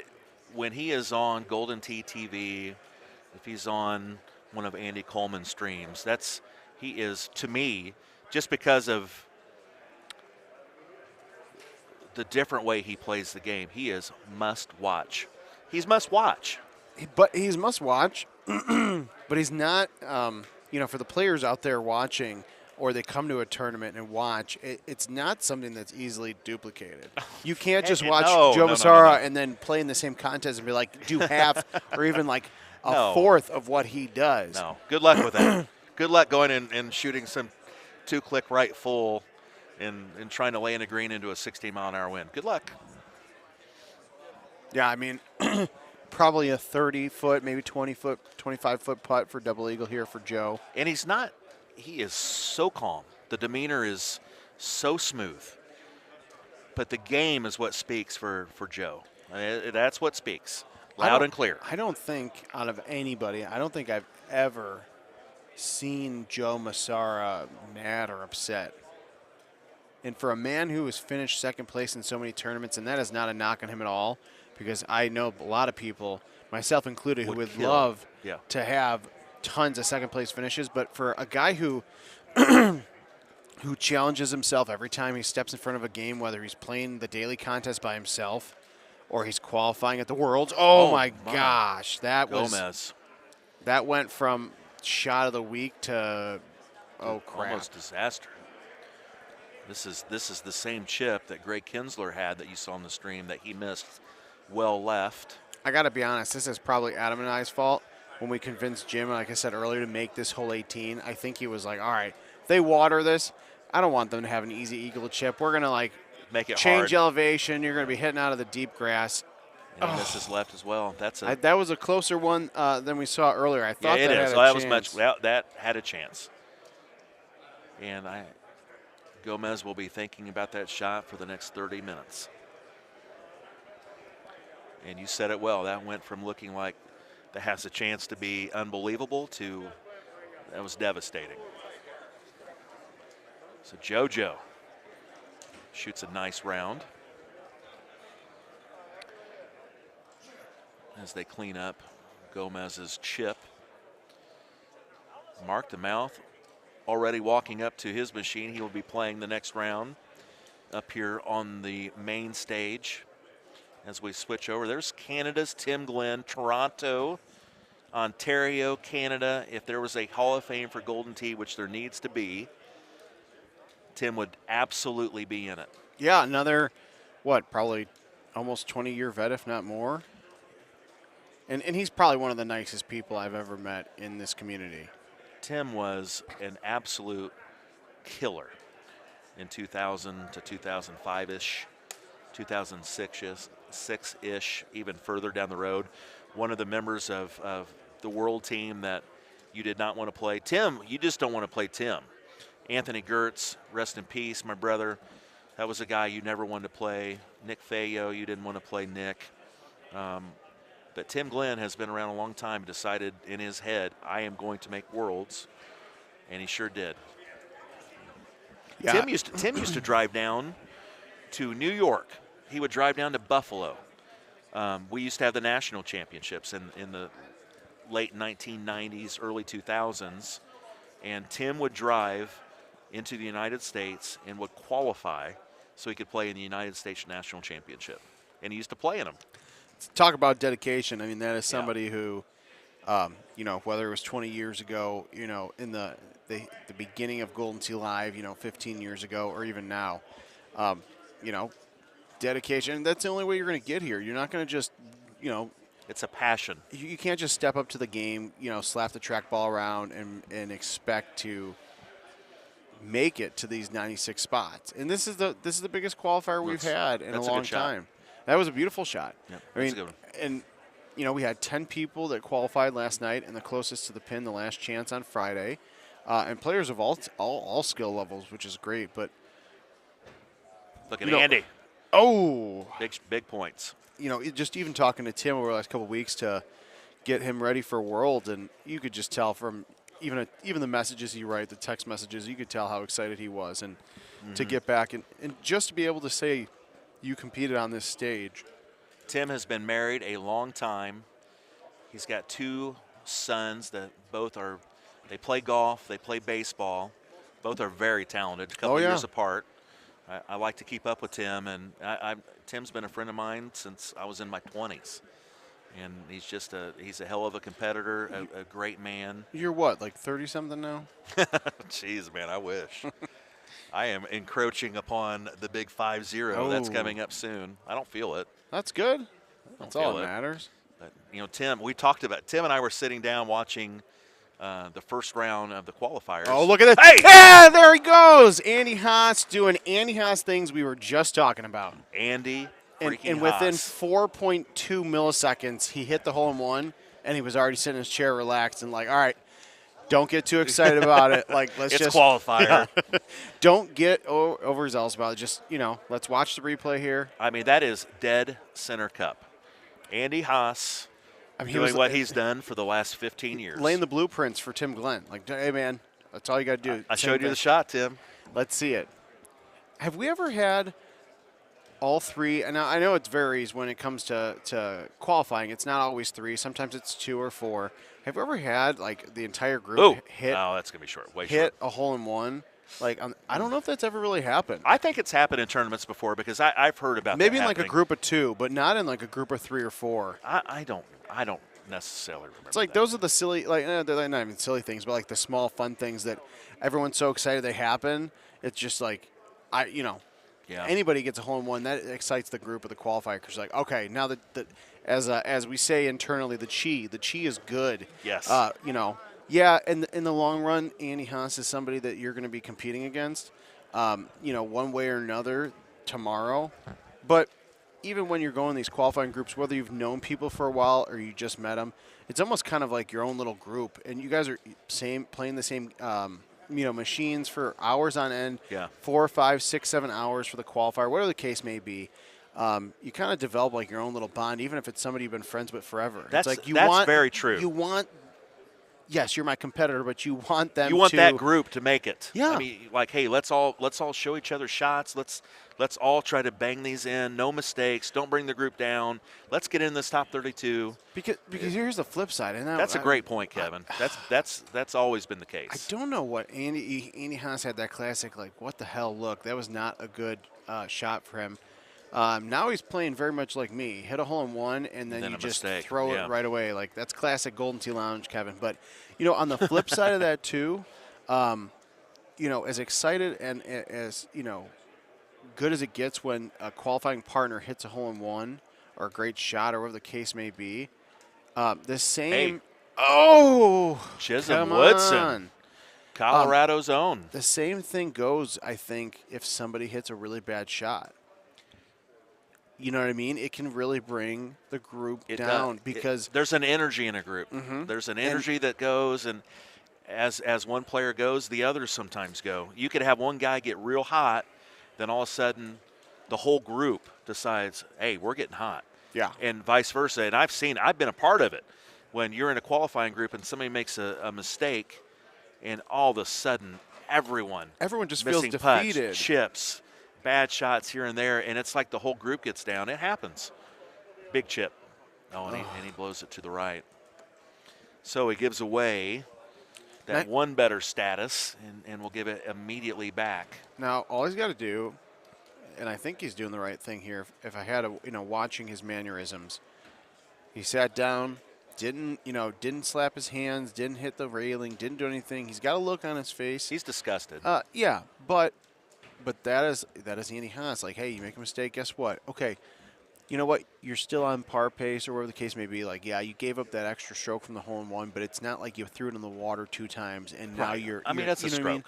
stroke. It is what it is.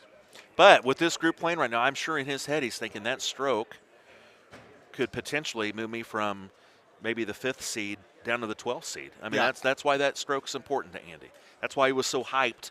He had that hole in one, smacked his hands, had a mild celebration, instantly back into his seat. If you people could see how quickly he hit that hole in one and was back in his seat, it was within 2 seconds. It was instantaneous. I couldn't even have taken a breath. It was just like, oh yeah, great, boom, fanfare, done. That's All right. You guys hit the shot. But he knew it was important, and the way he went back to his seat, it was a pumped up. That was a big shot for me, and to give that one away, that sucks for Andy. He's now sitting back down again, and we talked about it earlier, right? It's just it's figuring out a way to put that away. Yeah, Compartmentalize get the bad juju out. That's right. So that's part of the growth and the maturation of Andy's game.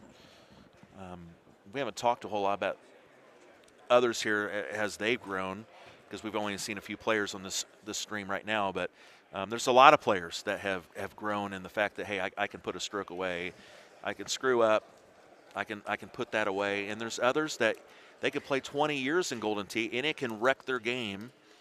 One big mistake. Now, maybe not necessarily a stroke, but a water ball mischip, and now you're looking at a bogey instead of a birdie or par, can sometimes wreck players, even though you might have 4 more courses to play.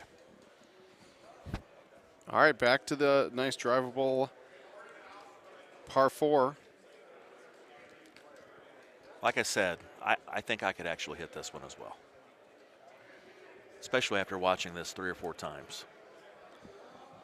Yeah, you get enough of them, you're like, all right, give me a shot. I think I got it here. Jim Selinsky patrolling the grounds, watching his brainchild, these courses, seeing how the players attack. Jim, you're fine. You're not in the way whatsoever. Like we said, if there's a Golden Tee Hall of Fame, which there will be one day, Jim will be one of the first inductees.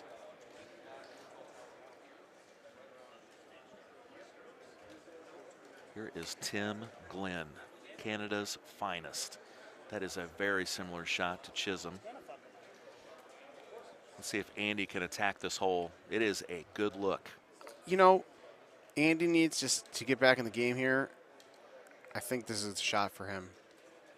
Oh, that's a good ball. He hit that pretty quick though. He already knew. He was like, I'm just going right at this. Yeah, I think he had it in his head. I think he's seen others shoot it and knew what he was going to do, and execute. That was a great shot. You know, actually, I think Andy's probably a little disappointed where that is.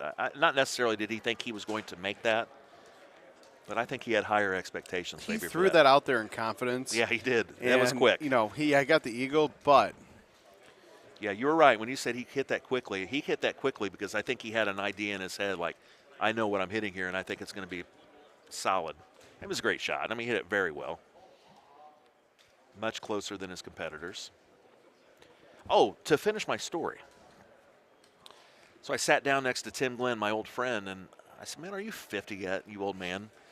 He said, no, I'm not 50 yet. I'm 49. I thought, oh, crap. Like, me too. I said, when's your birthday? He said, August. And I thought, God dang it. I said, man, I'll be 50 in June.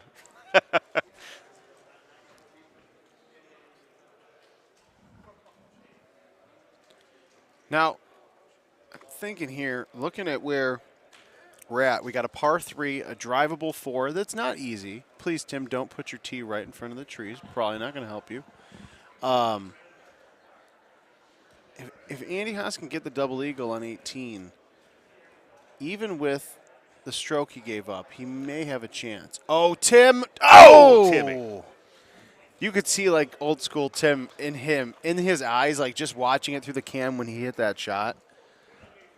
All right, Andy Haas is good. Is he making this? I would say 75%. Hey! Yeah, why did I say 75? I should have said 100. Damn it. Throw me out of this booth. Yeah, Tim showed the way, and then Andy was like, you know what? Let's just roll with it.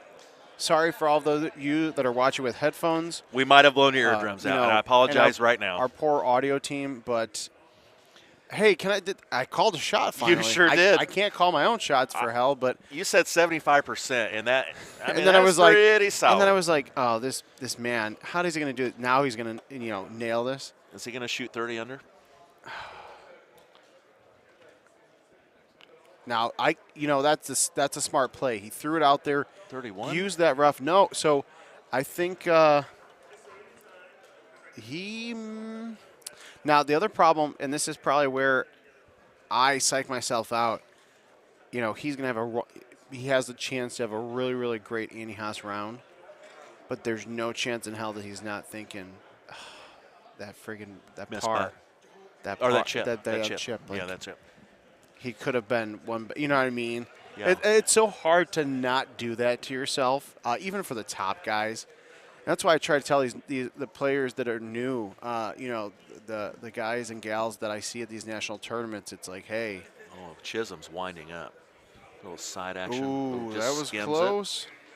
It. Stay up. He may have to chip that. Yeah, it's going to be But tough. every time I meet these new players, these tournaments, which is happening at an extreme rate, which is great. I just have you have to sit them down and say, just what everyone else is doing, don't pay attention to it. Play your game. Play your game.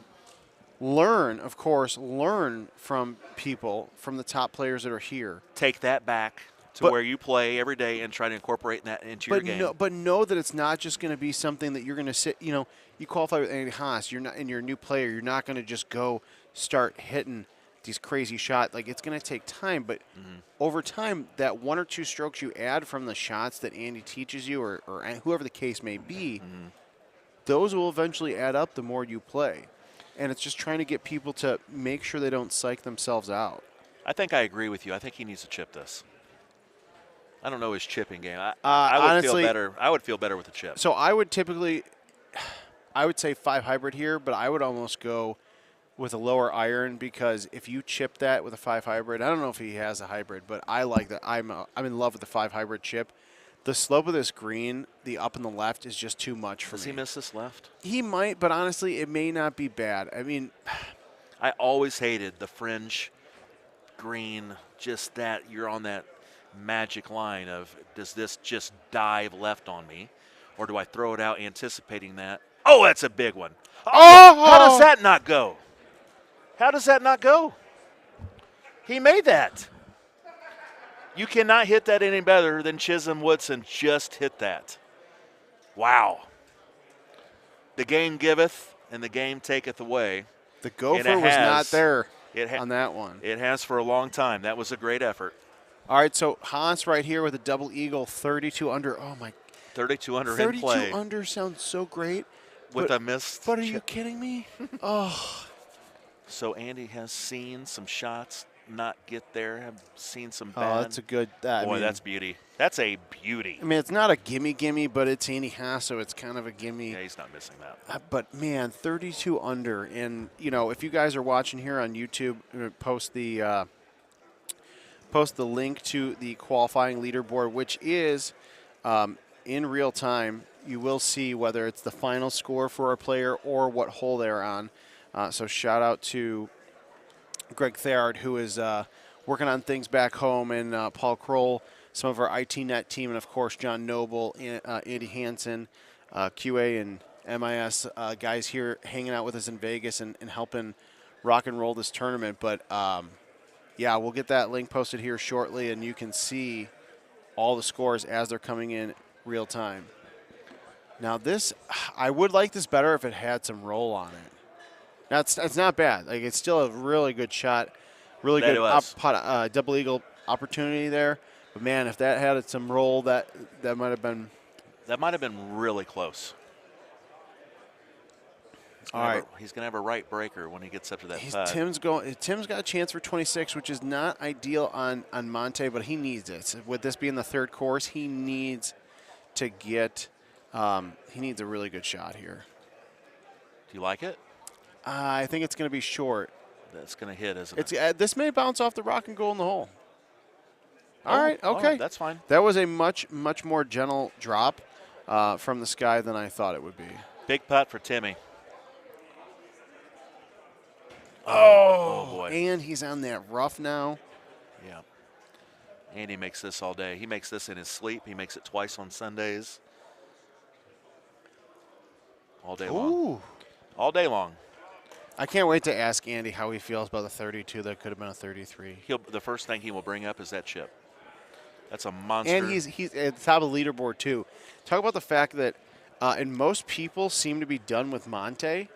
The fact that he would have been a whole 2 strokes better than the rest of the field. It's filthy. I mean, that is a filthy thought. Great round from Andy. Come on, Tim, clean Now, this the up. nice thing about this being the deep grass here, he's got that chipping wedge. I forgot This is about all that. day. Oh, boy. Oh, boy. Oh, boy. Yeah. Oh, boy. Well, Tim is going to walk away from the machine very disappointed with how he played that 18th hole. Yeah, see, that's almost one of those where it's like I would just say, hey, it's a short chip, but I want to just throw that, just throw it in there. Just get it over with. Jim just walked by, and he laughed, and he said, should have been a 33. And he laughed. Jim Zielinski. I mean, He's right. here's the thing. Now, but the nice thing is, Andy Haas, he might say, you know what, that should have been a 33, but guess what? Still #1 qualifier on that course. Got to be happy. Most likely going to keep that #1 score here. I think it looks like the Mouth Group, they are on Monte. That may be the final Monte. So it is 4:15, and we are on the 4th course already. So things are fine. rocking. Things are rocking and rolling, which I've probably said 100 times here. But Tropical Falls, we see it across the wall. And then we've got Pine Creek. So 2 Golden Tee Classic remastered courses. And but here's the thing. You thought Monte was hard. Tropical is, I can't even say may. It will break or make some players. Pine Creek, hopefully they get a forgiving setup that if you make mistakes on Tropical, maybe you get some love back on Pine Creek. But that course can set up pretty tough too. Hole Tropical. 17 on Pine Creek, probably one of the toughest par 3s in history. I've heard a lot of Yeah. bad things said about Jim Z about that hole that I won't repeat to the man. But a lot of opportunities in the next 36 holes that you may see some real significant changes to the brackets coming Tropical tomorrow. Falls will destroy some dreams today. Here's the problem with Tropical Falls.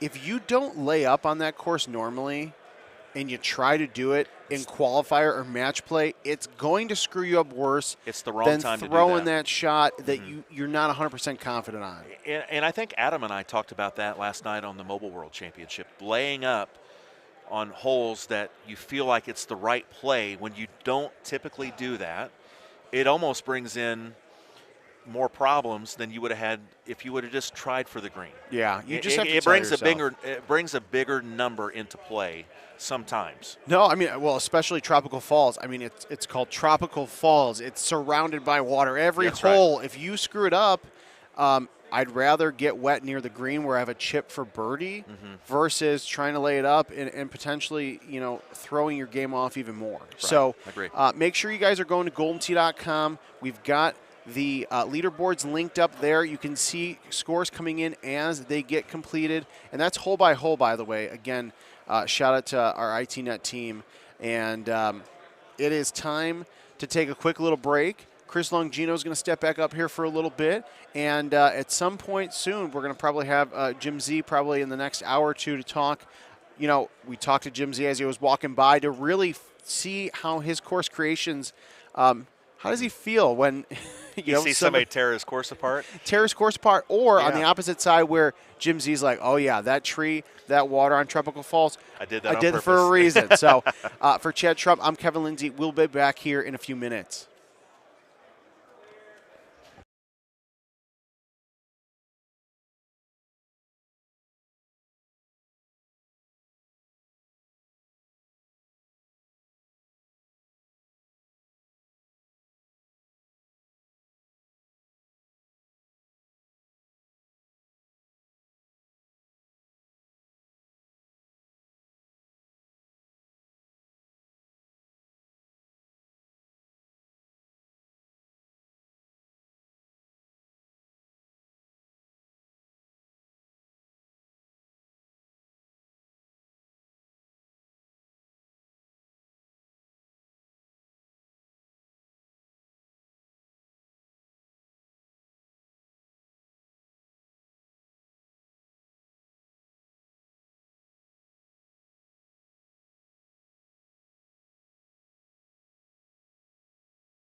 Welcome back to the Westgate. I'm Chad Trump, Chris Longino, the Alpha. Happy to be back. Back with me as we continue on the Golden Tee World Championship qualifying rounds. About 4 courses in for a lot of these guys, Chad, as we look over the room here at the Westgate in beautiful Las Vegas, Nevada. Right now, we got guys on Monte here on the stream machine. They just started Tropical on the left machine. We get the lights going a little bit. That's going to have to, as we're taking a look at the room here, 20 machines available here at the Westgate here. As they're trying to calm some things down so guys can keep playing. As we're getting a look here at Mark McClevich taking in World Championship number 5 of his career. I think they're asking to dim the lights. Yeah, a little bit on, well, I think the ones they have flashing over there. There we go. You know, Golden Tee players, oh, look at this hop. Golden Tee players are a feisty group. Everything's got to be perfect. Yeah, they got to be comfortable. I mean, that's a big part, right, in any sport. You want to be comfortable. Mm-hmm, absolutely. And to me, this is a sport. I don't care what anybody says. Yeah.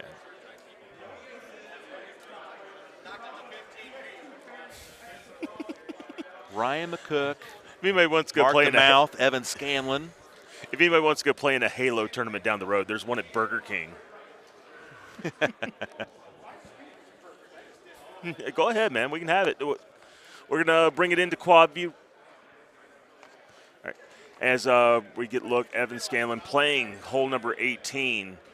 So we can just keep it on the left machine because they're transitioning on the right machines. But Get down. and just Yeah, that was never going to be where he wanted that to be. and that would have made it 29 under for him. That's a huge mistake. That is. That would have he had a bad round the last round. Ended up with a 24, and now we'll stick 27. That hurts his world championship a little bit. He'll need a good pine round. He'll need an exceptional pine round. Or I'm sorry, he has tropical and pine coming up. So he's yep. got 2 courses to work with, some strokes to be made. Definitely not out of this world championship. McClevich. The Mouth finishes his double eagle. And let's see what their scores current up be. That's 29 for Ryan Mccook. This is a 30 setup. This is a par is 30 for this course. And just recently we saw Andy Haas shoot a 32 with a missed chip. And Mark McClevich bounces back. He's had a rough qualifier to go with it to start, but he bounces back with a 30 under. Much needed for him. He's got some work to do to get back as we move over to Machine 1 and we get a look at the 2-time world champion, Greg Kinsler. Funny enough, never has won a PE GT Tour event. Of everything that he's accomplished, that's the one thing that hasn't happened. And with his retirement announcements, Doesn't look like it's going to be happening anytime soon. Yeah, I was telling Kevin earlier, and I don't want to repeat everything I just said, but if I had $20 for every time Greg has said he's stepping away from the game, I'd have a lot of money. Yeah, I could buy us both dinner tonight at the Golden Steer. Yeah, it's so we'll see. Retiring in Golden Tee, I don't know what it means anymore. Like it maybe comes back sporadically. Chris Eversole, I played in the Florida Open with about 4 years ago, but prior to that, he hadn't played a tournament in 6 years. Yeah, just still kind of into the game, but not much traveling for the game, living a little bit different life. Chris Eversole won the World Championships. If you're listening, brother, we miss you, brother. I hope you're watching. I talked to Chris this week. I texted just out of the blue. I haven't talked to Chris Eversole in years. He's good. And texted him for about 20, 30 minutes. Yeah. And I just wanted to let him know that the Golden Tee community misses him. I miss him. He's one of the best players I've ever seen. He had the hottest streak of Golden Tee that will possibly ever be. There was a period of time, and you know this, you're a historian of this game. There was a streak that Chris had that no one will probably ever match. It was just insane Golden Tee. Yeah, and it's just sickening how good he was. 2 different eras of Golden Tee we're talking, and there were some similarities with what Mark Stenmark was doing through the 2010s. That run through 2003, 2004, which probably is really lost to history for the most part, but Chris Eversole was the best tournament player of his time. All right, and it was unbelievable. Yeah, and one of those guys that was just one of the hardest people to beat, and the way you really know it in this game, the good players really know it. They'll sell it to you. And the one time Andy Haas sold it to me, where he told me, he's like, that's the best live tournament player that's ever walked. Ooh, that one gives right you chills, right? That one, he goes, that one right there. He's the best that's ever walked. Ooh. Now, that was late 2000s when he said that. Stenmark's come along. He's had his run, and which has been nothing short but great. As we watch Squeaky Bob Washburn from Cedar Park, Texas. And he's played fine. He's played fine. We watched him earlier today. He was right there. Made a couple mistakes here and there. Greg missed a putt. Watered 17 earlier on Secocos, and but by and large, Kinsler's played fine. Luna's just been solid as can be, as you would expect. Yeah, this is for a guy like Robert Washburn, and this being his first World Championship, the next 2 hours are going to be very important for him, who's right now he dropped a couple shots at that last round he had on Monte, but other than that, Robert's been really good today, and he's playing in a really good group that he wasn't expected to play in. Steve Cook was originally supposed to be in this group. He was moved in to this when Steve couldn't make it. Unfortunately. They're getting ready to set up right now. We have on machine 2 Gomez, Danny Skurlock, and I think they're waiting for the 2021 Player of the Year, Joe Massera. Gino, could you imagine you get asked to sit down into a three-point shootout? Let's do a three-point contest. Okay. And you get to play with Larry Bird and Steph Curry. That's what Squeaky Bob's doing right now. Absolutely. He gets to play with two of the greatest that have ever played. It's the most Indiana thing you've ever said to me, by the way. I mean, in 49 other states, it's just basketball. Yeah, I know. But in Indiana, yeah, of course, it is unbelievable. It's a different world. You're right. You're absolutely right. But also, Robert's coming off a 7-8 run at the Player of the Year tournament. I mean, it's not a guy that's unseasoned to playing with big time players. I understand. Has a daily, maybe a once every couple days appointment with Eddie Godfrey, and when you can learn from a guy like Eddie Godfrey, he's solid as can be, and it has been for a very long time. Long time. Got to talk to Eddie first time in years. Talked for about 15 minutes. Showed me a picture of his two beautiful daughters, and he's had a good qualifying run up until maybe the last hour. I'm not sure how Eddie's done since. I would imagine fine, because he is such a solid no mistake playing competitor. But it was good seeing Eddie. Yeah, that's not taking anything away from Washburn, because everyone knows he's a player. But you're talking about to be put into a threesome with two giants in this community. So it's just that would be a place where a lot of people would love it, and he probably loves it. But there are players that mentally would be like, damn, this is maybe less than ideal. I would rather be the giant on this machine versus being like the third run. Well, that's very close to missing that, by the way, Paul Luna. See, this is the thing about this field, though. I mean, everybody's good. Yeah. I don't really think you go do your normal tournament. We got a lot of first timers, a lot of guys that just want to share in the experience, and guys like that want to play with great players because that's what they'll learn the most, and especially through their qualifiers, or especially these guys that are kind of normally on the edge of the cut kind of guys. Yeah, playing with good players really helps, and it kind of eases the nerves a little bit. It's more of a mental thing to play with good players, but 25, 28, 29, 28. GVK walks by, giving us a little update on what he's got going on. solid as could be. Harder match play. Can you give a shout out to my kids when I'm playing? Sophia and Lucy. So GVK wanting to get a little shout out to his children, Sophia and Lindsay, or Lizzie. So, Lucy. Sophia and Lucy. He wants if he gets on match play tomorrow, we'll give him a little shout out. Yeah, we will. He'll have to remind me. As I'll remember Greg Kinsler hitting a shot that it's got to be kind of funny to play a shot into a course like this, the one course that you've been playing 20 years ago. Yes. And now the game plays a little different, and you've got to playing different shots, and figure you're it out. playing a different golf ball. Yeah. Now this is a brutal look right here, 2-iron look typically for these guys as we go to quad view to check out Joe Massera, Mark Gomez, and Danny Skurlock. And there's the big bounce 2 look. Ooh. And performed it just about as well as you could. He'll have chip for eagle. Yep. A fairly simple chip for eagle as well. Very nice shot from Paul.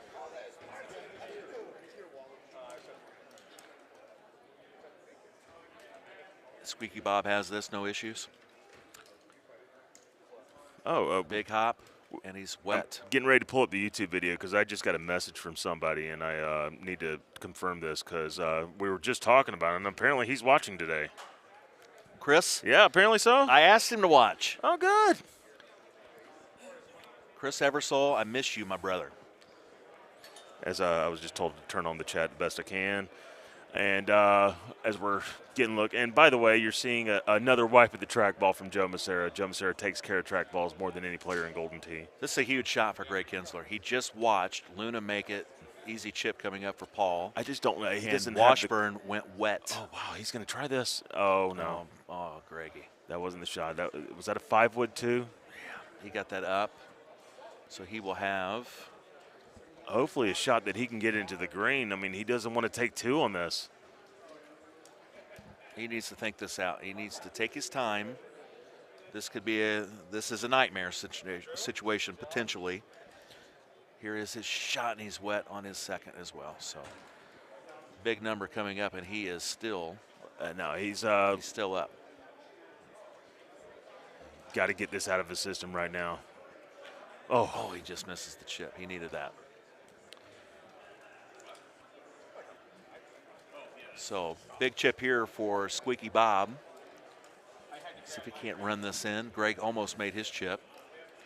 Washburn, that's right. Yeah, it's kind of a really hard chip to take on. Greg made a great effort with it, and now Paul Luna will just have a reason why he has a 2-iron in the bag. This is all day, right? Yeah, and now Danny Skurlock also on the right machine, having to play that kind of dicey little 10.5. He's going low T through it, and he gets it. Nice. Great shot from Danny Skurlock. Be proud of that effort. Might build the confidence a little bit. Once again, 282 people watching. If you're watching, please hit that like button. Really important to us. Go subscribe, go like, be a part of this.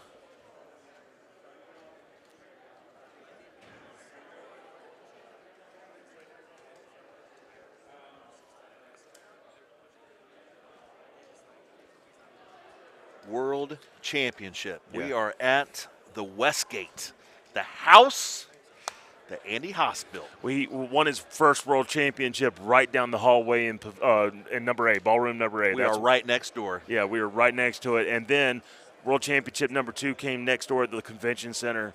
A very, very comfortable building. This whole property, Andy Haas is very comfortable in. You could add a 9-iron to that building from right here. Yeah, just something Andy was really happy to come back to and get to experience. Just shot a 32 under right in front of our faces. Yeah. Should have been with a par, right? Honestly, should have been a 33. He followed up an ace with a par. Then aced 2 holes later. Chris Eversole says, fun fact, Tim Glenn hasn't washed that glove since Worlds 2003. I believe it. That dirty, stinking leather glove. Eversole, you're much missed here. I wish you could be here, buddy. Yeah, I want you to, Chris, we want you to know that, man. You are loved in this community. Regardless if you play or not, you're with us for life, buddy. Yeah, for life, man. That's well said. Great dude. One of my favorites. And just Joe Macera. I don't know if you've been watching a whole lot of Joe Macera today. If you've had an opportunity, he has been hitting it around the hole more than anybody today. Talked about that with Kevin. I sat, 8 or 9 feet away from the cabinet he is currently playing on. Oh, big shot, Gomez. Second hole in one of the day for Mark Gomez. Big shot. And what I told Kevin is that even the shots that JoJo wasn't making. Ooh, and Kinsler with a hole out. Needs it. Needs it. He needs it. Much needed eagle for Greg Kinsler. Talking about being all over the hole, that was nice. But JoJo has been all over. I mean, absolutely all over. I think he shot a 1 or 2 better earlier, and it easily could have been a 4 better. That's how close he was on several. Maybe Greg's going to relax a little bit. I mean, you've That's got to already- help. I mean, that's Sure not it is. that wasn't a drivable hole. They're all laying up for that reason. They weren't able to get there, and to take eagle when nobody else is taking eagle, very important. Get you one back.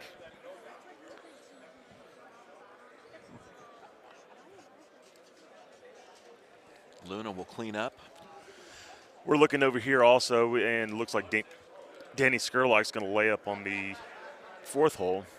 Do you like that play? Well, let me see what Joe does first. I mean, it's kind of tucked back here. And no, I don't like. I mean, this is going to be a big full 6-wood too, with a little softness. And look at this come in. Oh, he's so good. Just He's look at just all so that good. touch. Just the knowledge of shots, and that comes with all that daily contest playing. Knowing to be able every time know what to do. All right, all those shots at daily contest, they've all added up. He gets into that brain, into that computer, punches in, what have I done in the past? Out pops a report, programs that number in, and out here it comes. Out And it it's comes. just, it is what it looks like. I've seen this look, so many times, and here's what you need to do to hit it. It's just Great. he's phenomenal. As Skurlock will take points in, he laid up on that hole. And here is Gomez taking birdie there. That was Gomez. And then here's Giuseppe. Old Joe Macera, the 2017, the 2018 Golden Tee World Championship runner-up. 3 runner-ups, 3 runners-up on tour as well. 5 total throughout his career. Just broke through for the first time at the Dallas Holiday Classic. And Robert's not fazed by any of this as we're looking some of him as Yeah, well. he's doing fine. Yeah, just Playing fine. playing his normal game. I That's right. think he's got to be happy to be in the group a little bit. I remember one year I was in Mount Airy, North Carolina, and I got seated into a group with Steve Sobey and Waldo Tolbler. And I'm thinking, okay, these are 2 of the best players walking the planet Earth, and I'm going to follow along for the ride. And I was okay then. I mean, I had plenty of 5th, 6th place finishes, some 7th, 8th stuff. Finished 2nd in Dayton, Ohio one time. It just Peak Trump there. that was a good time for old Chad Shrimp. But to sit in that group with Sobey and Waldo, this is a very similar situation for Washburn. And just to kind of hang along for the ride, let's just play our game. There's some comfort there sometimes. There's just like, hey, I'm not expected to do a whole lot here. Let me show him something. And maybe that's what he's thinking right now. Just play my game. Rod Critchlow says, Trail Shrumpinator. I said hello. Rod Critchlow, lefty, the southpaw, great player back in the day. Oh, and Luna. Nasty. Anthony Luna with a great shot. He has brought the game to Vegas as we knew he would. Oh, he is incredible. Best player in the industry today. That we will find that out tomorrow. We will find that out. That was a beauty. Oh, great shot. And now, look, Robert going to go to a little bit of school. Hard to overcut this 6-wood. It does happen, but it's hard to do, and he is going to hit a beautiful shot right in. Taking the eagle on this hole, always of massive importance. That's the one club, man. I just cannot stand that 6-wood. I just cannot get that club to cut the way I think that it should cut. And I just struggle with that 6. It's the one club that you have to kind of keep a separate file in your mind of what it's supposed to do. It's That's not close to any other clubs. You'll see Ryan Mccook come up here a little bit later. He plays with a 6 hybrid, and he tells you that it's a mistake. It's just there to bridge a gap. 6 hybrid. Andy Haas, don't be mouthing the talent here on this stage, please. This is the talent. Andy Haas made his way up here to the platform. Just shot a 32 under. Do they give you a suite when they come here, Andy? I mean, you're so famous here. Andy Haas over here, won a lot of money, won the world championships in this building, in this ballroom A, just right down the hall where the first world championship was won. Andy Haas with an ace, screws up his next shot. Great Monty Ceballo round. Misses his chip, mad, then another ace to follow it up. And truthfully, that puts him right in that top qualifier conversation with that which we're getting close. We got to start looking at some scores here soon. Do it. Yeah, Let's do it. Because right now I'm looking over there and I see Chopper just finally finishing up not finishing up, but he's about on the 5th hole of his final round. You talk about a confident guy. Carries himself with that. And it's not like an air of superiority. It's almost like I understand where my game is, and it's up to you to decide if you've got enough game to bring it to me. And that's what I've always felt about Evan Gossett. And it was similar in mobile as well. I mean, he took to that game very quickly. He's just very talented in the Golden Tee platforms. And applies confident, man. And applies a lot of time towards it as well. His craft is definitely shown by the amount of time that he's put in it. He gets a lot of knocks for maybe not holing out so much. It's been a while since we've heard from Chopper. And as far as in the winner's circle, the 2018 Top Gun Player of the Year, 2018 World Champion, and then that was it. That's the last we've heard of him as far as the winning. He's gotten to a point where I don't think he takes himself as seriously as he used to. That was I kind of brought that up to him one time. It's like, look, I know you want to be competitive with all these great guys, but you just don't take yourself too seriously. Look, I mean, losing's a part of this. And I don't know if that helped him, but right now he has played nothing but solid today. 31 on Monte today. And he was one better on the previous course as well. Yeah. I think he shot a Tropical. 28. I think par was 27 on the course he'd played prior. And finished 28. If you go back and look, I'm pretty sure. I am getting there right now. Greg Kinsler on your screen. Oh. Leave that a little short. Looks up at the ceiling, not happy with that shot. Here we are, and right now on pace to be the top qualifier right now, and that was a one-off that he had on Tropical 28. Evan Gossett looking to be in the top 5 seeds, which is the exact opposite of the last World Championship he played in, which turned out to be a miscut for the first time in a long time for the great career of Evan Gossett. So Hall of Famer. Yeah, Hall of Famer. I don't know. I'm looking at a name right now, and you weren't there for it, and he needs a big round right now to keep himself in. It is a name named Jared Decker, and in 2019, it was a surprise, right? The runner-up finisher for the 2019 World Championship, and you could feel magic in the air. All right, and for the King of the Hill finals that everybody thought they would see, which was Jared Decker versus Clint Grover, turned up to, it ended up being Mark Stenmark's day once he was able to get through the losers bracket.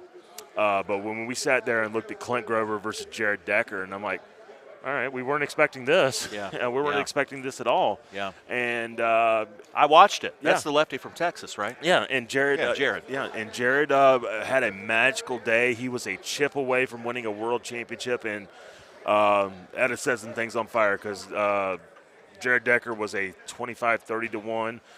If we were realistic with ourselves, he wasn't even in the conversation to win the world championship prior to that tournament. Yep. And now the game's a little bit.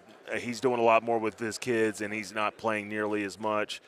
Life happens to a lot of people. But that being said, I mean, when he's on, you have to take his game very seriously.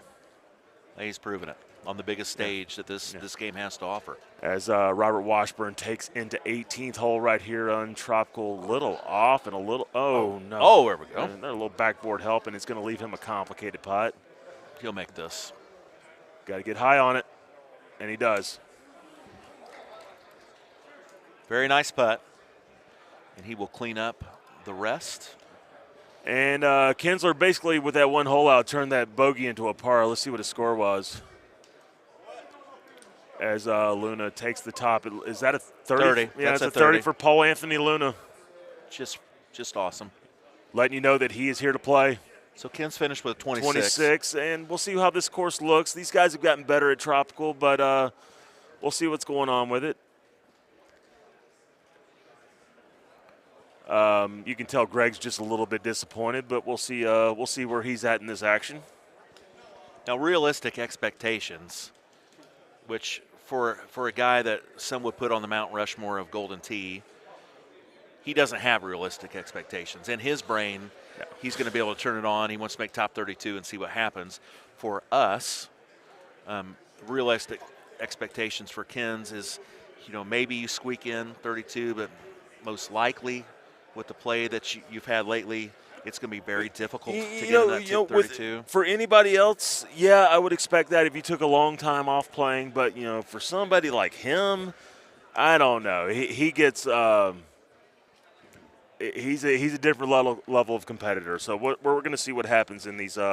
He'll have his final round coming up. I'm trying to find him on this.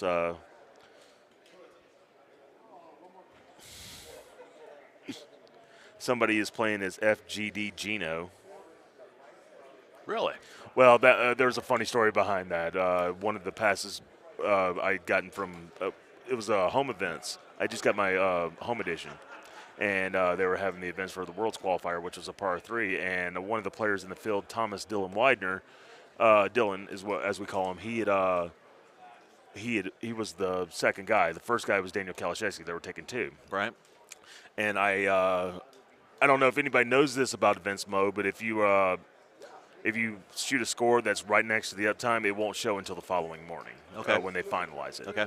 And so that night I had shot a 3-better on a par 3 course that actually jumped him. That would have put him out of the World Championship. But because my deal was already been made to be here and to be a part of this broadcast, the spot went to him. Yeah, nice. But it's kind of a funny joke now he's playing with that name. That's great. Good cat. He used to live in North Carolina. Let's get some of these scores up. I'm trying to find Kinsler. I got to find Kinsler. So it's 25, 26, 26, 26. No, he has work to do on this last course. Yeah, he's got a lot of work to do. But 103, that means if he can, because I predicted today 130 to 131 was going to be our number. And if he can pull off a 27 to 28 under par on Pine, which can be a tall task at times, well, he might have a shot to play for a world championship, Chad. I think everybody watching this stream, most would like to see a name, a blast from the past, get into the head-to-heads. And my God, man, we all know anything can happen when you get into head-to-heads. Anything can happen. Absolutely. You just need a ticket. There's no way to win the lottery if you don't buy a ticket. You just got to get in. I enjoy watching Tim Glenn being the only player in this World Championship field with a chipping wedge. Get in. Get in the hole. Just hops. Chisholm Woodson with a very nice shot. Well, that wasn't Chisholm, was it? No.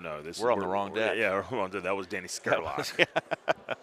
Yeah, well, Chisholm's up on the other machine. Yeah. Just like screaming Chisholm Woodson. As we get a look at this, another brutal, and I'm curious if Joe Macera's playing the 2-iron here. We'll call it. I don't know if he is or not. Like I said, I'm curious if he is, because right now you see what Gomez is doing. The smartest thing he could do right now. Just lay it up. Does not have that 2-iron, not looking for that bounce shot. He plays with Evan Gossett, so I have to believe it's in the bag. Yeah, it's right there. You called it. 2-iron, bounce setup, trying to play a lot similar to the shot that Paul Luna played. A bounce off this, get on up. Oh, and just a little short. He was a little soft with it. That might have been a little too far right, too. Oh. You don't see that often. No. I mean, it's not like it's going to hurt his qualifier. It's just like, that's the first mistake he's made today at all. There has never been a perfect round of Golden Tee. Now, you can have your idea of what the perfect round is, but I mean, it's something very difficult to attain. Yeah. JoJo might have moved himself from the second qualifier, third, maybe down to the 5th seed. He's right there. He was right in that. Right now, Al Jazz, who was 2-better through 3 courses. As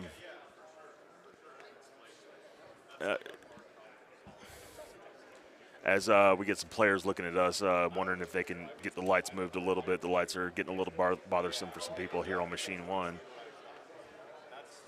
Which we do not control the lights. No, and that's, they're looking at me. But as we look over here, Machine 2, and now Giuseppe. Joe Macera with a chip.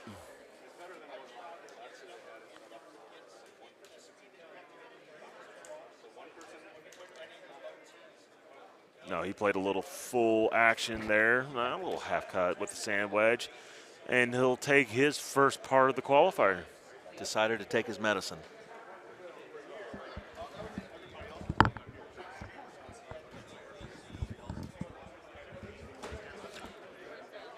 So interesting shot right here. You'll see sand wedge. A lot of guys playing gap wedges, pitch and wedge will have great advantages here.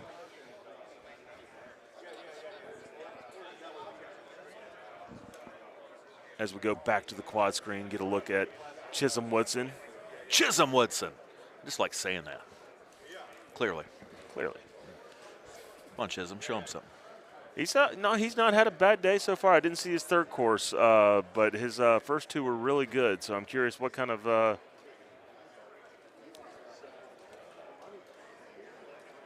through that gap. and made it just fine. Nice. Looks like medium low tee. Either one typically gets through that hole. As we, I don't know if you saw this, Tim Glenn has a documentary guy with him today. I did not know that. Yeah.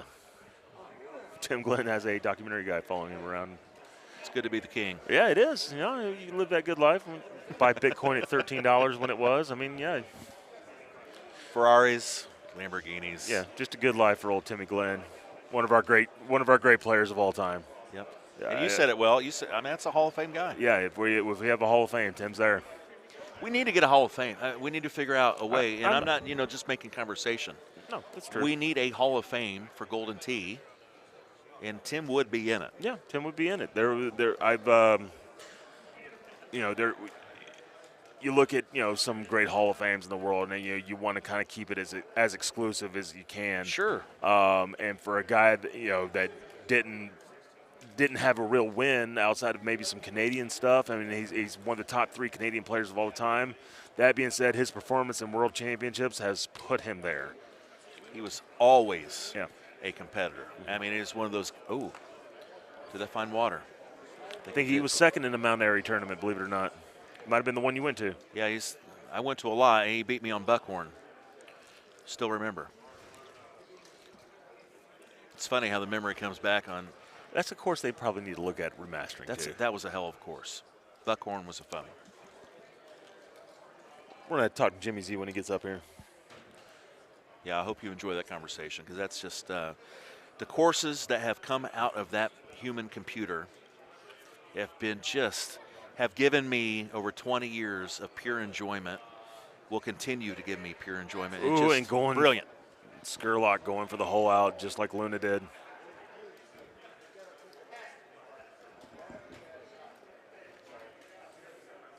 As we want to let you guys know that coming up here towards our last part of this qualifier, we're going to have the incomparable Jim Zielinski up here on stage, talk a little Golden Tee with me, and just get an idea of what the future could look like a little bit. He's been a busy man, got new courses, been making PGA courses, and one of the most smartest minds we've ever had in our great game. Yeah, absolutely, and he's and we talk about a Hall of Fame. My God, you can't have one without Jim Zielinski in it. Jim Zielinski gave us a Hall of Fame to put people in. I mean, he's created the canvas of the game of which we play, and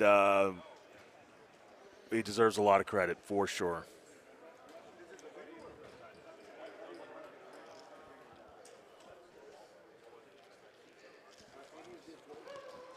Tim Glenn finishing his shot. Yeah.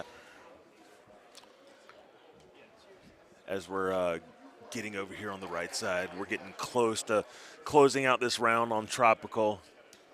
This is, I believe, the first group going. McClevich, Mccook, and Evan Scanlan getting ready to go back up there. Danny Skurlock here by winning the closest to the pin tournament last night. He was the champion of the last chance closest to the pin. We awarded 10 spots to that field. Some good players, guys like Jade McGillum from your way, guys like Art DeVries, Jamie White, a local who had never played a tournament before until he got here. Really? Yeah, Gerard Montigny, a longtime player as well, I know that name. Playing in his first World Championship. A lot of great magic that was in this room last night. We had a great close to the pin qualifier. Golden Tee Mobile stole the show last night. If you weren't here for it, I don't know what to tell you, but last night Golden Tee Mobile was just brought down the house. It was fantastic. I was I just kept thinking if the Cabinet Championship, which will be played tomorrow, if it could be half as exciting as the gameplay that we saw, it's going to be an absolutely incredible arcade championship because the mobile guys brought it. Now, whether you like mobile, you don't like mobile, the respect needs to be there for the game they played because they played their game as well as that game can be played, and it's a new level. The three of those players, and there was a lot of great action yesterday, three of those players, minus Tony Johnson, who wasn't here, have elevated themselves into a next level that I'm not sure players can get to because it was unbelievable. It was unbelievable. Great shooting last night. Congratulations to Rick Coppathorne. Let's say Rick, it. The mobile world champion 2022, finished third last year. Told him he's buying First. dinner tonight. Yes, he said it, and he would. He would. Andy Haas just missed a putt on that previous hole, so he'll drop a stroke in this part of the qualifier. Once again, for a guy like him, not much on his radar. Just was a little weird mishap. Gomez playing a shot that he does not like playing a small cut into. This is typically a full cut shot, so he's playing 8-wood, and he's going to have to get into it. And just a fringe putt. Remember, we have fringe benefits. Hello.